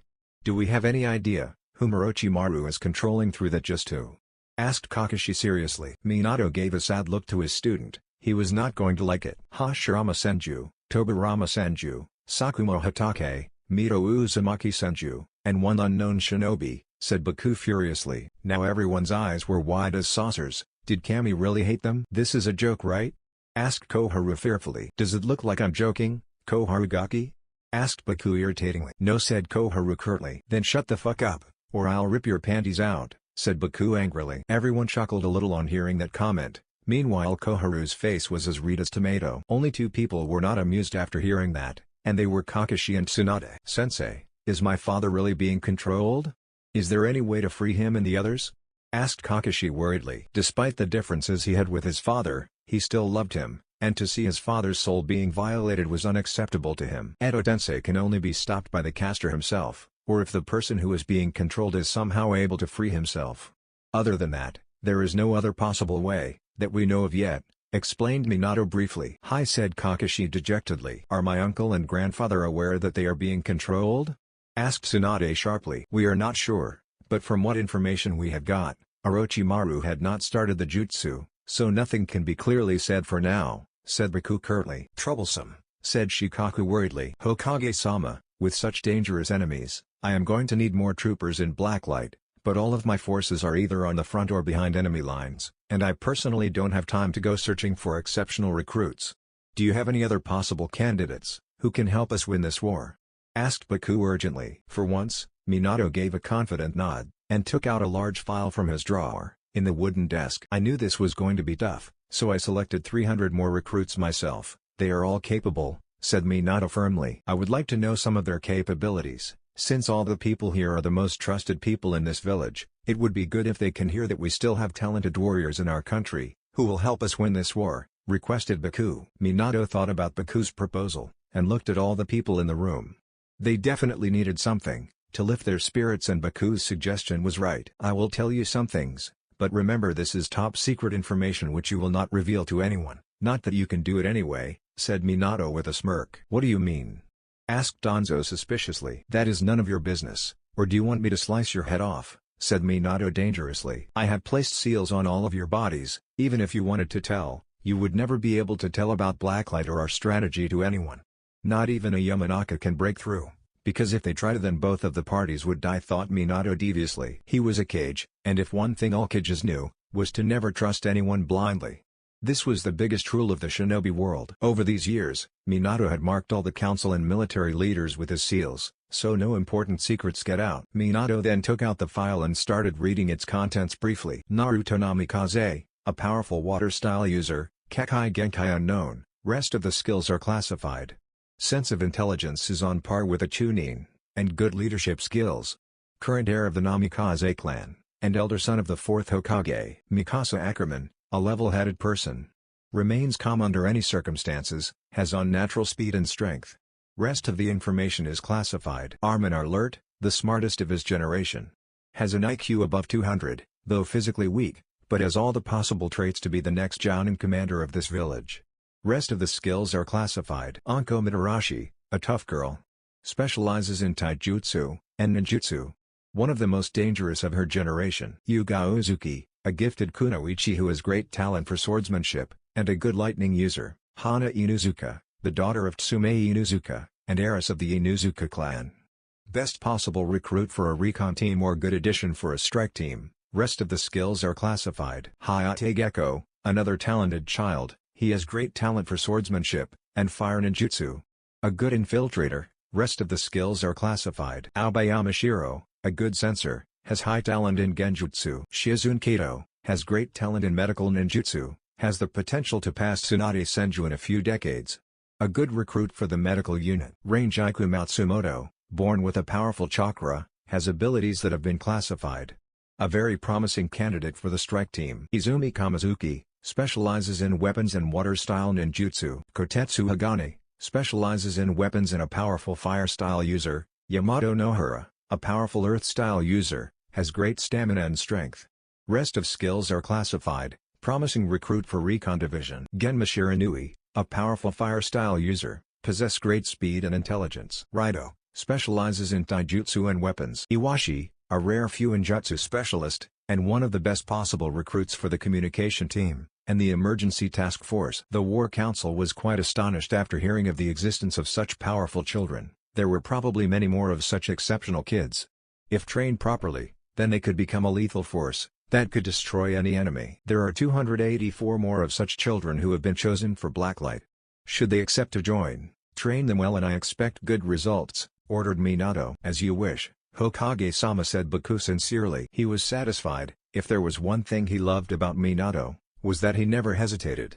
He had the guts to do what was necessary, and never gave a fuck about what anyone else thought. Minato was so much similar to Tobirama, the way they ruled, their thoughts, even their faces were similar. Both of them were masters of teleportation. If one could say. That is some good news, said Shisui in a relieved voice. Hokage-sama, I have a plan in mind, that can help us gain advantage over our enemy, said Shikaku firmly. What do you have in mind? Asked Minato curiously. Shikaku then looked at Baku firmly. Bakutaiku, with your current forces, do you think you can hold an entire front? How long will it take to train these new recruits? Asked Shikaku curiously. Yes, I can hold an entire front with my current forces, but without reinforcements we will suffer heavy casualties. My forces are strong, and in a head-on battle they can demolish an entire army, but if we have to hold an entire front, we would be stretched thin, and the enemy would likely overwhelm us, explained Baku sincerely. Hokage-sama, I propose to divide our entire army in 5 divisions, said Shikaku curtly. Shikaku then pointed towards the world map of the shinobi world. We are right in the center of the shinobi world. I plan to divide our forces into 5 divisions. The first division will be a mid-range battle force, which will be deployed directly on Kumo's borders.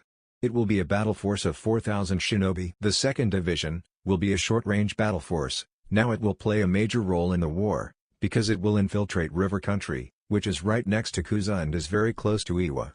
Iwa's armies generally have shinobi with earth affinity, they prefer close combat, and the second division will be the best to deal with them. It will consist of 4,000 battle-ready shinobi. The third division will be a short mid-range battle division. It will be deployed in wave country and its primary objective would be to hold Kiri's forces, and prevent any surprise attacks from Kuma by sea.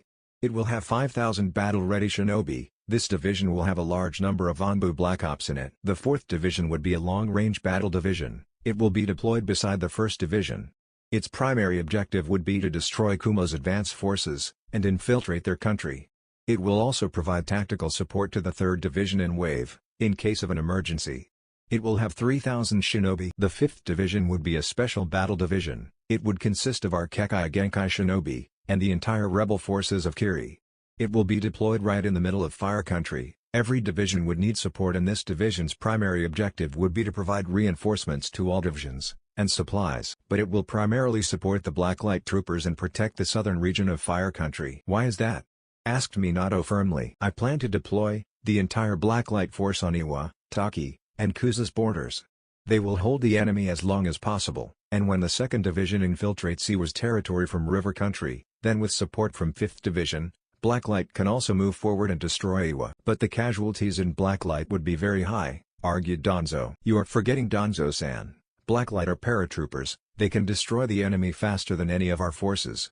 The reason they are deployed there, because Iwa likes to charge head-on. With the weapons the Blacklight forces have, they can annihilate the enemy from the air as well as the ground.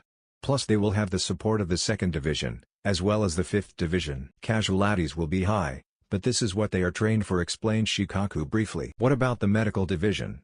There will be a lot of injured from all fronts, said Tsunade urgently. Yes, a small company of our best medics will be stationed in Heizuko. It is a small base which we had developed during the previous war.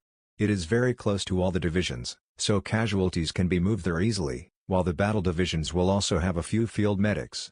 In case of any urgency, we can send the medical unit of Blacklight, said Shikaku curtly. Can I make a suggestion?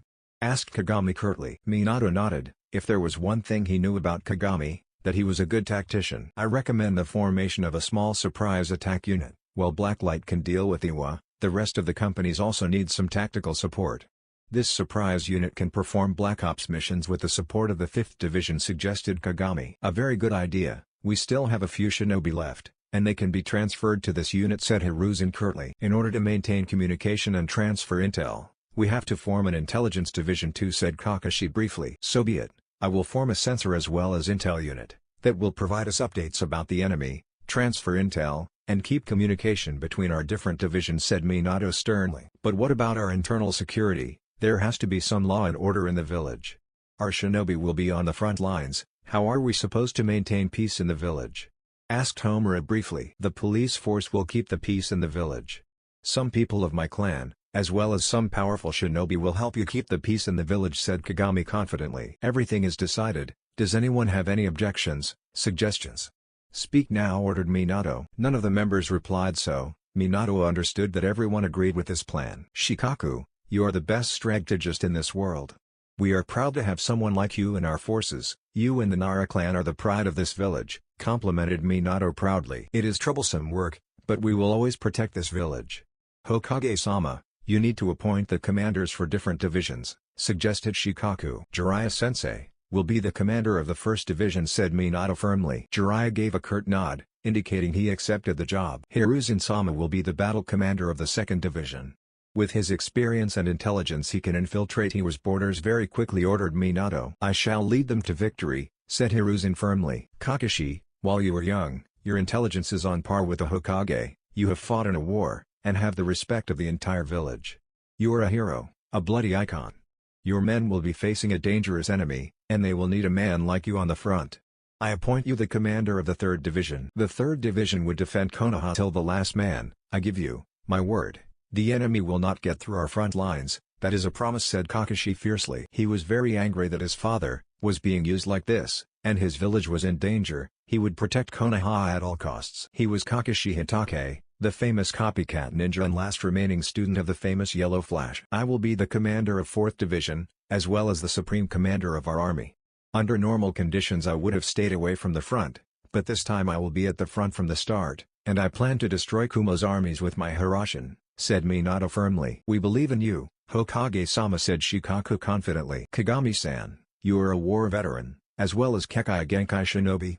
I appoint you the battle commander of the 5th Division. All of our lives will depend on your division's performance, said Minato briefly. We won't let you down, said Kagami firmly. Tsunade-sama, you are the head of the medical division, with my wife Mikado Namikaze as your second in command. Please protect the lives of our shinobi with your skills, said Minato seriously. I will save as many lives as possible, and will manage all the logistics with Mikado's help. You can count on the medical division, said Tsunade confidently. Shisui, you will be the captain of the surprise attack division. Like Kakashi, you are also one of our bravest shinobi, leader men. Well, your commanding officer would be Danzo Shimura. He has experience of 3 wars. I expect the best from both of you, ordered Minato. Hi, Hokage-sama. I won't let you down, said Shisui firmly. I shall not let anyone harm Konoha. We will do our duty, said Danzo curtly. Inoiki will be the head of the intelligence division, and will relay us the information, while Takane Kurama will be the commander of the sensor division. Shikaku, you will stay with Inoiki and Takane's division at our HQ, and will coordinate our entire army, and create new strategies, said Minato seriously. Troublesome, it's a lot of work, but I'll do my best, said Shikaku tiredly. Homura-san, Koharu-san, you two are also war veterans. I appoint you the head of the internal security force of Konoha. You will keep the peace in this village with the help of the police force, and our shinobi guards, ordered Minato. Yes, Hokage-sama. We shall protect Konoha from all enemies in this village, said Koharu and Homura in unison. This meeting is now over. Report to your respective stations and make sure your men are ready, in the next 24 hours. All of you can leave, except for Jiraiya-sensei, Tsunade-sama, and Hiruzen-sama, said Minato curtly. Everyone gave a deep bow to their Hokage, and left the room quickly. All of them had important jobs to do. They were at war now, and the lives of their men depended on their decisions. Being a leader sucked ass. As soon as the room was cleared, Minato violently destroyed the entire wooden desk with his bare hands. He then casted a murderous look to the trio standing in front of him. Taking a scroll out of his pocket, he threw it towards Jiraiya angrily. What the hell is this? Hissed Minato furiously. Jiraiya, Tsunade and Hiruzen looked at the scroll and immediately understood what was happening. So he found it out. Sigh. He is smart just like his father, thought Hiruzen tiredly. I sent Naruto and Itachi's genes and DNA for testing, and guess what I found? Asked Minato sarcastically. We can explain, said Tsunade worriedly. Minato was a good man, but if someone pissed him off, then it would be their last mistake. Tsunade doubted that she could block Minato's Hiroshin. The man could slice her head off in an instant, if he wanted. "This was a top secret which we had hidden for all our lives," said Jiraiya slowly. "We did it because we were ordered to do this," said Tsunade gently. Hiruzen stepped forward, and gave a very firm gaze to Minato. Both the Hokages shared a look, which meant a dark secret that was going to be unveiled. "There is a reason why Naruto has the ability to control water, is a good sensor and has a powerful chakra.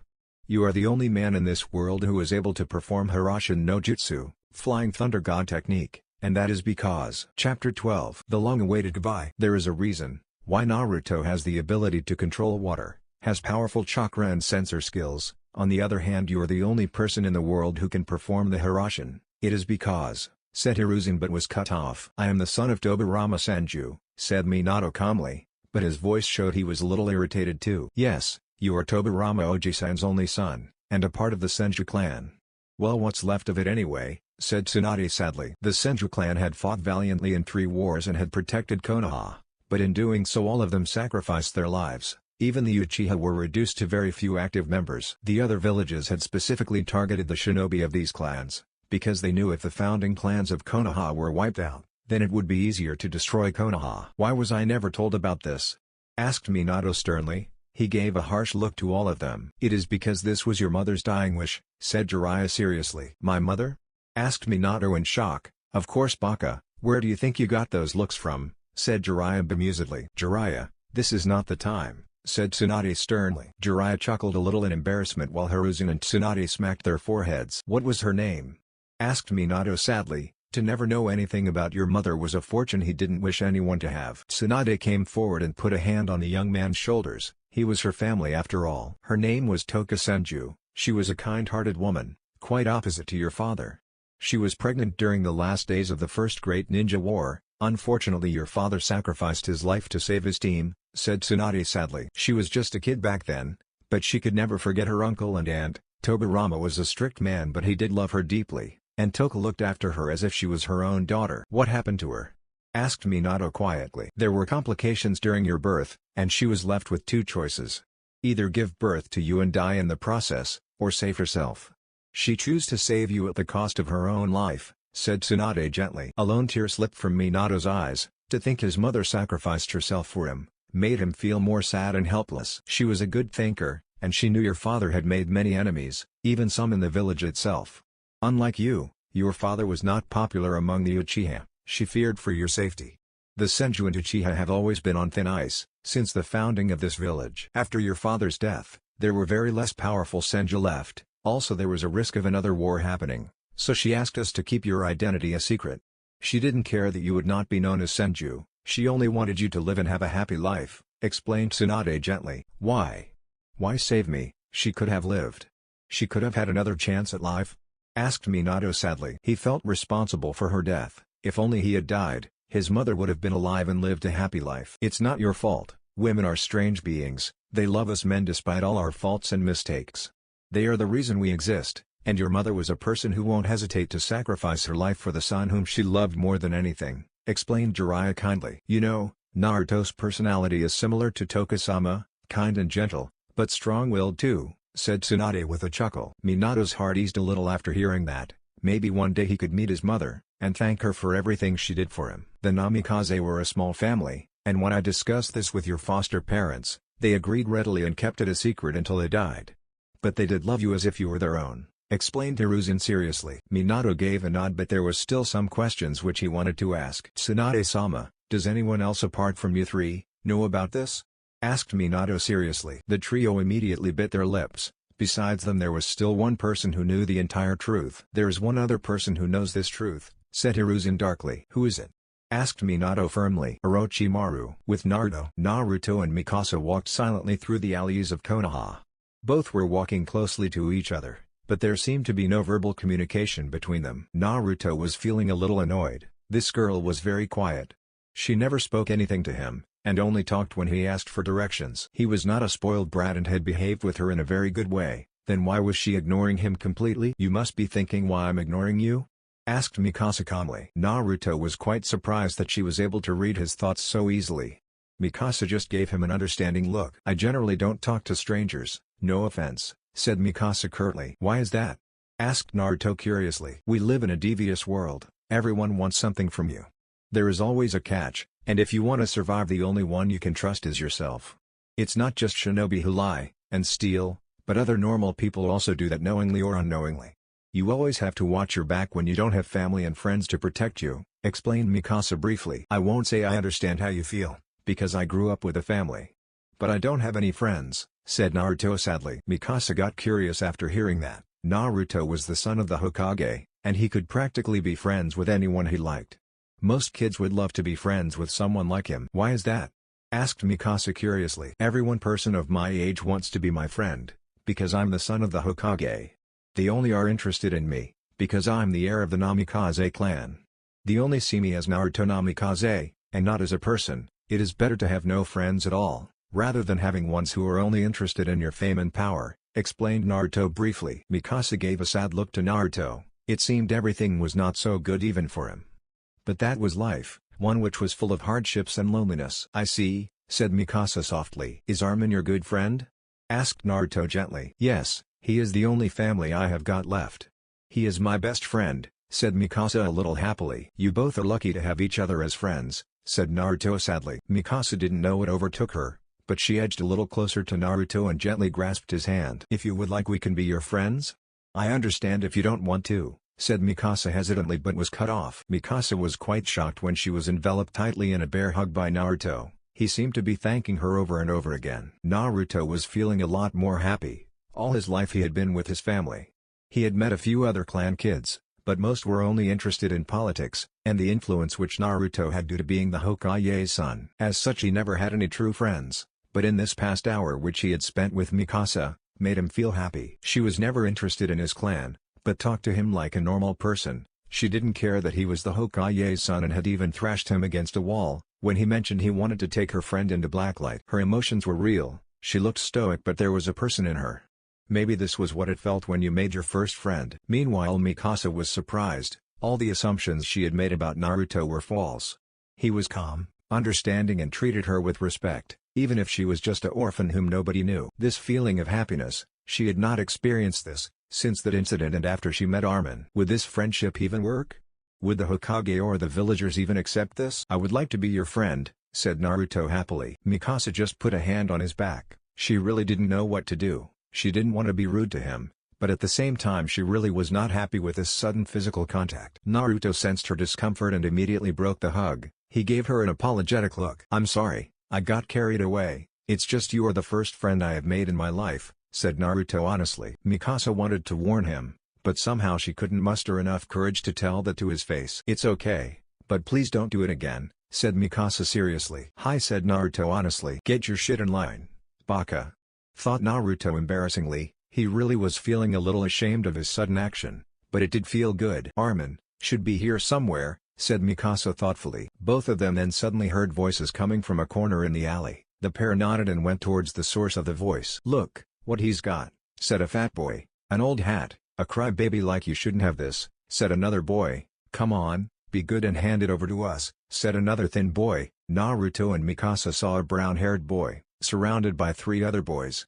He was holding a small hat in his hand, and it seemed that the others were bullying him. "This belongs to my Gigi, I won't give it you," said the brown-haired boy fiercely. "Then take this," said the leader of the bullies, and gave a hard punch to the brown-haired boy. The punch connected with the brown-haired boy's face and sent him crashing on the ground.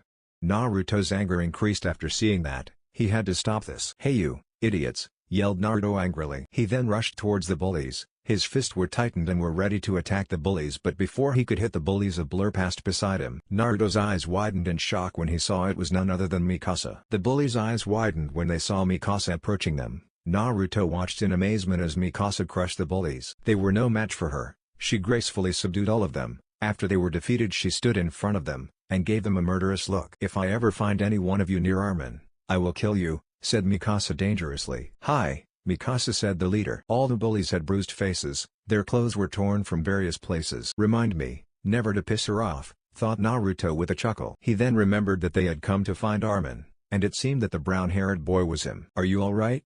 asked Naruto worriedly. He then offered his hand to the boy. The brown-haired boy gave a thankful nod and got up with Naruto's support. "Thank you," said the brown-haired boy. The boy's eyes widened in shock, when he realized who had helped him. "You're Naruto Namikaze?"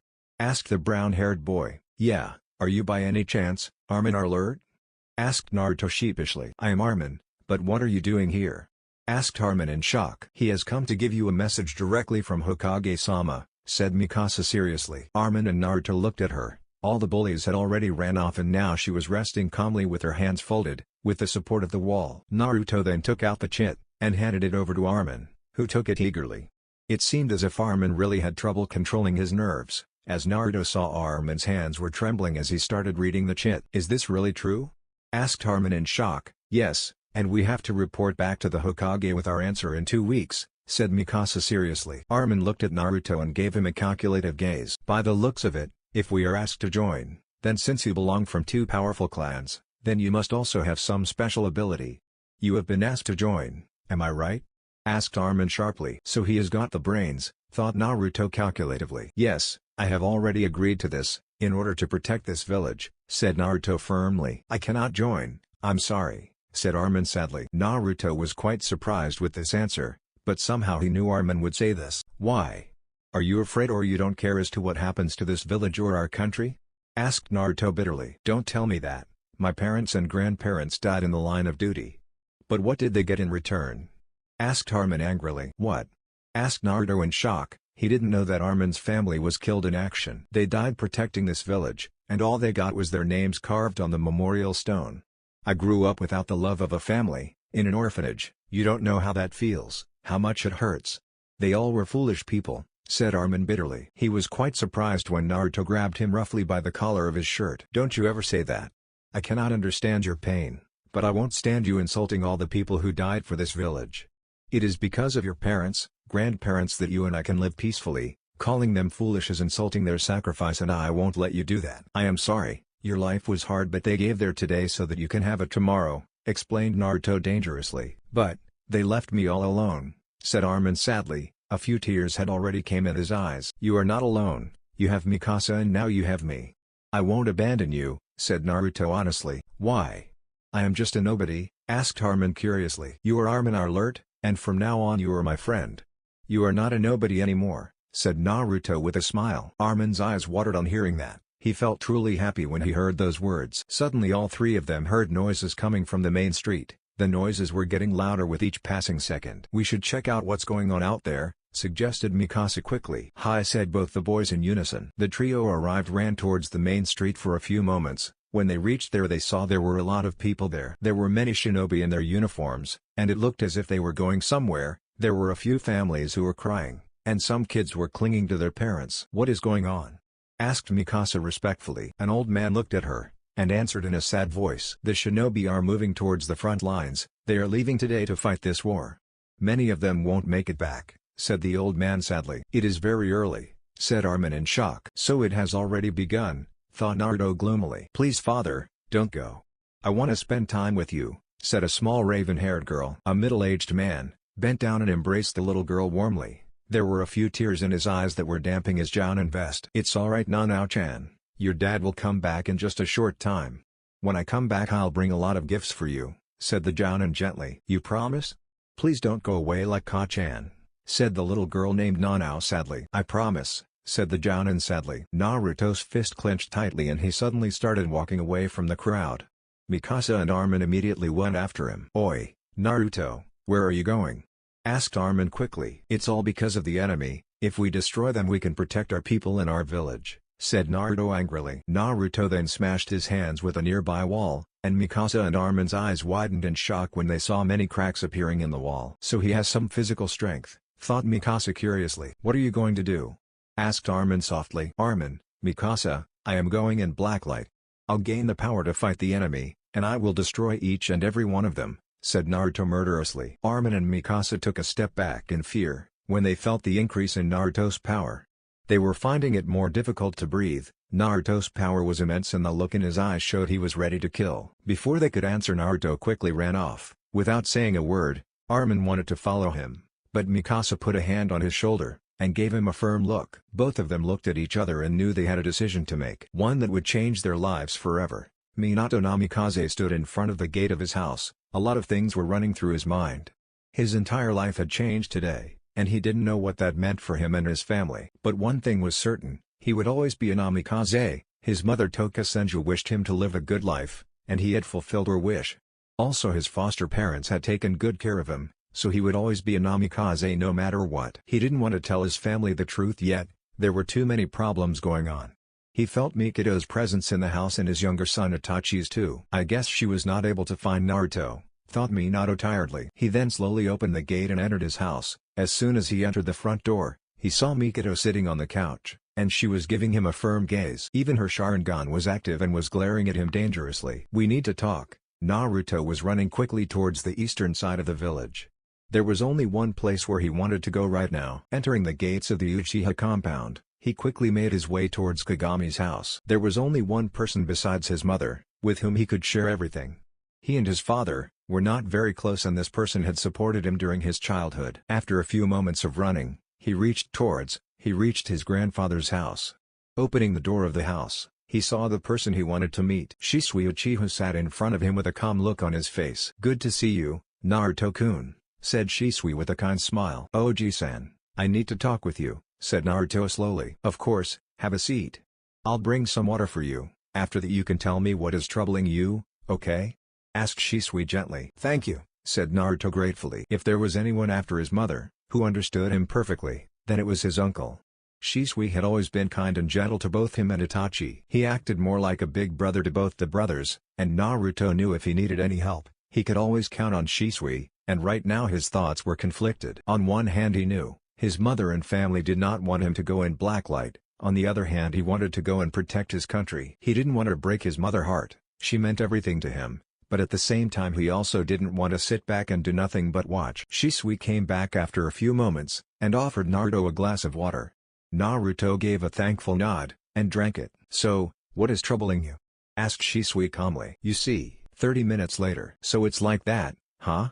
asked Shisui patiently. "Hi," said Naruto slowly. "Naruto, as you are right now, you are not fit to be on the front line, much less be in blacklight," said Shisui instantly. "That is why I said," Naruto in protest, but was cut off. "And despite this, you still want to go and fight?"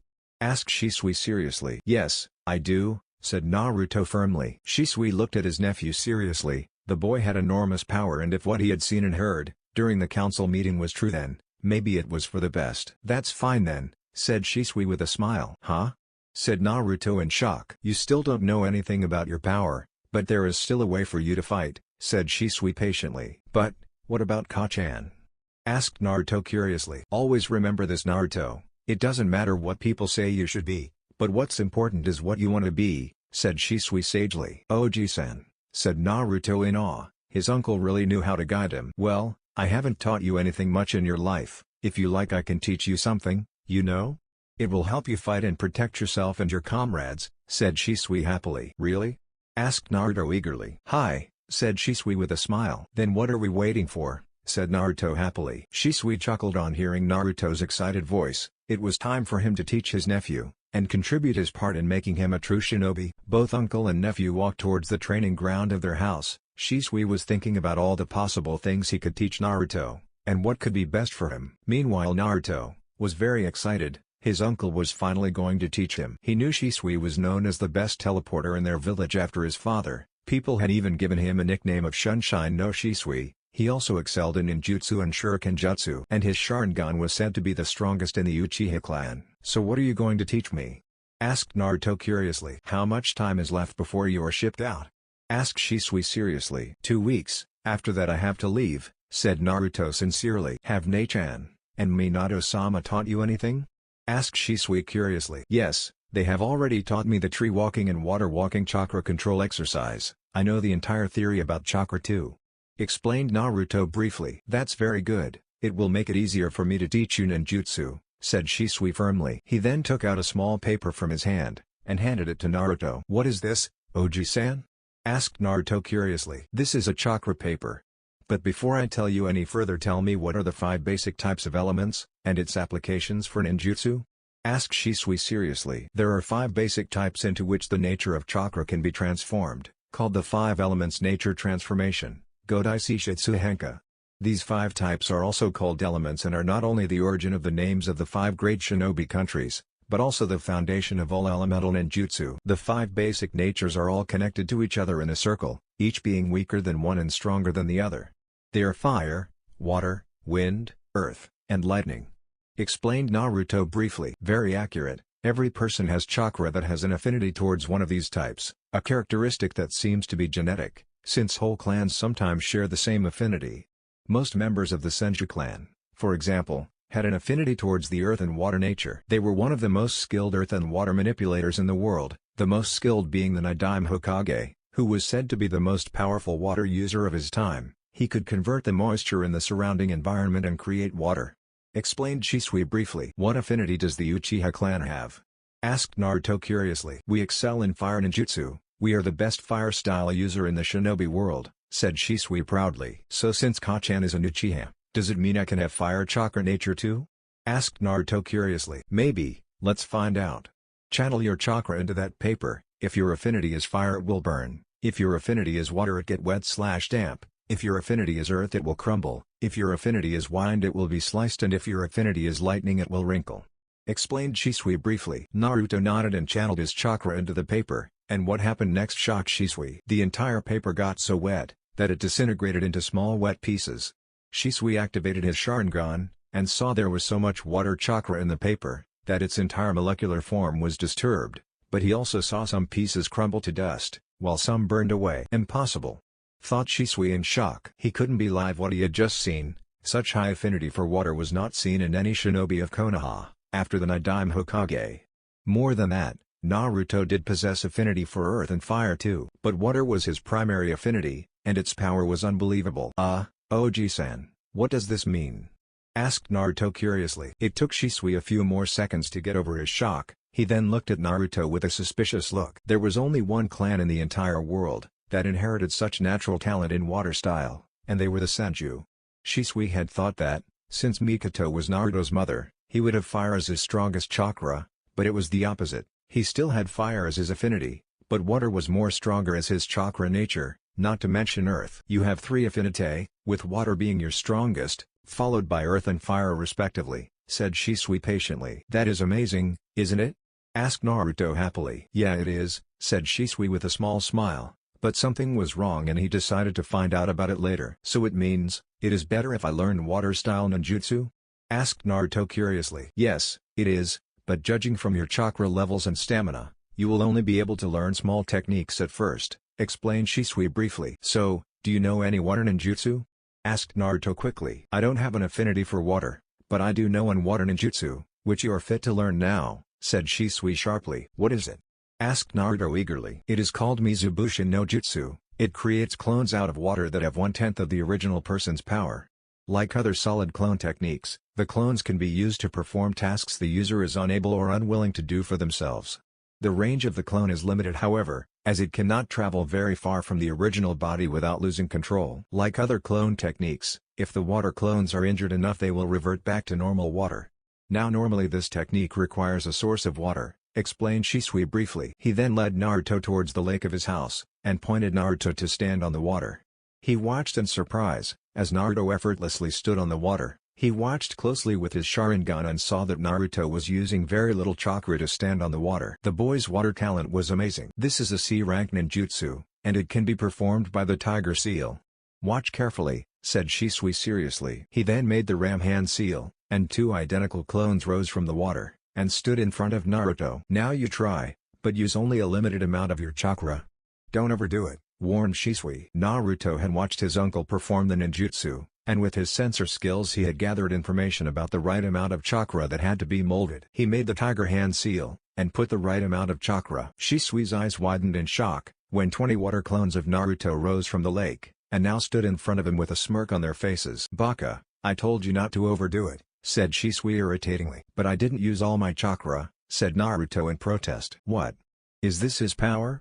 It's amazing, thought Shisui in shock. So did I do it right? Asked Naruto again. Yes, this gesture was easy, but it is very difficult to perform when you don't have a water source nearby. But with time I think, you'll have the ability to do this jutsu in any place, explained Shisui. Oji-san, I want to learn the fireball jutsu, which I have seen Kachan do many times. She said an Uchiha isn't complete before he learns the jutsu.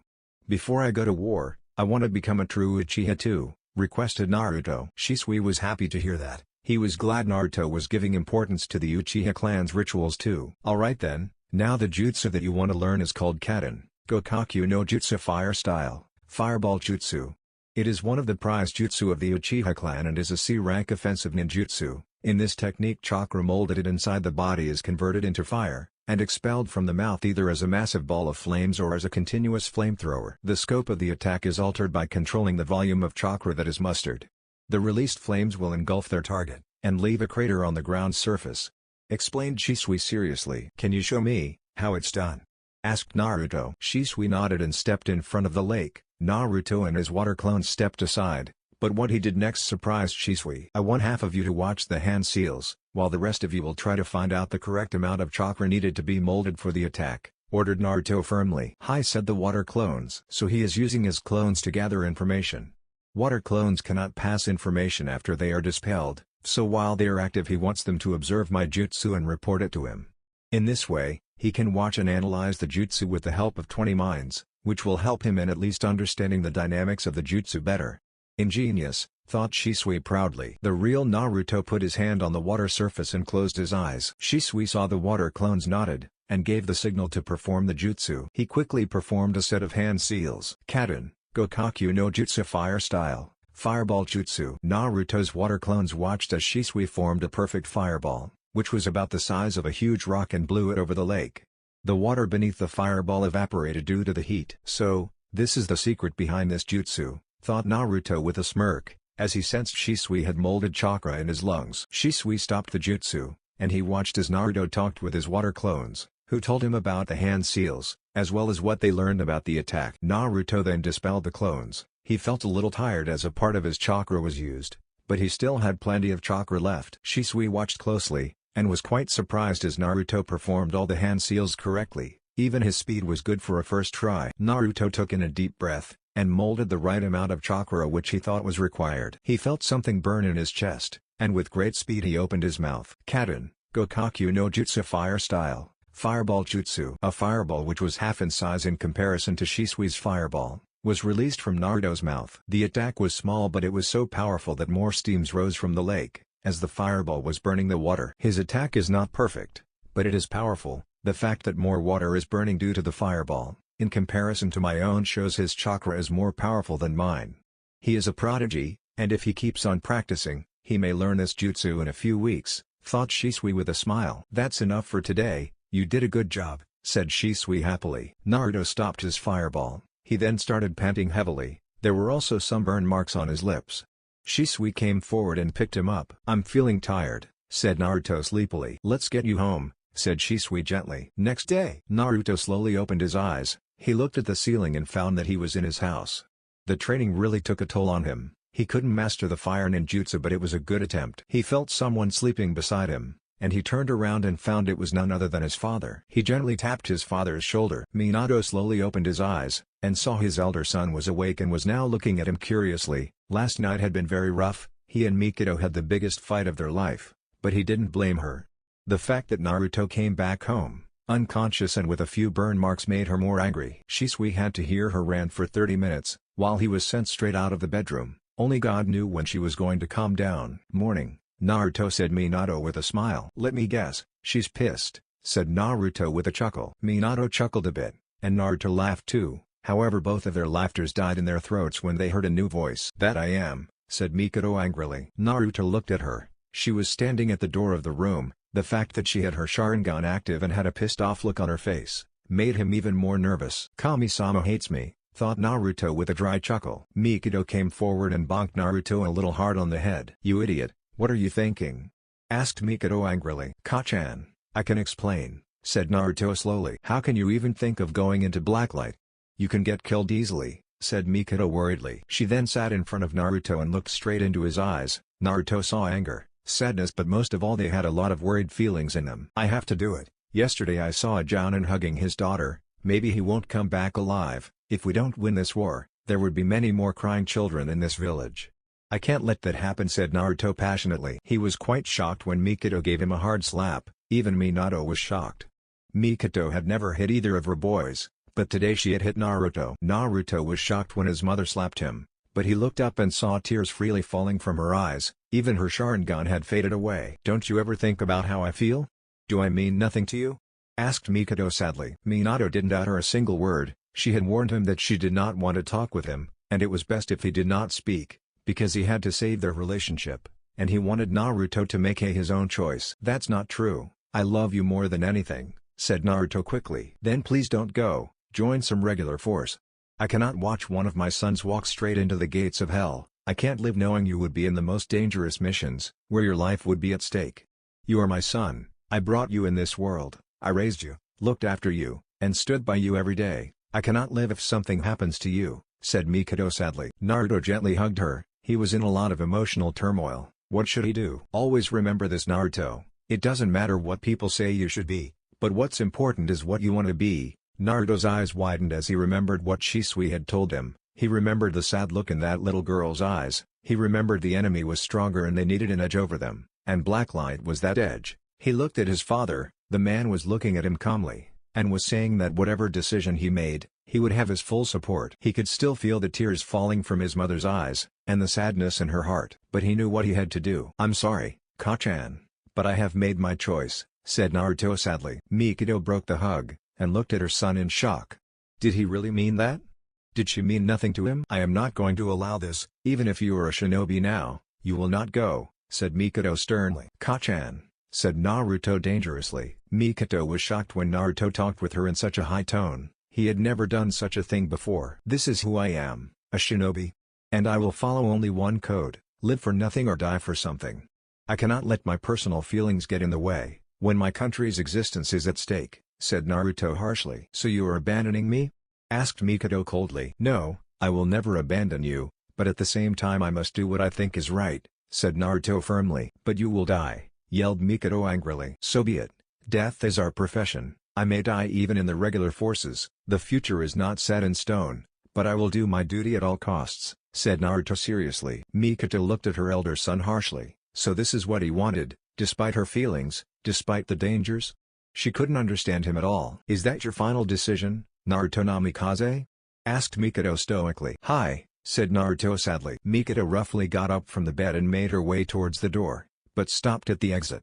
She then gave a harsh look to both the father and son. "You are making the wrong choice, Naruto, because hell awaits you." These were her final words, before she slammed the door roughly and went away, leaving Naruto and Minato alone. 2 weeks later. It was midnight in Konoha. The civilians were sleeping peacefully, while the shinobi who had stayed back were guarding the village. Naruto slowly got up from his bed. It was time to go. These past 2 weeks had been the most difficult time of his life. His mother had not talked to him once, and when Itachi had found out about his decision, even he was against it. The only one who stood by his side was his father. Both of them stayed in Naruto's room, as Mikado had clearly boycotted Minato too. She didn't even glance at the two of them. It was as if they never existed. The atmosphere in the house was very tense. Naruto spent most of his time training with Shisui. He had learned the fireball jutsu, and had started training in shuriken jutsu. He was far from perfect, but he was skilled in shuriken jutsu. Shisui had even explained to him the mechanics of the Shunshin no Jutsu, and had made him practice once. He was still training, and had yet to learn that jutsu. Naruto also had met Mikasa and Armin a few times. They had become good friends, and it also helped to ease Naruto's stress a little. They still had not told him about their decision, but he hoped they would join him. He put on his black t-shirt which had the Namikaze clan symbol on its back. He then put on his black pants and sandals. This was it. He slowly went out of the room, and made his way towards the gate. He didn't want to disturb his mother, so he was leaving without telling her as he did not want to cause her much pain. Naruto was quite surprised when he saw his little brother Itachi, sitting in front of the lake. What is he doing out there, at this time? Thought Naruto curiously. He then went towards his brother, and slowly sat beside him. I'm sorry, said Itachi sadly. Huh? Asked Naruto in a surprised voice. Why was Itachi apologizing? You have to go alone and I cannot come with you. I'm sorry Nichan, said Itachi sadly. Naruto chuckled a little on hearing that, and ruffled his younger brother's hair. He was going to miss him a lot. Well, as long as you stay healthy and take care of Kachan, I can keep on going, said Naruto gently. How can you smile? Asked Itachi irritatingly. What do you mean? Asked Naruto curiously. Why aren't you blaming me for leaving you alone in this war? This is too hard. "If you can just blame me," said Itachi angrily, but was cut off. "Why should I blame you?" asked Naruto sharply. "Ni-chan, if I blamed you, then I wouldn't be a good big brother. It's not your fault that I am being sent to war, it's just I don't mind fighting and dying for my family and my precious brother," said Naruto with a smile. Itachi's eyes widened on hearing that. A few tears came in his eyes. "And don't forget, you are the future of this village, and the son of the 4th Hokage. I leave Kachan in this village to you," said Naruto seriously. "Ni-chan," said Itachi in shock. Naruto gave a light bop on Itachi's head, and got up. "Ow! That hurts," said Itachi in discomfort. "Live to the fullest, Itachi, live to the fullest, age to the fullest, go bald to the fullest, and die long after I do," said Naruto gently. He then turned around and gave one last look to his younger brother. He didn't know if he would ever see him again. Both of their eyes connected and Naruto gave one last smile to Itachi. "And if possible, die with a smile on your face, otherwise I would never be able to forgive myself, and no matter what happens I will always love you," said Naruto sadly. "I love you too," Ni-chan yelled Itachi with tears in his eyes. Naruto walked away leaving his brother behind. His path was difficult and he only hoped to see his brother one day again. But one thing which he had failed to notice was that Itachi's eyes had now turned red and had a single black tomoe in it. He walked towards the gate and was about to step out of it, but a voice stopped him. "So, you are leaving," said a sad voice. Naruto looked back, and saw his mother was standing behind him, however she had her back turned towards him. It was as if she couldn't look at his face. "Hi," said Naruto sadly. "Naruto, if you step out of that gate, then don't ever come back," said Mikado in a choked voice. She could barely restrain the tears that had formed up in her eyes. Naruto looked at his mother sadly. He knew he was breaking her heart, but he wanted to look at her face one last time. He wanted to see her smile, but it would never happen. Maybe this was his punishment for breaking her heart. "Forgive me," said Naruto sadly. He then slowly stepped out of the gate, leaving behind a tearful Mikado. Village gates. Naruto reached the edge of the northern gate. His escort was going to meet him 2 kilometers away from the village. From there he was going to be escorted to an unknown location, which was supposed to be Blacklight Base. He was quite surprised when he saw his father, Kagami, and Shisui waiting for him. He went towards the men and gave them one last respectful bow. Shisui came forward and gave Naruto a black face mask, which surprised Naruto. "I know, you like it. It is a gift from me and Kakashi. He wanted to come but he has been sent to the front. Watch each other's backs and you'll make it back alive," said Shisui warmly. Naruto embraced his uncle. "Thank you," said Naruto gratefully. Kagami then stepped forward, and took out something from his pouch. It was a metallic forehead protector which was the same as the Nidime Hokage, and handed it to Naruto. "Fight with courage and honor, and bring glory to this forehead protector and your country," said Kagami firmly, and patted Naruto's shoulders. "I promise," said Naruto honestly. Naruto then stepped towards his father, who first of all hugged him tightly. "No father could ever ask for a better son," said Minato proudly. "Please take care of Kachan and Itachi," said Naruto sadly. Minato then took out a 3-pronged kunai from his pouch and gave it to Naruto. "Tochan, is this?" asked Naruto in shock. He knew what this kunai was. "Hi, this is my Hiroshin kunai. If you are in danger just throw it nearby, and I will come to help you as soon as possible," said Minato seriously. "Thank you," said Naruto and gave one last look to his father. Both the men shared a look and understood each other's message. "I love you." "Well, this is goodbye," said Naruto gently. "There is someone waiting for you," said Minato with a smile. Naruto looked back, and saw it was none other than Mikasa and Armin. Mikasa was wearing black pants, and a gray t-shirt. Her hair was tied into a short ponytail. She was looking very beautiful. Armin was wearing a white t-shirt and dark green pants, his brown hair flowing freely in the air. "I am coming with you. It is my turn to protect this village, just like my parents and grandparents," said Armin with a smile. "I will go too," said Mikasa calmly. "Mikasa, you don't have to. Didn't you say survival was important?" asked Naruto in a surprised tone. He had a feeling that Armin would come but he never thought Mikasa would be joining too. "That's right, that is why I'll go, to keep both of you from dying," said Mikasa seriously. A wide smile came on Naruto's face. All 3 children looked at each other and gave one last glance towards the village. "All right, the 3 of us," said Naruto firmly. The trio then ran out of the gates in order to begin their journey. But they didn't know that hell was awaiting them. In a small field in the forest, stood 300 people in different rows. Now all these people had one thing in common. All of them were kids and were wearing the same uniform on their bodies. They were none other than 8th Trainee Corps of Blacklight Forces of Konoha. This was the most dangerous Anbu force in the world. The cadets were wearing black pants on their legs, and combat boots on their feet. A dark brown jacket was on their chest, along with a small dark blue shirt beneath it. All these cadets were wearing the Konoha headbands around their foreheads. There was pin-drop silence, as not even a single cadet spoke and were firmly standing at attention. All these boys and girls were young, and today their life was going to change forever. The firm sound of footsteps was heard clearly in the field, as a man slowly walked between the cadets, with his dark black eyes observing each and every one of them with a critical gaze. "They are far too young," thought the man calculatively. Han aka Commander Fox had fought in 2 great ninja wars, and was one of the most decorative shinobi in the history of Konoha. He knew how bloody a war was, how much people suffered in a war, and right now looking at the young faces of these kids made him hate war more and more. These young kids were the best soldiers of their country, and they were throwing them straight in a world war where most of them will be slaughtered. But it had to be done. They were shinobi and this was the reality of their world. His eyes spotted a brown-haired boy, and he found his target as he saw the boy had a very nervous expression on his face. Even if the young boy tried to hide it, Han's veteran eyes could see straight through the boy's heart. Han stepped up in front of the boy, and the young cadet immediately saluted the officer. "Who are you?" asked Han stoically. He had to begin the process which had been followed in black light since beginning. "Armin alert, from Konoha, sir," said Armin devotedly, but still he was very nervous, and the huge sword strapped on Han's back, combined with the dark fox mask on his face, was enough to scare any 8-year-old boy. "Why are you here?"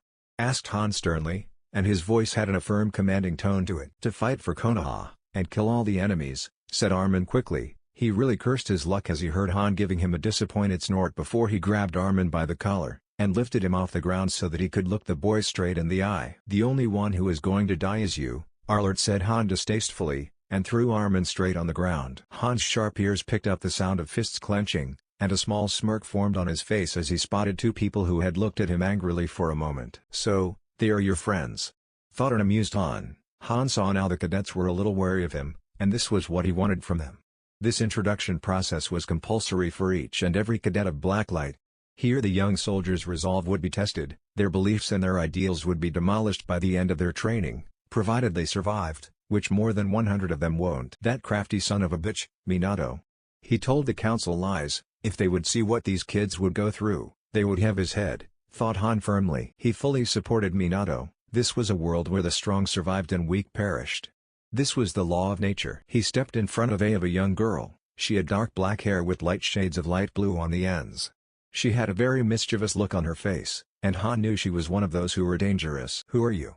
asked Han loudly, and his loud voice made some other girls flinch. He sure was scary. "Yo, old man, I'm Anko Mitarashi, here to kick some ass," said the girl named Anko cheerfully, but she soon had to dodge as Han tried to punch her straight in the face. Good reflexes, thought an impressed Han. Sure, he was just joking around, but still the girl was fast. Before Anko could blink, Han disappeared from front of her, and she felt a cold metal pointed at her neck, sending shivers down her spine. "Call me old, and I'll kill you," said Han murderously. He leaked a little key to prove his point and all of Anko's cheerfulness vanished. "Yes, sir," said Anko in a flash. Creepy was the only word Anko would associate her instructor with. Before the shock of what happened to Anko could vanish, a loud yawn was heard in the clearing, which even surprised Han a lot.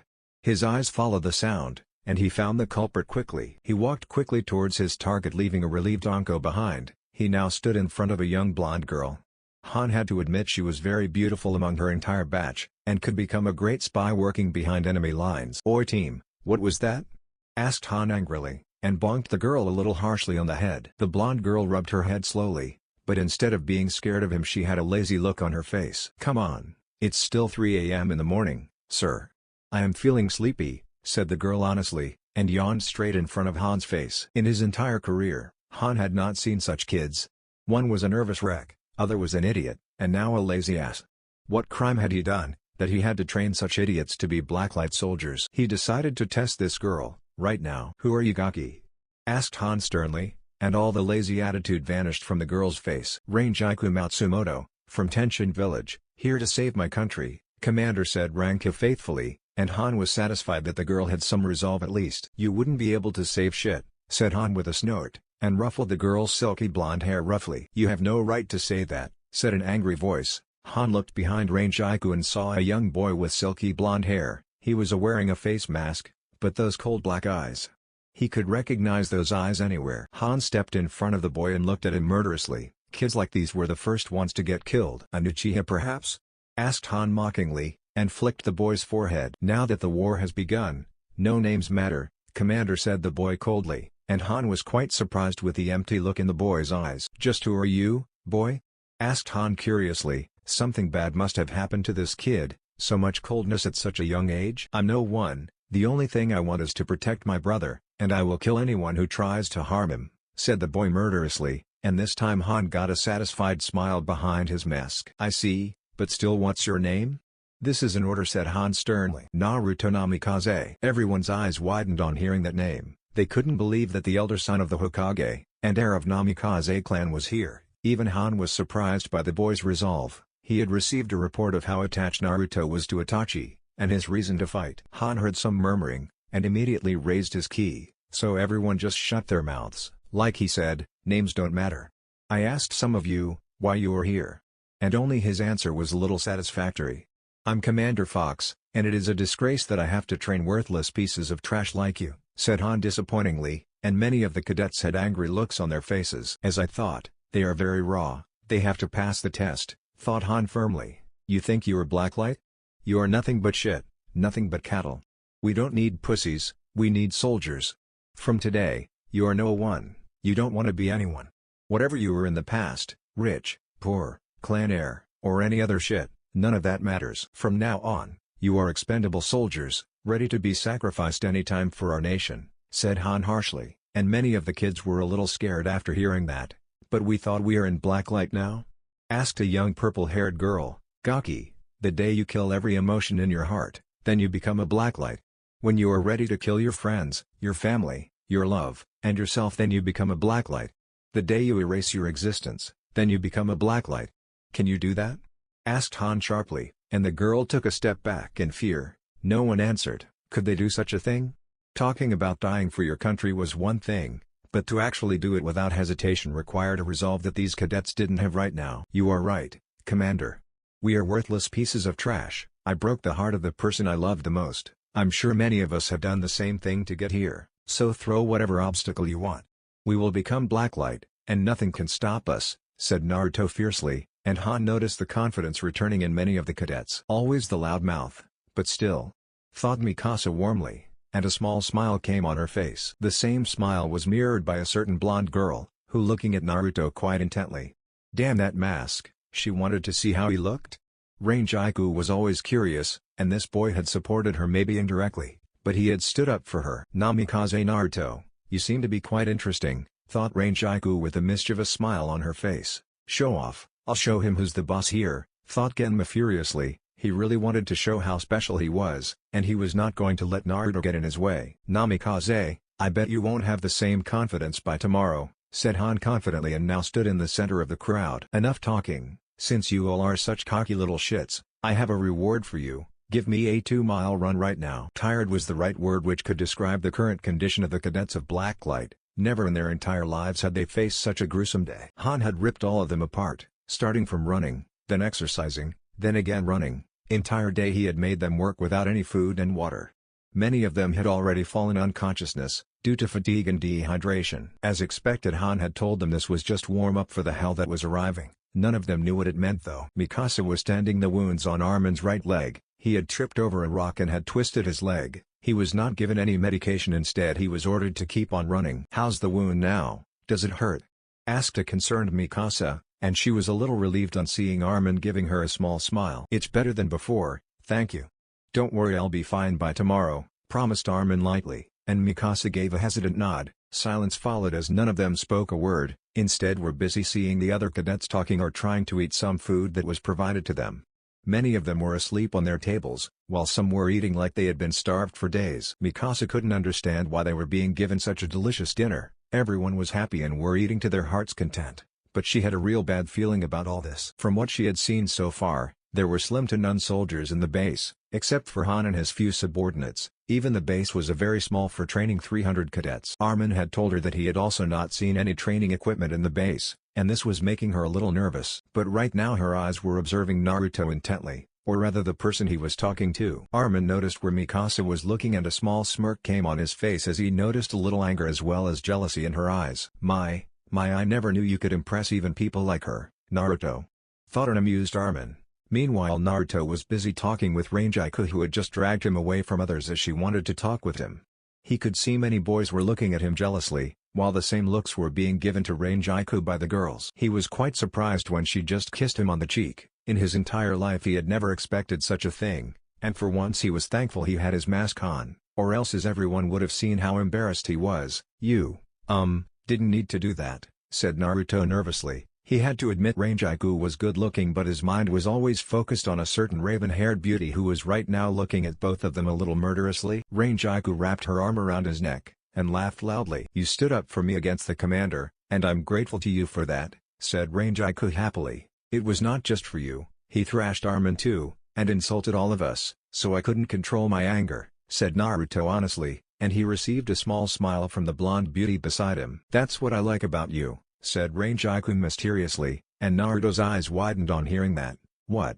asked a confused Naruto, and Reincarnation just ruffled his silky hair on hearing him say that. "You are just like me, you say what is in your heart, and I like your honesty," clarified Reincarnation cheerfully, and the relieved sigh that escaped from Naruto's mouth made her giggle a little. Both of them were interrupted from their conversation when they were joined by a few other cadets, and Naruto instantly recognized two of them. One was the girl Anko whom the instructor had scolded, while the other was a purple-haired girl who had asked one question. Another couple of boys were also standing beside the girls. One of them had spiky black hair and a bandage running across his nose, while the boys standing next to him had light brown hair that were covered by a light bandana on his head. There was another boy who was chewing a senbon in his mouth, and had a bandana on his head. "Nice speech there, smartass," said the senbon boy in a taunting manner. "Well, I said what was on my mind, nothing else," said Naruto cautiously. Somehow he knew the boy was not here to be his friend. "Yeah, thanks to your loud mouth, we had to do exercise for an extra hour." "How can you justify that?" asked the boy a little angrily. "What's your name?"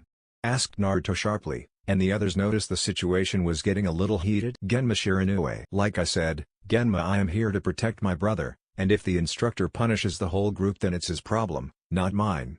You are in an Anbu force, there is no room for complaints," said Naruto harshly, and Genma grabbed him by the collar. "Listen to me clearly, Namikaze, this is not your house, nor are you the Hokage's kid here, so shut your loud mouth, or else," said Genma threateningly, and to make his point clear he squeezed Naruto's collar more forcefully. "Guys, calm down, there is no need for a fight," said Anko sternly, and was backed by the purple-haired girl. "Oi, Genma, there is no need for such a fight, it was the commander's decision to punish us, it is not his damn fault," said the spiky-haired boy, who had a bandage around his nose. "Shut it, Kotetsu," said Genma harshly, and another boy called Izumo was just about to stop both of the boys when another person stepped in. Before any further fighting could escalate, both Naruto and Genma were grabbed rough by their collars and thrashed straight on the floor. Someone was sitting on top of Naruto and Genma had a firm foot planted on his chest. Naruto looked up and saw it was none other than Mikasa. "Mikasa," said a shocked Naruto, but she looked at him quite sternly.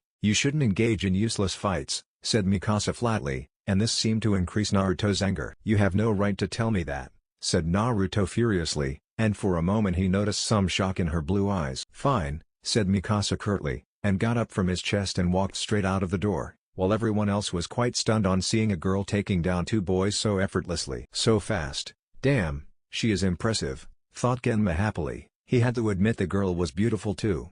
Maybe he could steer her away from the Namikaze. Armin offered his hand to Naruto and made him stand up. He then looked at the other cadets calmly. "We all are comrades here. If anyone has been offended then I apologize on Naruto and Mikasa's behalf," said Armin calmly, and Genma averted his eyes as everyone was now looking at him disappointingly for starting a fight. "It's alright, no harm done. I'm Kotetsu and this is my friend Izumo," said Kotetsu and offered his hand, which Naruto and Armin shook wholeheartedly. "Nice to meet you, I'm Yuga Uzuki." "Genma Shiranui." "Aobayama Shiro." "Shizune Kato." "Yamato Nohara." "Hana Inuzuka." "Anko Mitarashi." Naruto and Armin greeted each of the cadets happily. More and more cadets came forward and in a few minutes everyone was now introducing themselves. Even if their start was rough, all of them knew they were going to fight alongside each other and it was best if they were on best terms. Almost all of them had basic shinobi training, and had some special skills. As a result they were chosen. But if they could not understand each other then how could they defeat the enemy? 30 minutes later, Naruto, Armin and Reincarnation were sitting in a small corner. The rest of the conversation had been very friendly, and even Genma and Naruto had stopped their fights, but they were a little wary of each other. Reincarnation seemed to be joking with Armin, until both of them noticed Naruto sitting silently. "Mikasa," said Armin knowingly, and Naruto seemed to be quite surprised on seeing his friend had easily read his thoughts. "I was rude to her, I shouldn't have said such things to her, I was so angry," said Naruto disappointingly. "Naruto, you need to understand, Mikasa may seem a little cold but she cares deeply about you. If you and Genma had fought then both of you would have ended up in detention, and she didn't want that," explained Armin briefly. "Is she your good friend?" asked Rangiku curiously. From their chats she had a little idea that these three were close to each other. "She is my first friend, but sometimes I cannot understand her," said Naruto sadly. A little part of his heart was still broken. Even after all these days, he still couldn't forgive himself for breaking his mother's heart. Those tears, he could never forget them, nor could he forget that he was the source of those tears. His mother had loved him all his life, and even if what he was doing was right, he still blamed himself for breaking her heart. The only thing that was keeping him going was the desire to protect Itachi and the village. He had become quite close friends with Mikasa and Armin. Both of them had been so good to him without expecting anything in return, and he had screwed up yet again. "You don't know about her past, but I'm sure one day you will be able to understand her," said Armin mysteriously. "What do you mean?" asked a curious Rangiku. "It is something that you should ask Mikasa herself, or rather she would tell you herself," said Armin calmly. "Could I become one of your friend? You two are good people, and Mikasa is also a decent girl," said Rangiku hurriedly, but was cut off when Naruto put a hand on her shoulder. "You are more than welcome in our group, just no kisses in public," said Naruto jokingly. Armin chuckled when he saw Rangiku hugging Naruto firmly, and the embarrassed look in his friend's eye was making him laugh more and more. "No promises," said Rangiku mischievously. All three friends laughed on hearing that. Maybe they all could help each other in this war. Mikasa was sitting quietly in a corner of the base. It was already night time, and most of the cadets had gone to their barracks. Only a few minutes were left for the curfew, and no one was allowed to step out of their rooms after that. Her mind was constantly thinking about the incident that happened during dinner. Had she done the right thing? She wouldn't lie. Seeing Naruto with Rangiku made her a little angry. She just didn't know why. She knew they were just friends, but he should have spent more time with her and Armin. Hell, they didn't even know Rangiku until today, and he had been so rude to her when she stopped him from fighting against Genma. Mikasa didn't know what was going on with Naruto. Before they left Konoha he was so friendly, kind and gentle, but now, he was just a shell of what he was before. It was as if something had changed him badly. He was still a good person but he was a little aloof and a little cold than before. She was interrupted from her thoughts when someone sat down beside her. She was surprised that someone was able to spot her in so much darkness. It was none other than Naruto himself. "How did you find me?" asked Mikasa curiously, but she was quite surprised when Naruto came forward and wiped away the tears from her cheeks. She didn't even know she was crying till now. "I am Sensor, I can find you no matter where you are," said Naruto slowly, and Mikasa looked away from him. "Is that a good or a bad thing?" asked Mikasa coldly, and she heard Naruto leaving a tired sigh. "I'm sorry for what happened back there," said Naruto sincerely. He really didn't want to hurt her but the fact was he had made her cry. "You don't have to. Besides, who I am to you to say anything to you," said Mikasa nonchalantly, but was quite surprised when Naruto grabbed her hand gently. "You are my friend, and it was my fault. I was angry at Genma, and if you had not intervened then I would have fought against him, which would probably lead to detention. I just couldn't control my tongue," said Naruto honestly, and Mikasa looked at him seriously and his eyes showed her he meant what he said. "I see, then it's all right," said Mikasa with a small smile on her face. Both of them sat there silently observing the moon in the sky. They didn't know what fate had in store for them but they were determined to face it together. "You mean a lot to me, and you are as precious to me as my family," said Naruto warmly, and Mikasa's eyes widened on hearing that. Did he really mean that? "Naruto, I know I am an idiot, and sometimes I speak before I think, it's just," said Naruto sadly, but was stopped when Mikasa squeezed his hand gently. "It's alright, you don't need to clarify everything to me. You are my friend, and I'll stay by your side always," said Mikasa firmly, and she wasn't sure but she felt him smile behind his mask. "Besides, you're a moron, and you'd screw up without me," said Mikasa jokingly, and Naruto got a challenging look in his eyes. "And you'd be alone without me, emo," said Naruto teasingly, and he saw Mikasa's face had become a little red. "Moron, emo, moron, emo." Both the kids laughed loudly. They knew both of them needed each other. For Naruto, Mikasa was a friend, a guide, and a person who kept him in line when he did something stupid. Armin was usually very supportive of every decision he made, and they needed a level-headed person like Mikasa. For Mikasa, Naruto was a close friend. She would not admit it to him, but for her he was as much important as Armin. She knew she was not perfect, and maybe she was a little harsh, but she just wanted to protect her two friends. "No matter what happens, I won't let anything happen to you." The wild sound of the wind was blowing straight across his ears. The atmosphere was so cool that it was almost frightening. He could hazily see some birds flying in the air. What a dream. "Naruto!" The loud shriek of someone immediately opened his eyes, and he frantically looked around to find the source of that voice. Naruto! The first thing he saw that he was in the air, and was falling downwards, and to his utmost horror, he was really falling down from the sky. He looked down and saw Armin a few feet below him. Everywhere around them were clouds and his heartbeat increased to danger levels. Where the hell were they? "What the fuck is this?" yelled Naruto fearfully. Never in his entire life he had been so frightened before. "I don't know, we are falling from the sky," shouted Armin nervously, and this time Naruto truly realized this was not a dream. They were really falling from the sky, and his dark eyes saw the ground a few thousand feet below them. What was happening? Only God knew how scared he was right now, and seeing tears coming from Armin's eyes was making him more nervous. "We are going to die, Naruto. We are going to die," said a tearful Armin, as he was sure that their death was now imminent. Even if they were shinobi, they were approximately falling from at least a few thousand feet, and that meant death for anyone, and they were just kids. What chance in hell did they have of surviving? Armin's vision started darkening, and he slowly felt unconsciousness approaching him. "Am I going to die like this?"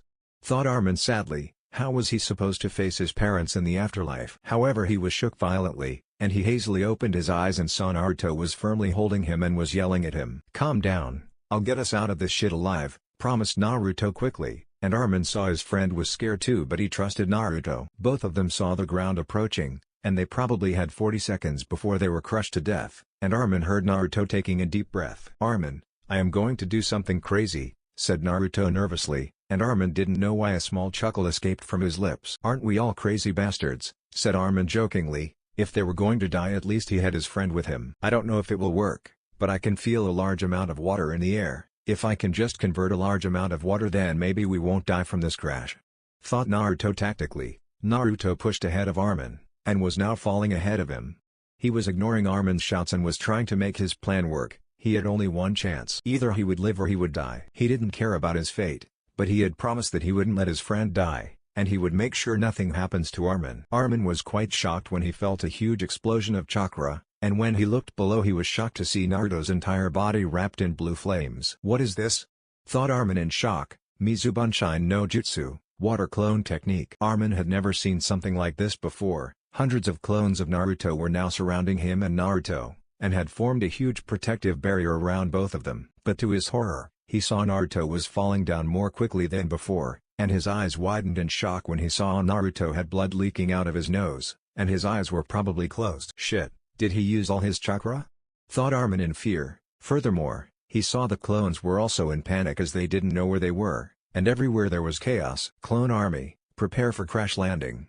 Surround yourselves around me and Armin right now," yelled Naruto loudly. Armin was further astonished when all the clones nodded, and almost 100 clones surrounded him from all sides. He also saw many clones surrounding Naruto's body. The ground neared and he closed his eyes hoping to survive. His heart was beating faster than ever. He was sweating badly. Were they really thrown from the sky? Where were Mikasa and Rangiku? All of these things were making him mad, and he just couldn't take it anymore. He just closed his eyes hoping that it would be over soon. He slowly opened his eyes. His clothes were all wet and his body was in immense pain. Armin rubbed his eyes in order to see clearly where he was. The last thing he remembered was falling from the sky with Naruto. He suddenly jolted straight up, but fell flat on the ground as his legs were not able to sustain his weight. Only one thing was going on in his mind: if he was alive, then where was his friend? Fear, anxiety, nervousness. He was feeling all of these emotions at the same time. He had to find Naruto, no matter what happened. He was floating on top of a small puddle of water, and he realized that the clones must have been destroyed on impact, but looking around he noticed he had fallen in a small field, while there were lots of tall trees nearby. If Naruto had fallen straight into those trees, then his chance of survival was. "I can't think like that, nothing will happen to him," thought Armin fiercely, and slowly tried to get up. Suddenly something dropped from his pouch, and when he looked down it was a small scroll. What was a scroll doing in his pocket right now? He picked up the scroll and observed it carefully. Nothing was out of ordinary. It was just a simple scroll. What was he supposed to do with it? "Don't act hastily, this world is full of lies." Armin remembered these words. Mikasa always used to tell him to be cautious, and right now he didn't think it was right to open this scroll. What if it's a booby trap? I can't take such a risk now. I need to find Naruto first, and get him to safety, thought Armin firmly, and put the scroll back in his pouch. With these thoughts in mind, Armin got up on his feet. He was not in top shape, but he was just glad that he was still alive instead of being crushed to death. There seems to be no one around, also I can't stay in the open for long. I'll have to go in the forest, and search for Naruto, said Armin seriously to himself. He slowly started walking in the direction of the forest. His legs were hurting but they were at least not broken. So many questions were going on in his mind. First was who dropped them from the sky? That thought alone sent shivers down his spine as he remembered that memory. If not for Naruto then he would have been dead by now. But the way Naruto saved him raised more questions for him. Yesterday they had undergone the introduction ceremony, and everything had been fine. They had even slept peacefully in their barracks until this morning. He woke up to find himself falling from the sky. Were they purposefully thrown or not? Gah, I'll go mad if I keep on thinking like this, thought Armin frustratingly. This was his problem. He always had an habit of overthinking about things, and that made him frustrated more than other people. Ah! A loud scream echoed across the entire area, and Armin was instantly brought out of his thoughts. He clenched his fists and was ready to fight. He knew they were just given basic shinobi training in Blacklight in these few weeks, but he was capable of defending himself. Or so he thought. He heard hissing noises everywhere around him, and when he looked behind he was shocked to see a giant snake emerging from the ground beneath.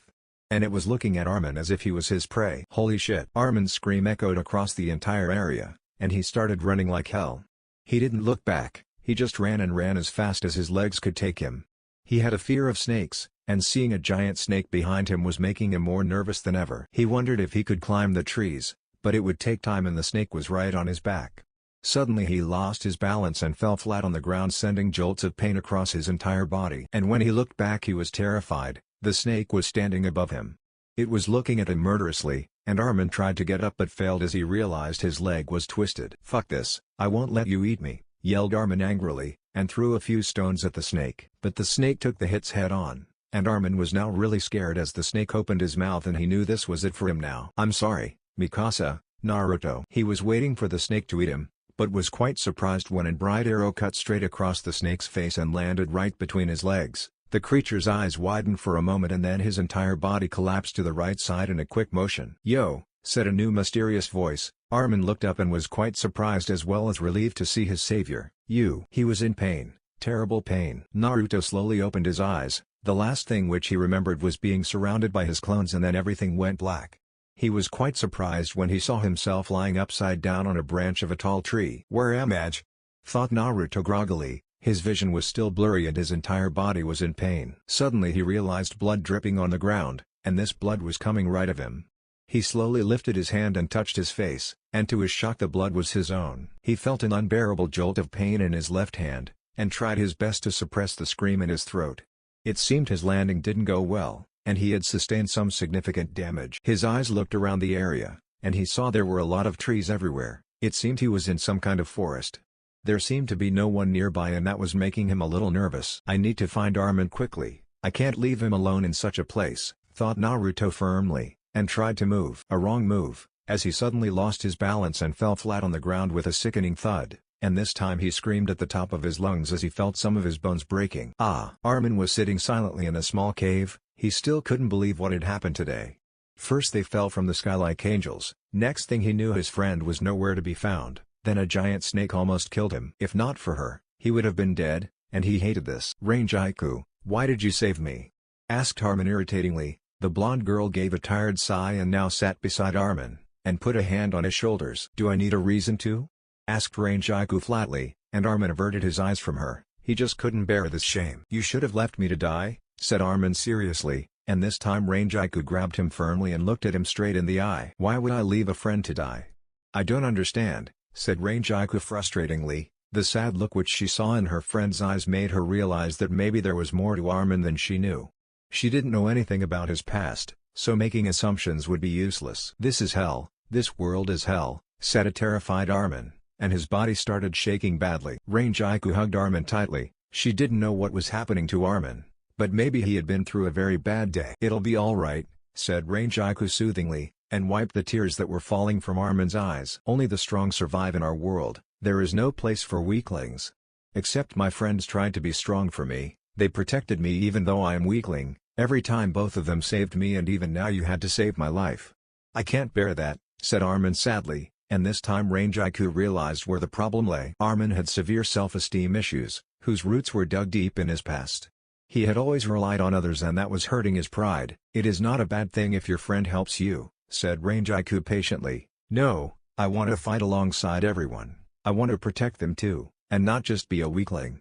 That's all there is to it. Today I came to death almost 2 times, said Armin seriously. "What happened to you?"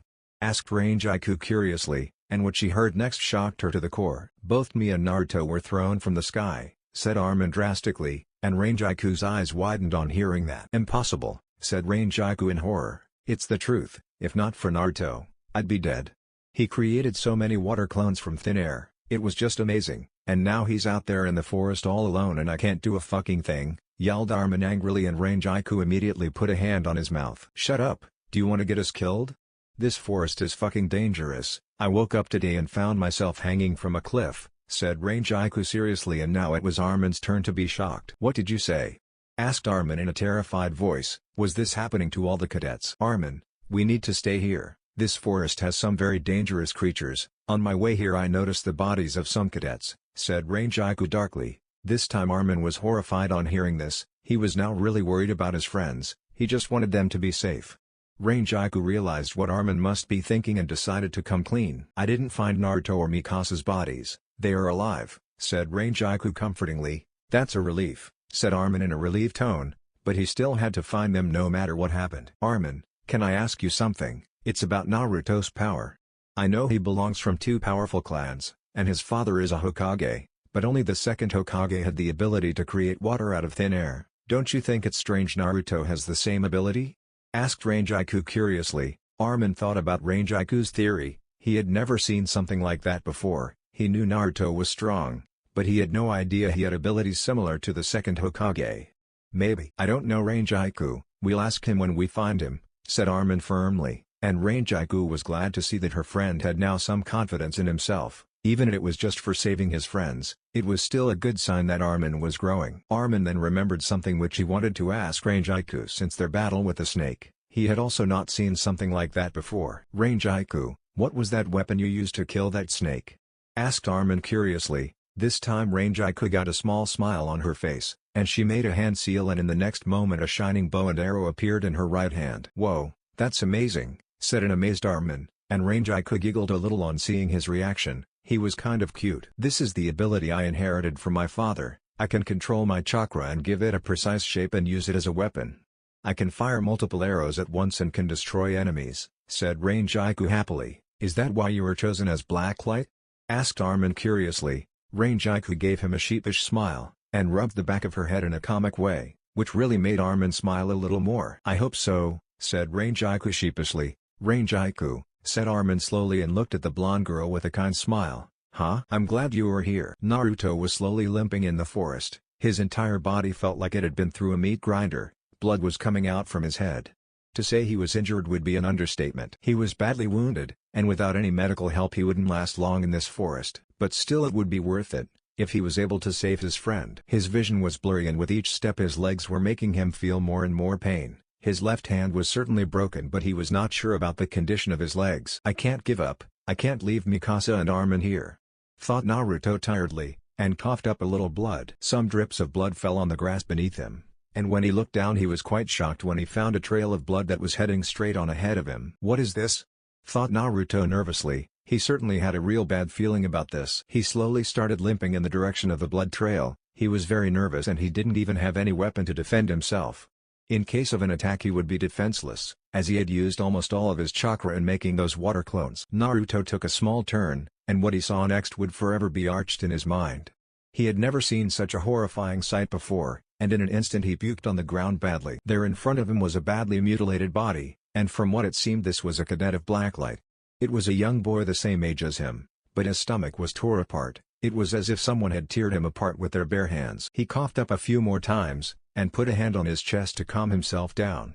He then slowly moved his hands towards the edge of the body's jacket in order to find out who it was. The face was so badly mutilated and combined that with the foul stench, there was no way in hell he could identify this body without any identification or clue. Shinko Zaika. Naruto remembered this boy. He was one of the trainees in his batch, but who killed him and in such a horrible way? There are no signs of any claw marks, or even bite marks of any animals. It's as if someone just teared him apart with their bare hands. This is horrible, thought a terrified Naruto. Suddenly he was able to feel someone's presence with his sensor skills, and in a few seconds these signatures multiplied.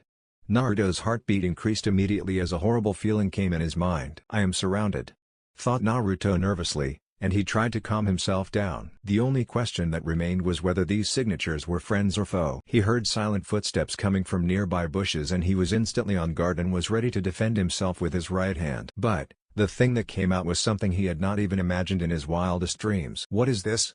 Thought Naruto frantically, his eyes widened further in shock, when multiple things came out of the bushes from all sides. He was surrounded from all sides, and his enemies were not some animal or creature. It were humans, to be more specific they only looked as human.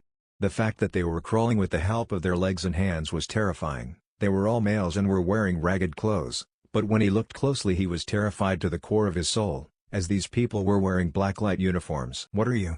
Asked a terrified Naruto. A few of them now looked at Naruto as if he was their prey, and this time Naruto saw what they really looked like. Their faces were horrible, they had long sharp canine-like teeth, and their nails were very long. From their face it looked like they had been living here for years, and their hair were dirty and longer than his own. If he could say, they all looked to be 15 to 16 years old.